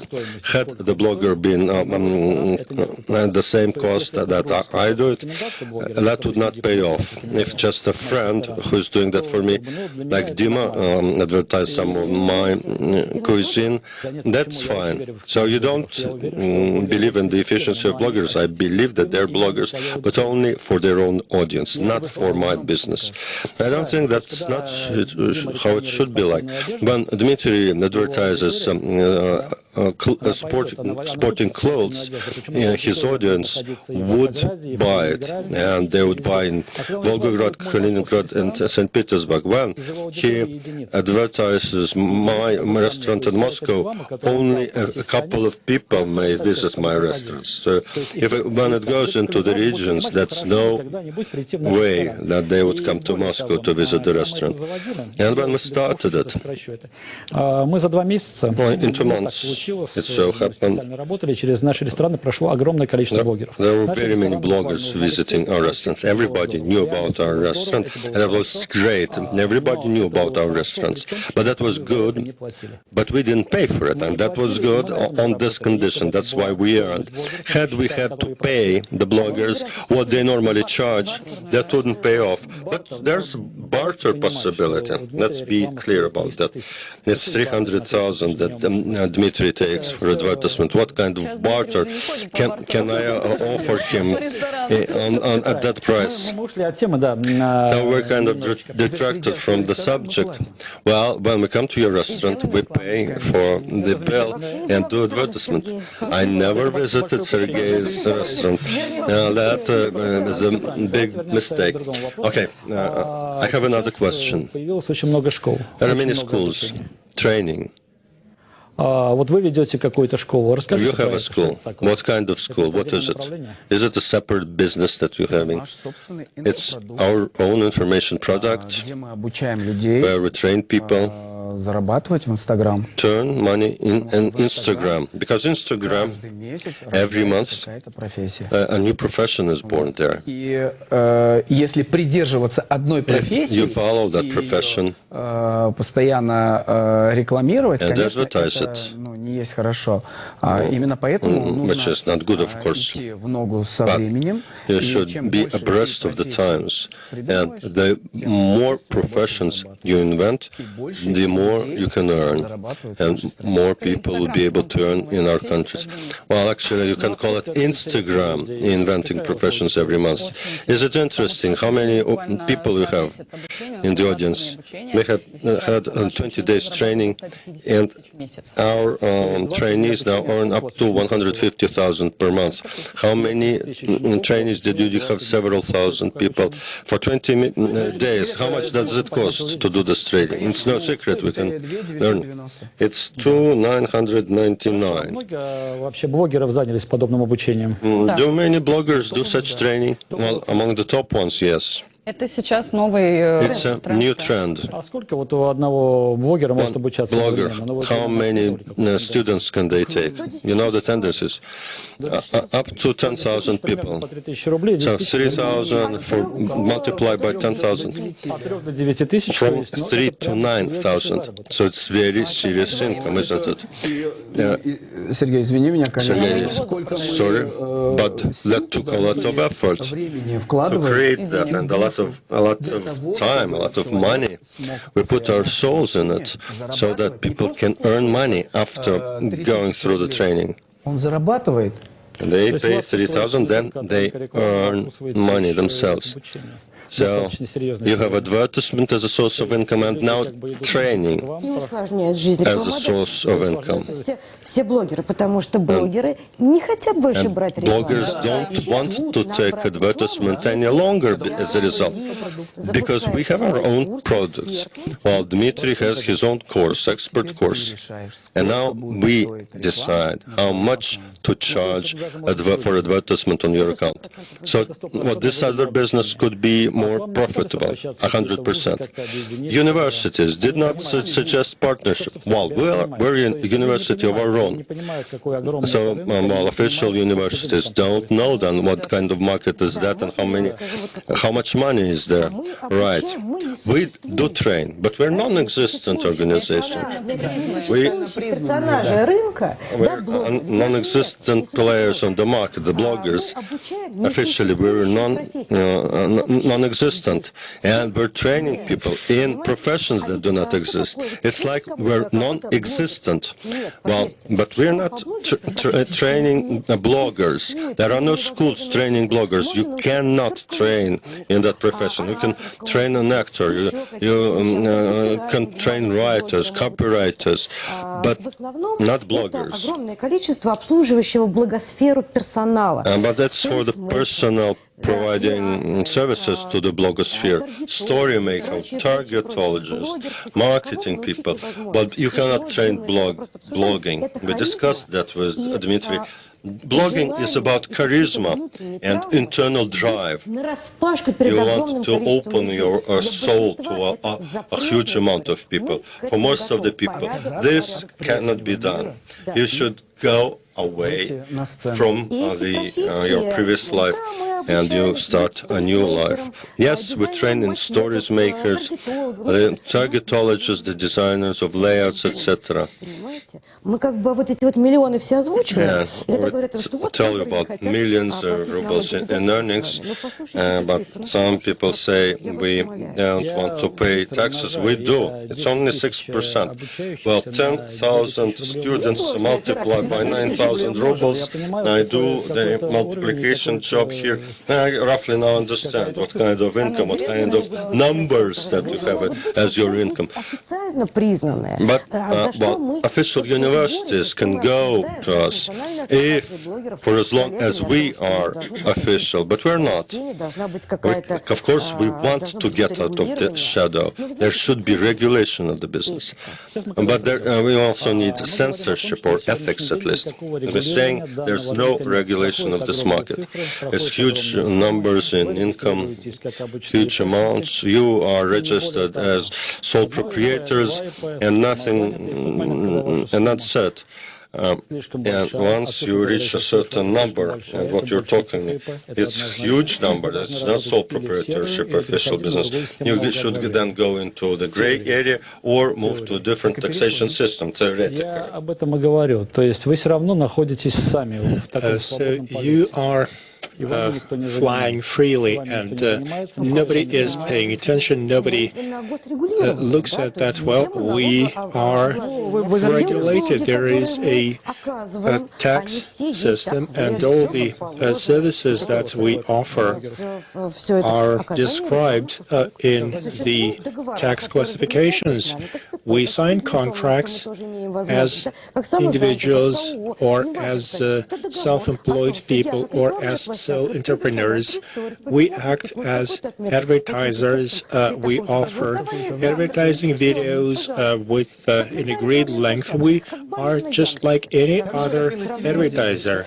It's like buying a banner at Yandex. Just the audience is different. The audience is huge, but you should not assume that the amounts that we named are what we are making. That's what some people are making.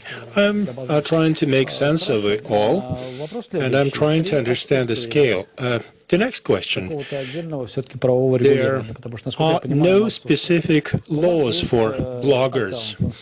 Let's say you have an Instagram account and your business is based on your Instagram or TikTok account. Let's say tomorrow I, as your competitor, am going to hire some people, we start filing complaints and your account gets blocked. That's what happens to many people. That is the nightmare for a blogger, to wake up and see that your page does not exist anymore. Well, it's not so simple. You cannot just file a number of complaints and eliminate an account. If there are no real violations, then your account is going to be recovered. You don't have to hire any special people to recover your account. Who is watching your account? It's people who are not even based in Russia. That is true for Instagram. They are based in Russia for TikTok. I don't think there are TikTok offices in Russia.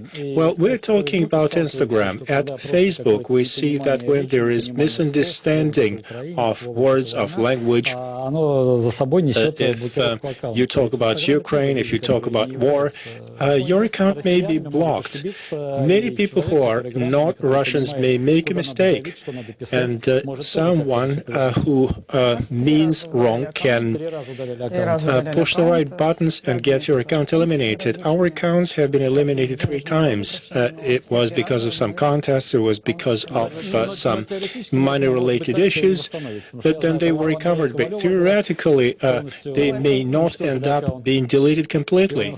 I know that Mr. Kovalov's account was deleted. Well, you have to have a real violation, true violation. You have to go against the rules of the community.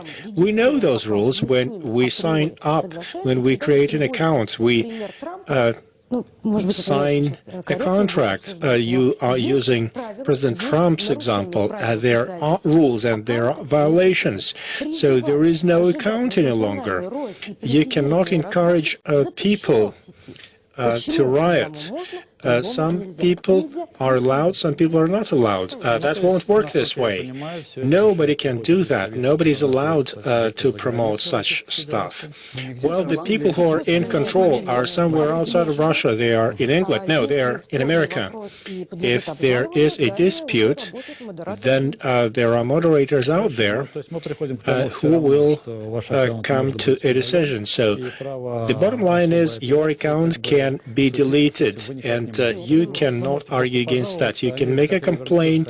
If they want to recover your account, they will. If not, you get deleted. If we are in violation, then that's the case. You cannot press charges against them. You cannot make them restore your account. So your whole business can collapse. That's true. That's why many bloggers have some offline businesses too. Well, I understand that you are trying to get some kind of insurance. Well, excuse me, colleagues, and excuse me, Sergey. I like your way of thinking, my account and this thing, the other. It's not your account. It belongs to Instagram. It's your content in that account, and Instagram is the only platform that offers you an opportunity to download your own content after it's been blocked. But all other platforms do not offer that possibility. As long as Instagram exists, as long as it's out there, the account is mine. No, the account belongs to Instagram. You own content. TikTok, Instagram, they offer you the service. They own the account. Everything that you put in that account is yours, but the account belongs to the platform. So when you say that some villains may take away your account, that's not the real picture. This is their account that helps you to do your business. They created this platform. They offer you an opportunity to reach out to an audience. So when we agree to their terms of use, we give our consent. We agree to those terms of use. They give us access to the audience, and we work according to the rules that the platform tells us to follow. Okay, we're clear about that. we said that we don't want censorship, and you mentioned streaming. Censorship and streaming.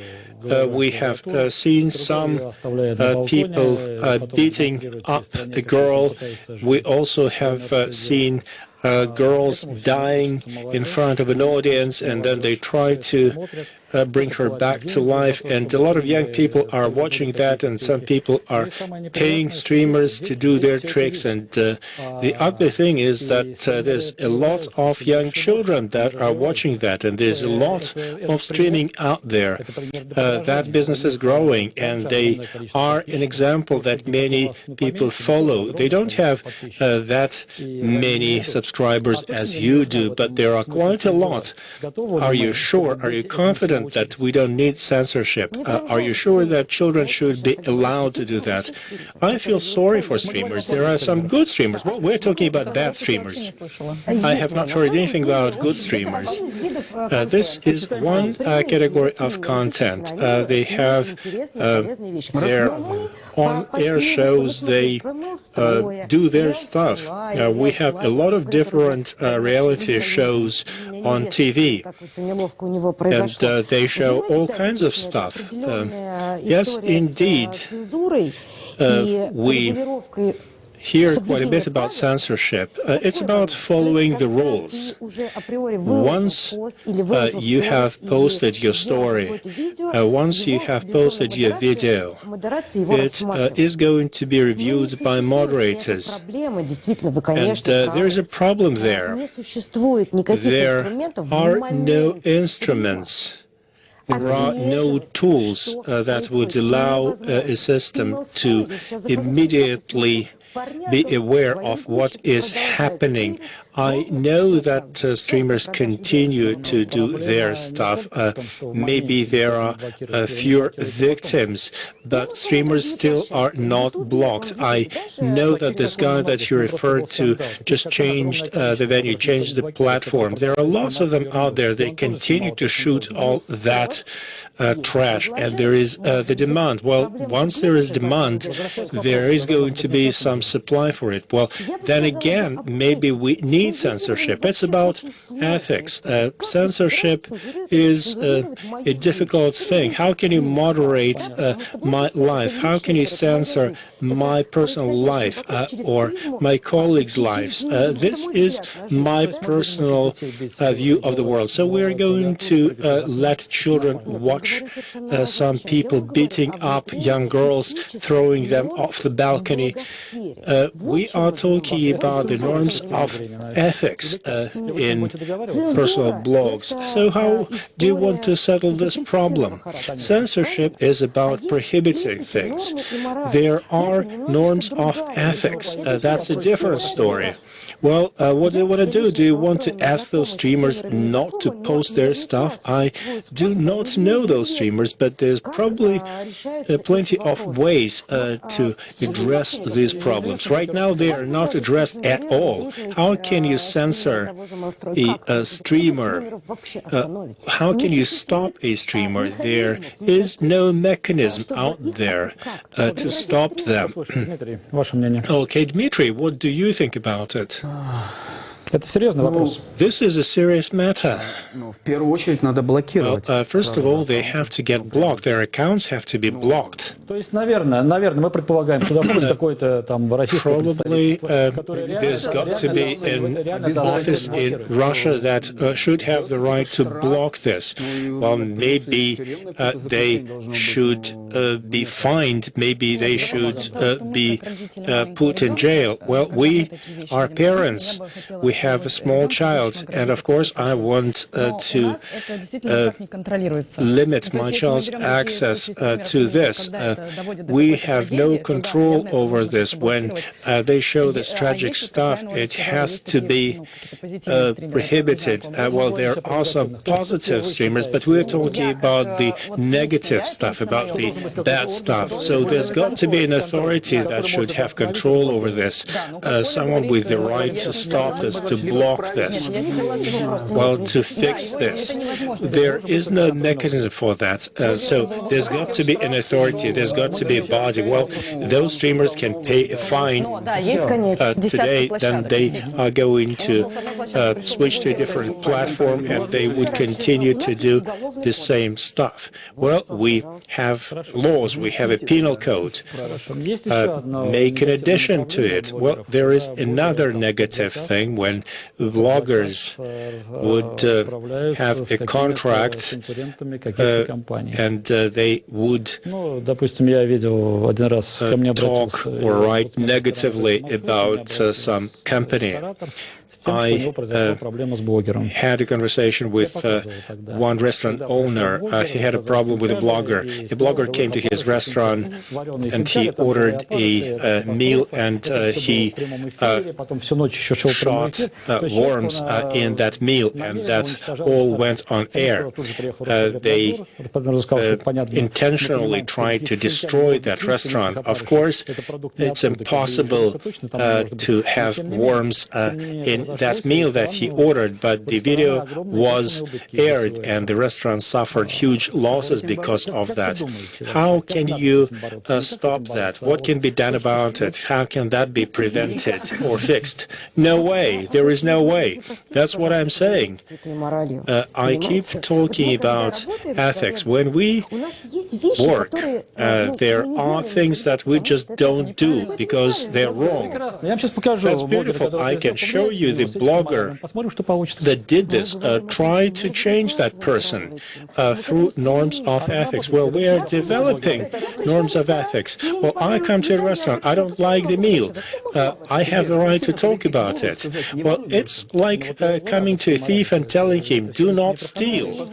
Well, it's not going to work. There's got to be some responsibility that has to be punishable. We have laws. We have laws. Well, in our blogs, we promote high standards of ethics. We talk about good things, family values and stuff. Do you think Instagram is going to be around for a long time? Some people are saying that it's just starting. Some people say that it's coming to an end. We believe that this is only the beginning. What do you think about the new things like TikTok? On the TikTok, we do not shoot anything in TikTok, but we have a growing audience in TikTok. We see the numbers are growing because that's the only platform, that is the only platform that brings its audience to people's accounts. Nobody else does that. Everybody else offers only paid services. TikTok does that. It's their principle. How does advertisement work? If you want to advertise something in Instagram, how do people pay for that? How do you keep your account afloat? No, there's paid advertisement. Targeted advertisements on Facebook. Well, we don't do this. Well, there are targetologists. Well, how do you pay? We pay to Instagram. One can pay to Instagram for targeted advertisement. There's a video and they give you an offer. If you want more people to see your account, then you get a proposition. And there's a cost associated with that, and you pay someone in England. Well, if this worked, it does work. No, targeted advertising works very well, but it works for commercial accounts. It does work for commercial accounts. You just have to set it up right. There is a profession, targetologists. They are specialists. They are very expensive people. And targeted advertising brings a lot of customers. Look at beauty stores. They are the customers for that. You don't sign contracts with targetologists. I can sign a contract with a targetologist. You can do that, but most probably this market is in the gray zone. In our country, fortunately or unfortunately, most likely unfortunately, we have many different shades of gray. Light gray, dark gray, almost black. Well, I'm not talking about anyone specifically. I understand what targetologists do. Most likely this is a great market, gray market. Well, the number is too big. I would say that about 40% of transfers from one card to another card happen this way. Today people are afraid. People are afraid of being prosecuted. They can be prosecuted.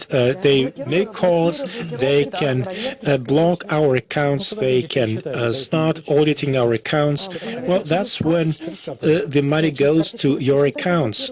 That is what happens when money is transferred to your accounts. They would ask us where the money came from, what the origin is, and we can sign contracts, or we can just receive wire transfers. If we use Sberbank Online, there's more people, there's an increasing number of people using Sberbank Online.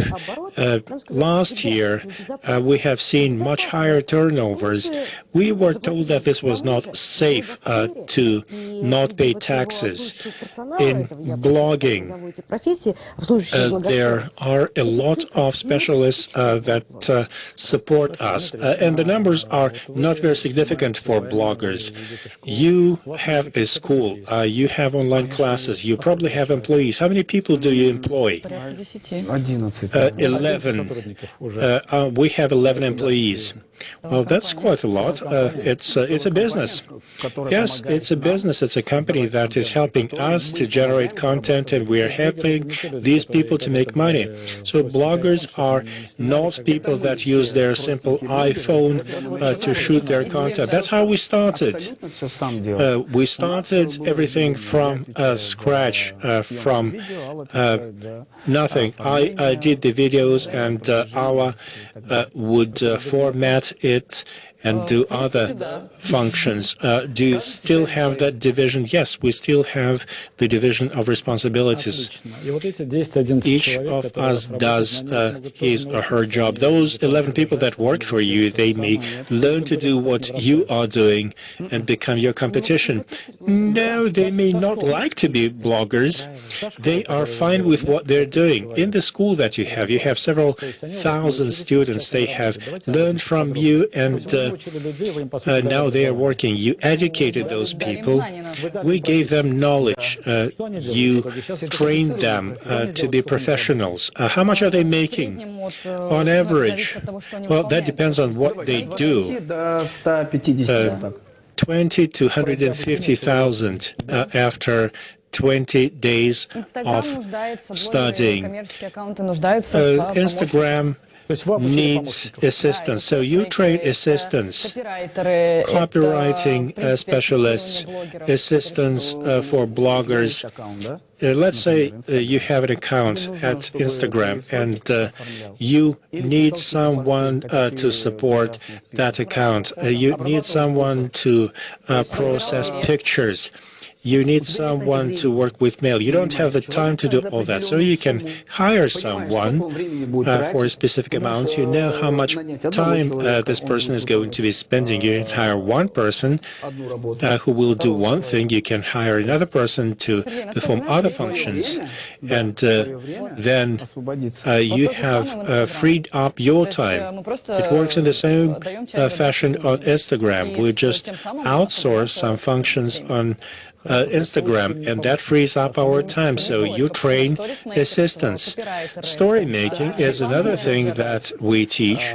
Copywriting, no. They can become experts, and they can start selling their knowledge, their skills to other people. Can they become bloggers? If they wanted to be a blogger, they would not be in this business. So blogging is a profession that requires special talent. It's very difficult to become a blogger. One has to be very rich to develop an account, or it's north of 10 million to make it work, and even then nothing is guaranteed. We have only a few minutes.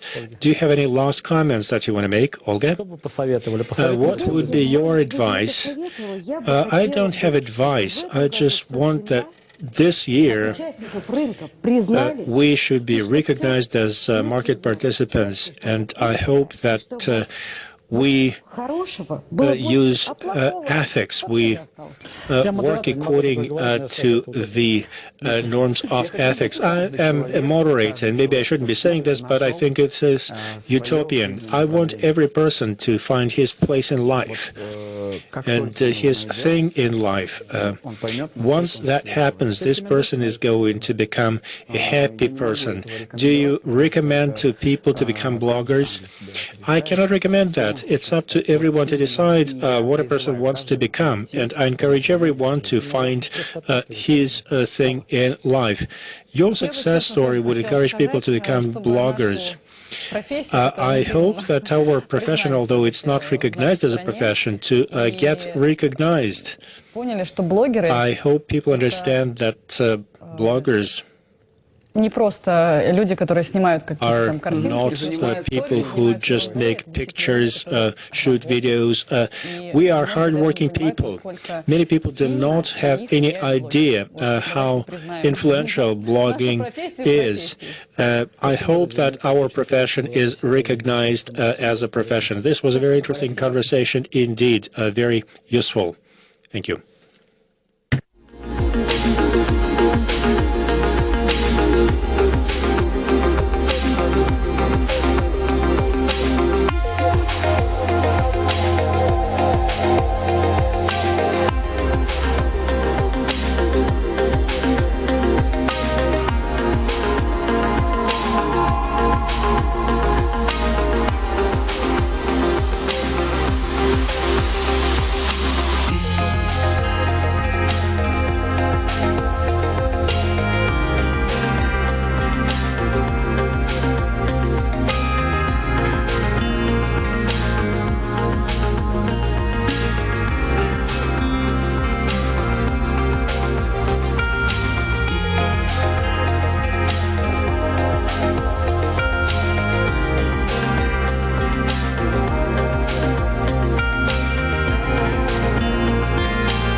Изменились ли мы?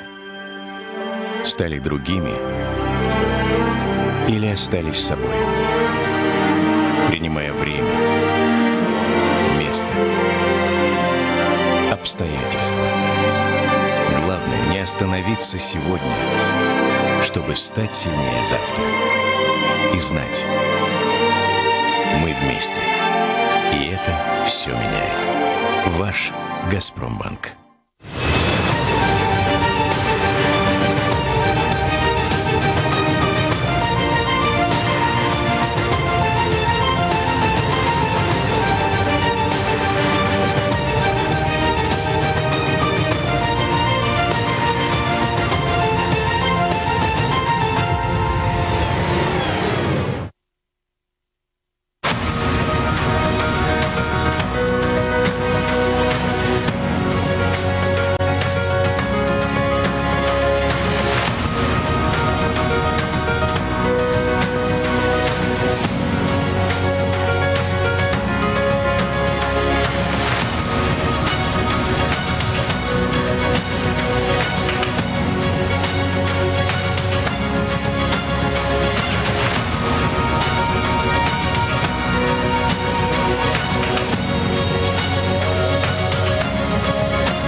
звуке или в тексте, ушами или глазами, но всегда мозгами. Только по делу. Главное в политике, главное в бизнесе, главное о личных деньгах. Со скоростью звука, со скоростью света. Услышать и увидеть. Один бренд, два адреса. Бизнес FM и bfm.ru. Не на словах, а на деле.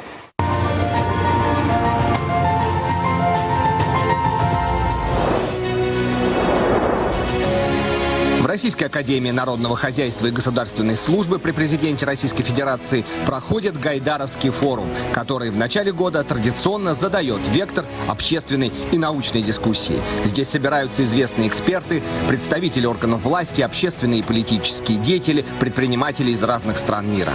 Гайдаровский форум открывает обсуждение деловой повестки на ближайший год. Для гостей из-за рубежа форум выступает важным источником информации о главных тенденциях социально-экономического и политического развития, состоянии бизнес-среды и инвестиционного климата России. В ходе открытых и плодотворных дискуссий участники форума смогут обменяться положительным опытом и лучшими мировыми практиками, предложить конструктивные подходы к решению приоритетных ключевых задач, стоящих перед Россией и миром на старте нового года, нового десятилетия. Ключевая тема форума этого года – «Россия и мир после пандемии». Какие уроки мы извлекли с 2020 года? Что нас ждет после пандемии и как мы можем подготовиться к этим изменениям? Станет ли дистанционная занятость будущей моделью рынка труда? Как ограничения и принятые в условиях пандемии законы повлияют на права и свободы граждан? кто является реальным бенефициаром пандемии в долгосрочной перспективе, а также глобальные вызовы десятилетия и национальные приоритеты России. Эти и многие другие вопросы будут обсуждаться экспертами форума. Смотрите прямые трансляции 14 и 15 января. Россия и мир после пандемии. Гайдаровский форум. Не пропустите.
вечер, дорогие друзья. Вечерняя студия Гайдаровского форума The приветствует evening вас. session У нас сегодня at Gaidar Forum welcomes you. We have very interesting panelists tonight. Let me introduce to you Andrei Mitikov, Managing Partner at Talent of Severstal Group. Welcome. Since 2003, Andrei was with Severstal. It's been over 17 years. Before that, he worked for Henkel, Sun Enter Brew, a lot of international experience that definitely was well used in the larger steel group. Tatiana Terentьева, Deputy CEO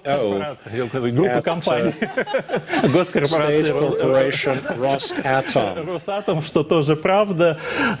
Tatiana has been with Rosatom since 2011. It's 10 years anniversary.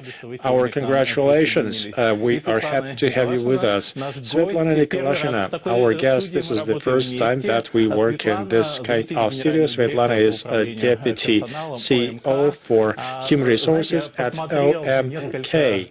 I have checked out your company. I looked at your website. I looked at your management board. 75% of the management board is women. What a fine example of diversity. It's amazing that in steel industry you have such a board, such a management board. You had a really screaming video. This was a difficult year, and the top managers in your corporation acted really well. This was truly wild, and thank you very much for that.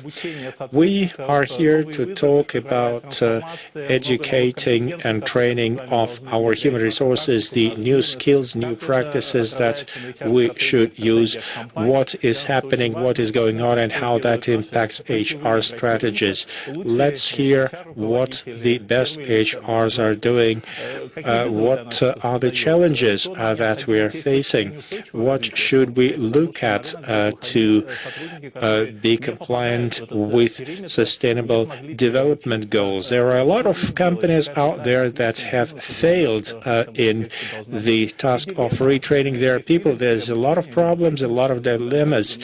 Do we retrain our people, or do we find people outside of our corporations? We're going to have a vote. We want to have our viewers involved in our discussions. This is the first time that Gaidar Forum is online. We have a number of questions that we want to present to our audience. Now, the first question for our audience, we want to give people time to think about it. I encourage everyone to think about it. Our panelists also should give it some thought. Who is responsible for your retraining so that you are fit for the market? Three options: yourself, your organization, your employer, and the third option is the government, the state. What do you think, Tatiana? Ruslan, this is the question that we have asked our employees. Only we had 4 possible answers. There is no right answer to this? Absolutely. Of course, in our company we have a very good mix of answers. 40% of responders gave us the answers that we were very happy with. And this was an indication of a successful HR policy. 40% of respondents said that it's their responsibility. We worked very hard as of late. We want people to be aware of their prospects and of their career opportunities. And of course, an employer has a big role in this process. About 40% of the people said that their line managers are responsible for their career growth, that the top management is responsible for that, and 30% of the people said that human resources department is responsible for that. So that's the split we have seen. And this was a fairly good outcome. What we would like to see, we want people to be aware, and I hope that most people, about 70% of the people, realize that everything is in their hands and they are responsible for their career growth. Of course, the employer also does quite a lot, but this is collective responsibility. People should realize that we are partners. Thank you very much. Svetlana, what would you say? I fully agree. There's this motto, development is a mutual process. That is the answer to your question. We say that an employee is responsible for his or her own growth. If you don't have the potential, if you do not work hard to get better, then whatever company does, it's going to be futile. Managers at different levels, from line managers all the way to the top management, will also support employees. Human Resources Department is also very helpful. We have a system of training. That is our responsibility, our corporate responsibility. And the government is also doing its job. It's offering very many different educational opportunities. Andrei,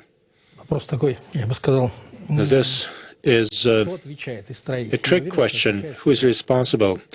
All three parties in different points in time, they have different shares of responsibility. I am a father of 5 children, and I understand that the government, the state, should create learning opportunities for children. Who is responsible? Children, their parents, the state, the government. Of course, the government has to create a system of education. It should be instrumental. It should be useful. And I know that we have to make some improvements in our system of education. As an employee, I also understand that I have to improve my skills. I have to get better. And the corporation I work for should create conditions that would be suitable for me to grow. I should be given a chance to show my talent and to grow it. This matches pretty well with what my colleagues have said. I have a few charts that I want to share with you to get the ball rolling. A few facts that I would like to now share with you. A few points. The World Economic Forum have published a lot of international facts recently. 85 million jobs in 26 countries will be lost in the next 5 years. That is something that people have to realize. This is important for employers, and this is a challenge for many corporations. The COVID-19 pandemic has also brought about many changes. We have seen tremendous breakthroughs in teleworking. More than 50% of bank workers worked remotely. I think when things go back to normal, 30% of the people will continue to work remotely. That changes the spectrum of challenges in the field of security. That changes the requirements for information technologies used in a bank. By 2025, most of the skills that we have today will change. I have looked at some surveys of 2016. I have looked at the answers that people were giving then. I see a lot of changes, and that presents a lot of challenges. People have to have much higher of literacy in information technologies. Today, many corporate universities are trying to bring their employees' skills to the required level.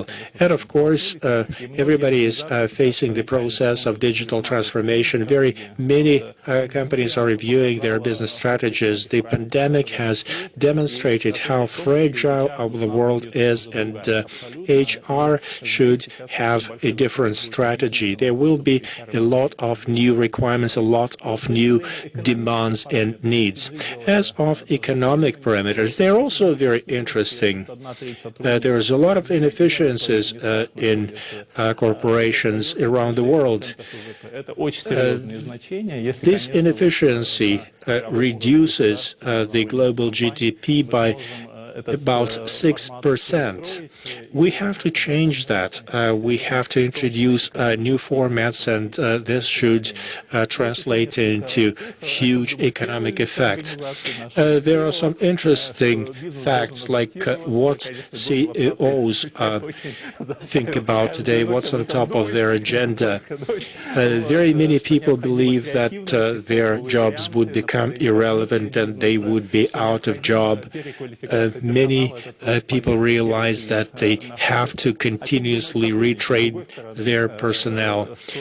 Employees also have risks, thinking that work from home is going to change their career. Teleworking does not mean that you're not relevant. Of course, this is a big challenge for any organization.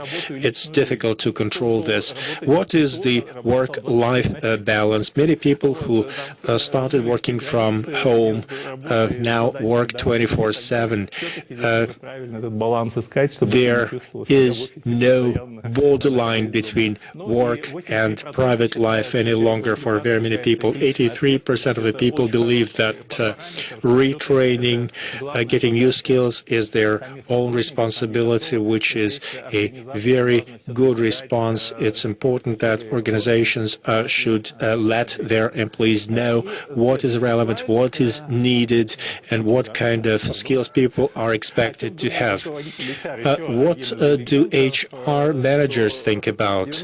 What's on top of their agenda? 95% of the people understand that they have to do massive retraining of human resources. The role of HR is continuously changing. HR always wanted to become a strategic partner for the company management. Now is definitely the time. HR managers have to become key players in any business. 95% of HR managers believe that retraining of human resources is essential for the business. There are new requirements, new demands, and new levels of flexibility requirements. Today, very many people are changing their corporate universities. There are training programs available online, which makes them much more available. Last year alone, in 2019, they had 1,000 man-hours of training programs.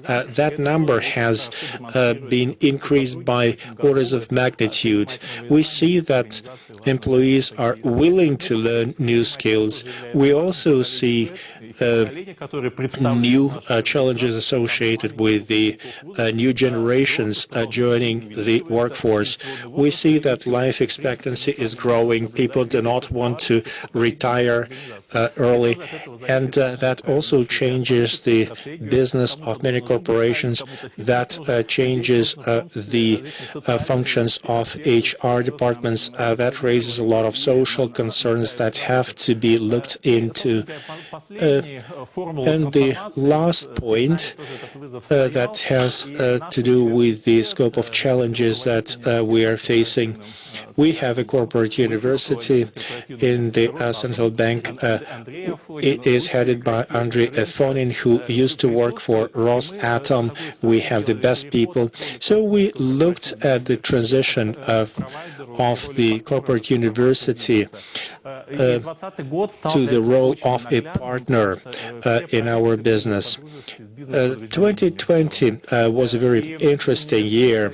Many different departments worked together to accomplish this mission.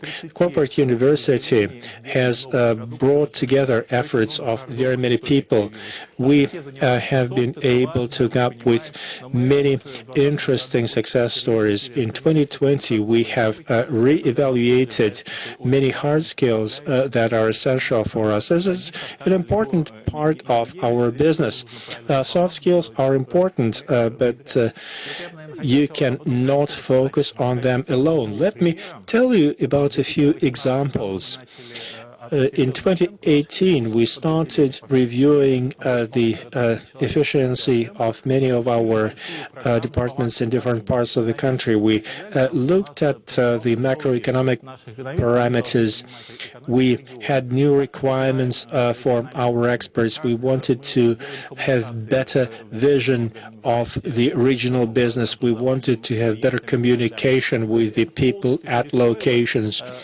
That really changed our attitude to work, and it was tough for very many of us. I went through it. I spent 195 hours, and they were very hard indeed. Many people really cried over those materials that they had to study, over all the lectures that they had to take. And we have seen a serious transformation of business. We had to retrain people. We had to bring their knowledge level up, and we did that. I am sure that 90% of this job resulted in proper transformation of skills. Let us now look at the results of the vote. We have a very good match. I have a message on my smartphone. Just believe me, 84% of the people believe that they're responsible, and only 6% of the people believe that the government is responsible for the training and retraining. Very good level of awareness. We have very good audience indeed. Before we go over to the next item, I want to post another question for voting. We have 3 for you. So here comes the question. I encourage our audience to think about it. What does your organization do for personnel training? Option 1, we have skill sets for specific jobs. And if someone wants to take a certain position, one has to take a training and take that position. Option 2, we have many optional training programs, hundreds of them, and each employee is free to choose any one of them. It's all in your hands. You plan your own career. And a third option, the government tells us what we have to learn. Sometimes we have to take a course in fire safety, or we have to take a compulsory training program. And the fourth option, we don't have any learning opportunities or any requirements for learning, which sounds a bit odd. Andrei, what would you say about this?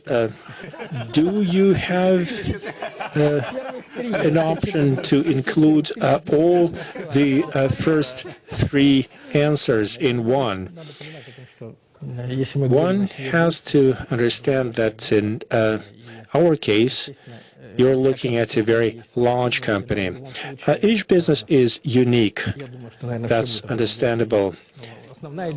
And everybody can say the same thing. We have our core business, and we have some areas where we have more changes. In the fields where we have our core business, there are specific skill sets. People have to get obligatory certification of their skills. They have to get permissions. They have to be authorized. That is quite understandable. In the areas where we see many changes, we do not really know what people are going to need to attain the goals that we set for them. It's still in the dark, so it's important to make sure that we find employees that can work on their own, that will be proactive, that will learn the stuff that is appropriate. That can be done in many different ways, so they should be able to choose freely what they need to fulfill their functions.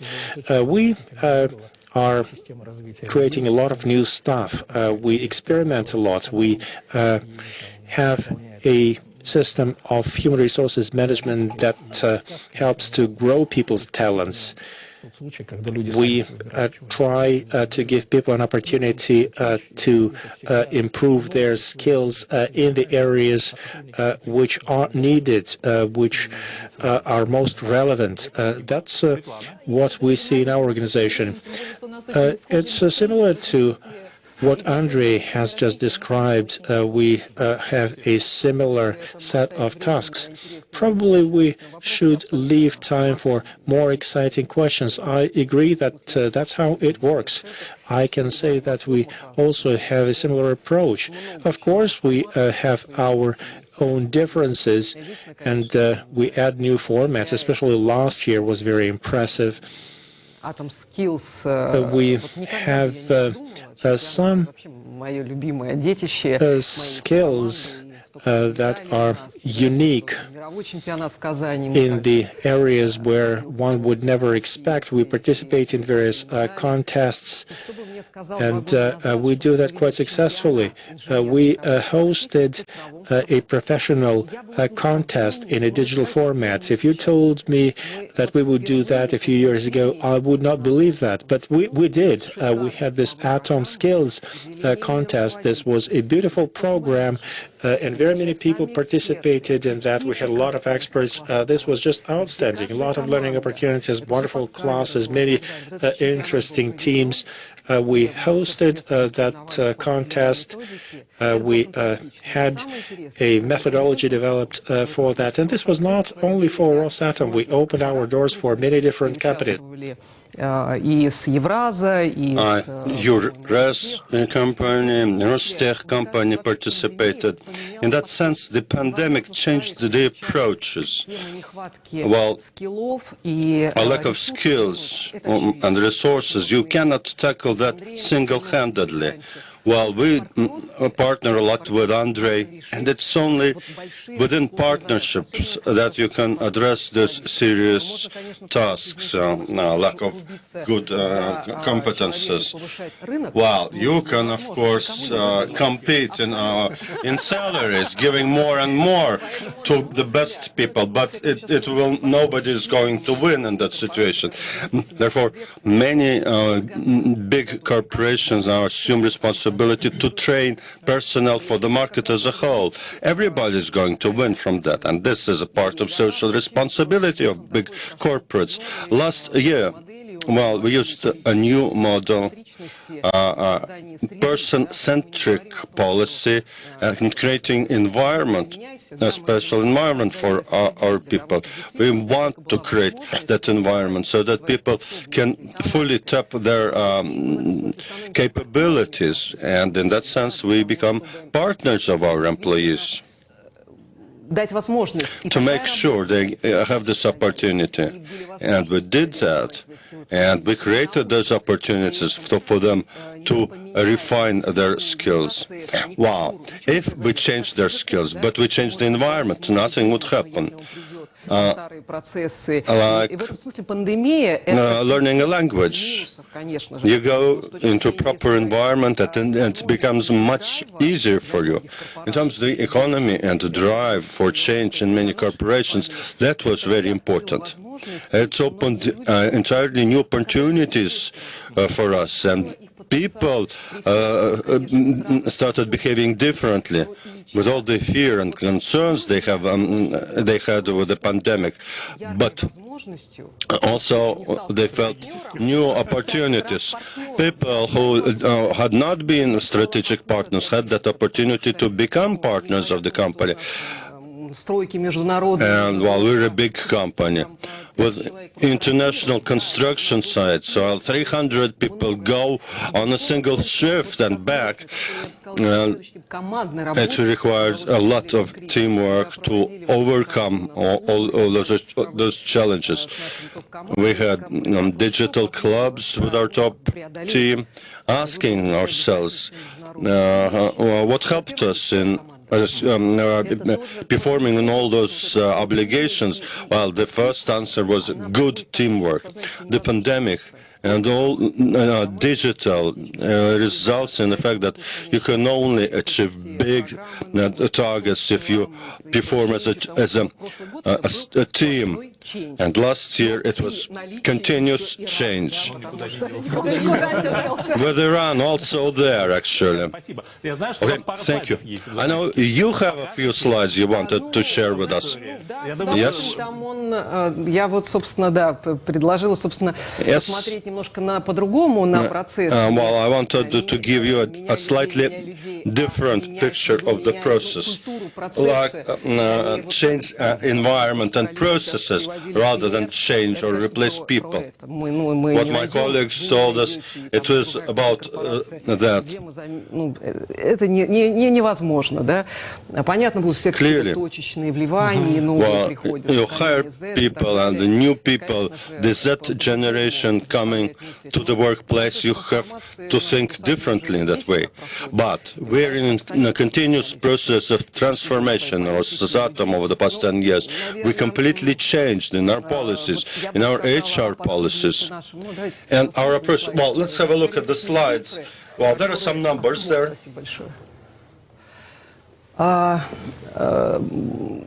Как мы поменялись, да, вот как прошлый год. Demonstrates the change we underwent last year.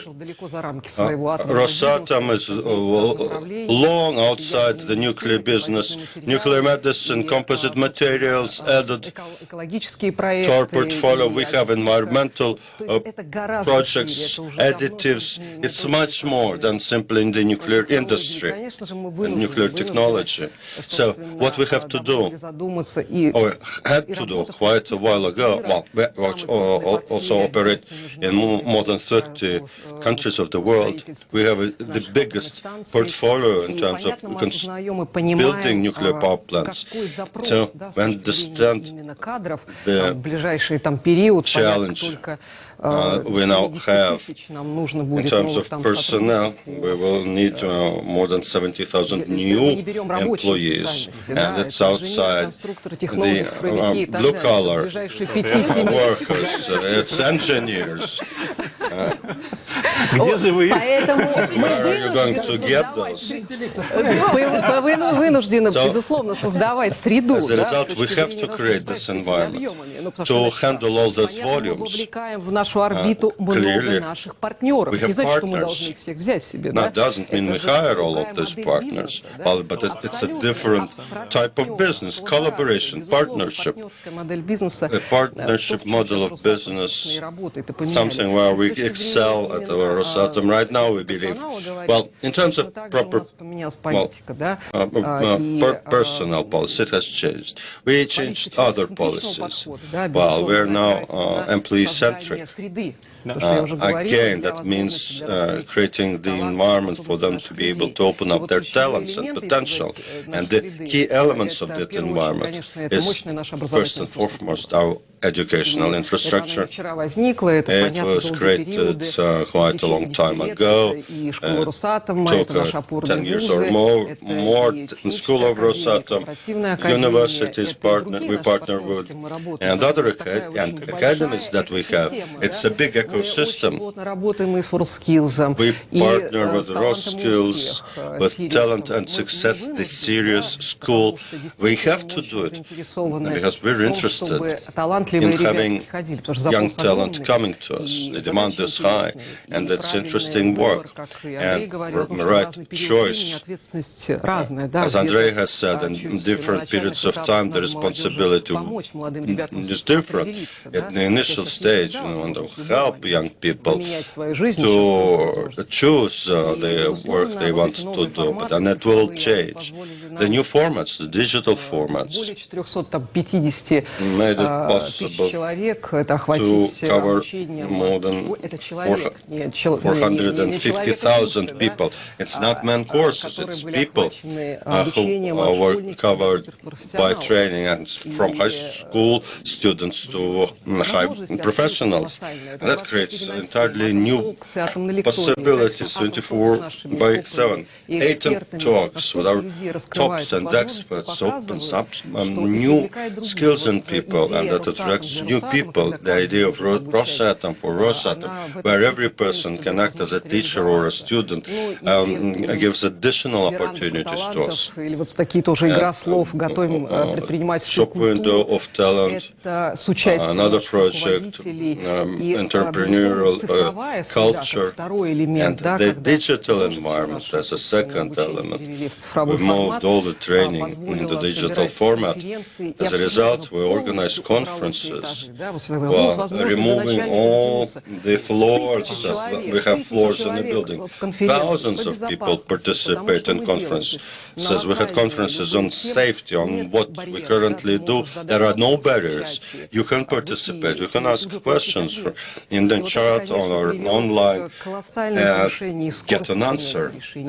That resulted in quicker decision-making, higher level of trust, a different level of responsibility within the company, and that brings better performance. I believe this has been very positive for us. Конечно же, это фокус на наших новых стратегических, безусловно, хардовые. Мы тоже хардовые компания. We also develop hard skills, of course, very important. Our engineers are very good, very capable. They are unique, talented people. We have academicians, doctors of science, professors employed by the company. This is in the RNA of our company. Упор в этом смысле трансформации делаем таки на 5C, да, вот если говорить. We have 5C in our model of transformation. It's collaboration, creative thinking, creativity, compassion, and one more I forget. But these are the main principles. Well, I hope our people in our audience know English and understand what you mentioned, because that was done in English. But it is 5C model. You cannot convert it to Russian to be translate it to Russian to have it 5C. But we're an international company. We speak English. And what we've seen happening for several years, results of the strategy, stimulated the work on cross-functional team, better trust, entrepreneurial culture, better awareness of the employees. And the third element, that requires a different leadership model, working in partnerships. You go far outside the corporation itself.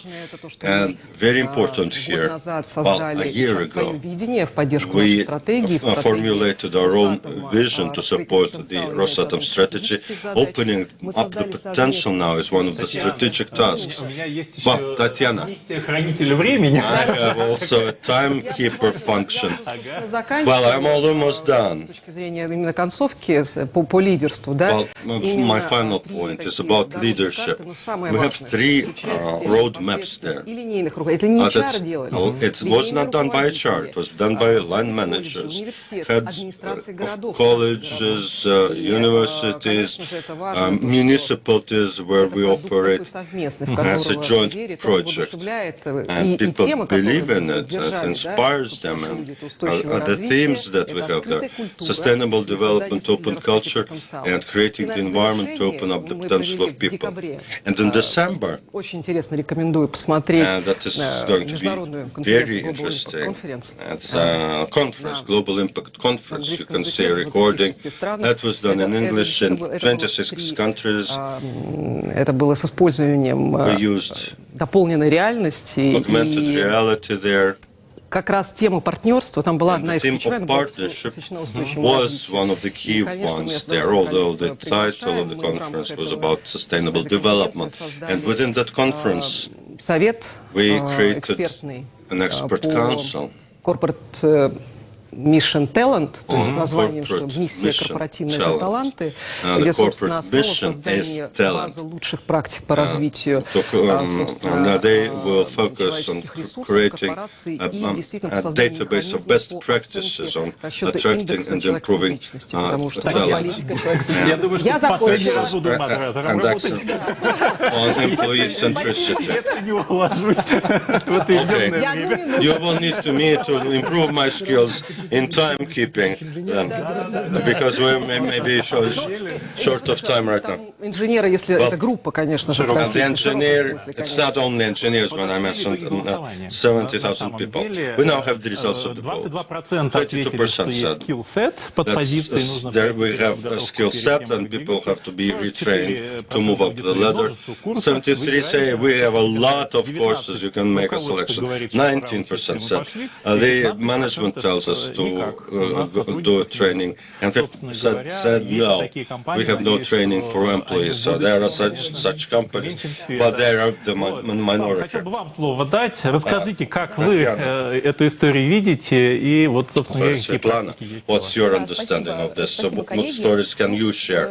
Well, yes, thank you. Despite the pandemic, 2020, of course, was dominated by the pandemic, and despite the economic crisis, we have a big investment program. We build plants, we create a new Russia, and that's our motto. We continue building new production facilities. There are many projects associated with new types of products. We have a new project of green iron and steel industry, and all projects implemented before and being implemented now were a breakthrough for the company in terms of efficiency. I have 3 facts to share here. We have the best productivity in the pipe industry. We have the safest production, the best safety culture, and we are a leader in the operational system. We got a gold medal from Toyota. So we have things to be proud of, but we keep asking ourselves, all those successes, performance results, what do our clients think about that?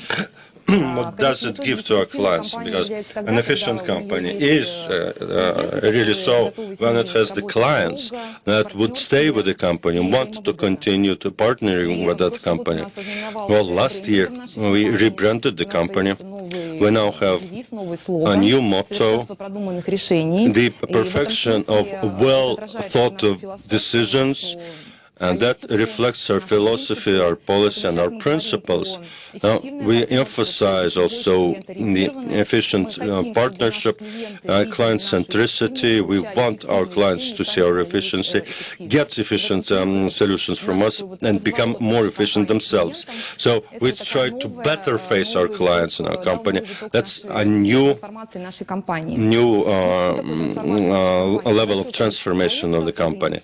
What transformation is all about? Many projects, re-engineering business projects, innovative projects, and changing the org structure of the company, implementing digital projects. We're doing all of this, of course. But when I say that we want to transform the company, it's not possible without the transformation of a corporate culture to achieve the perfection of well-thought-of decisions for our clients and our partners and our employees.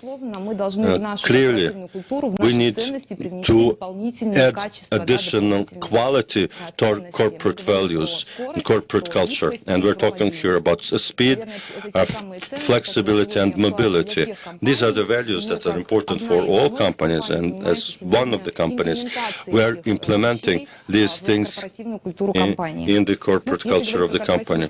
Well, a corporate culture, what is it? It's all about our employees.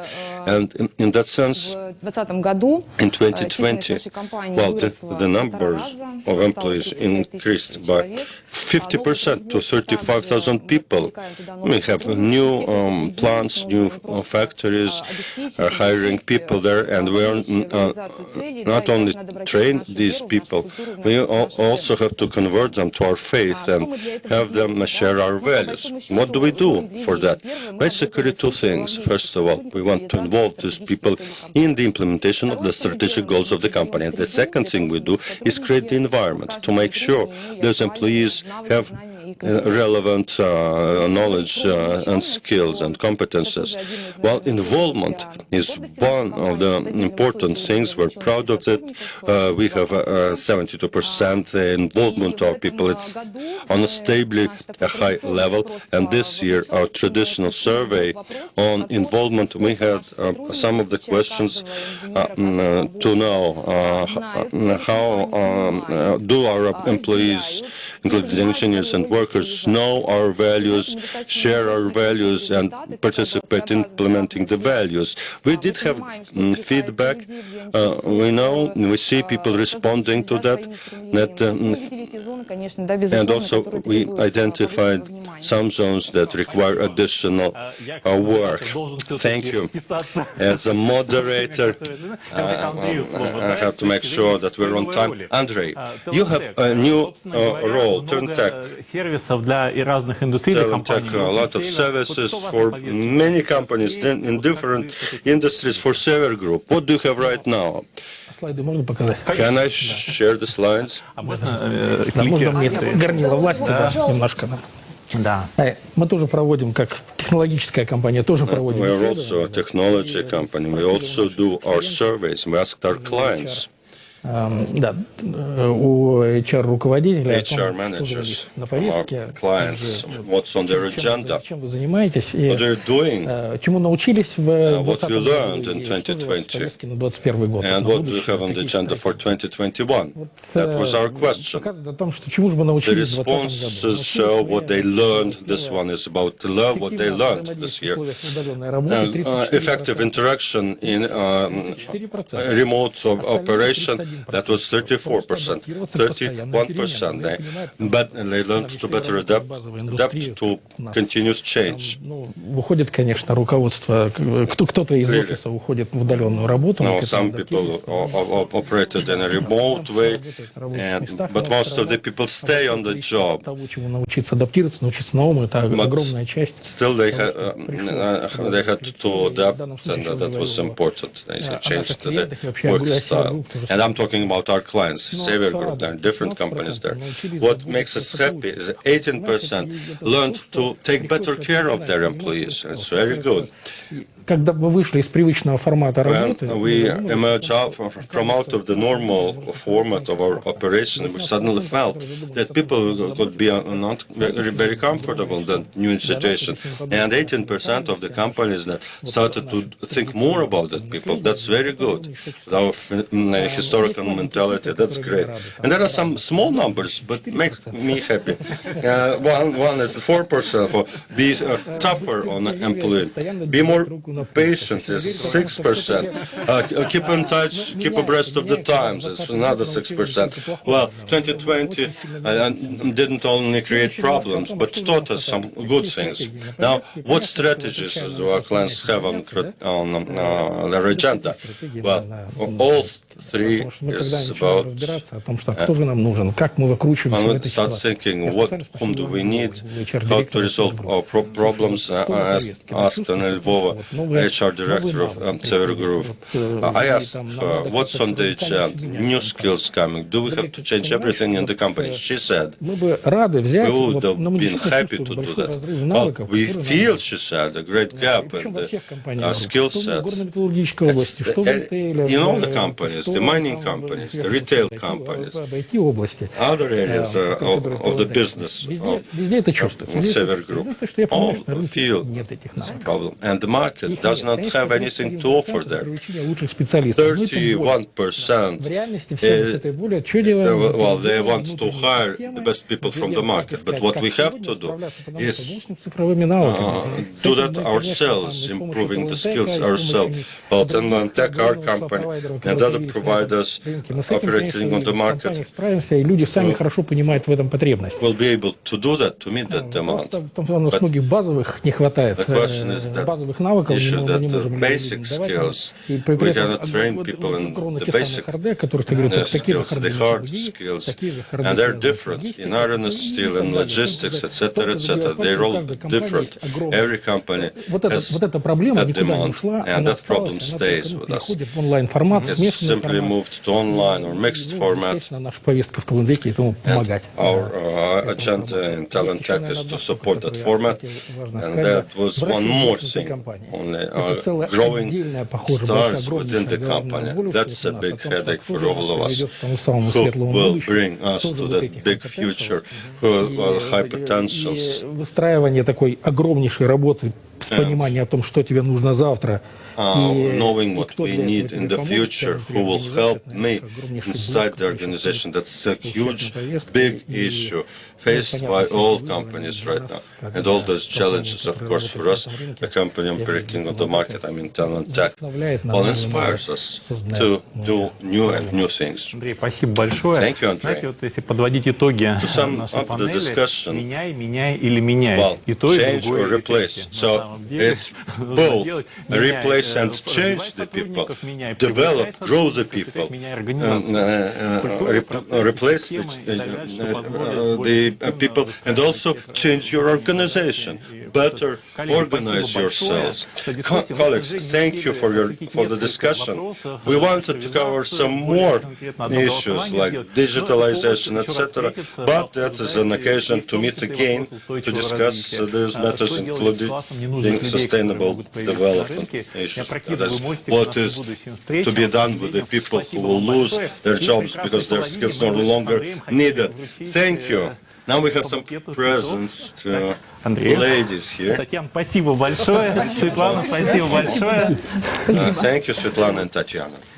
Коллеги, на этом закрываем нашу сессию. Спасибо большое за внимание. Our session. Thanks for your attention. See you again.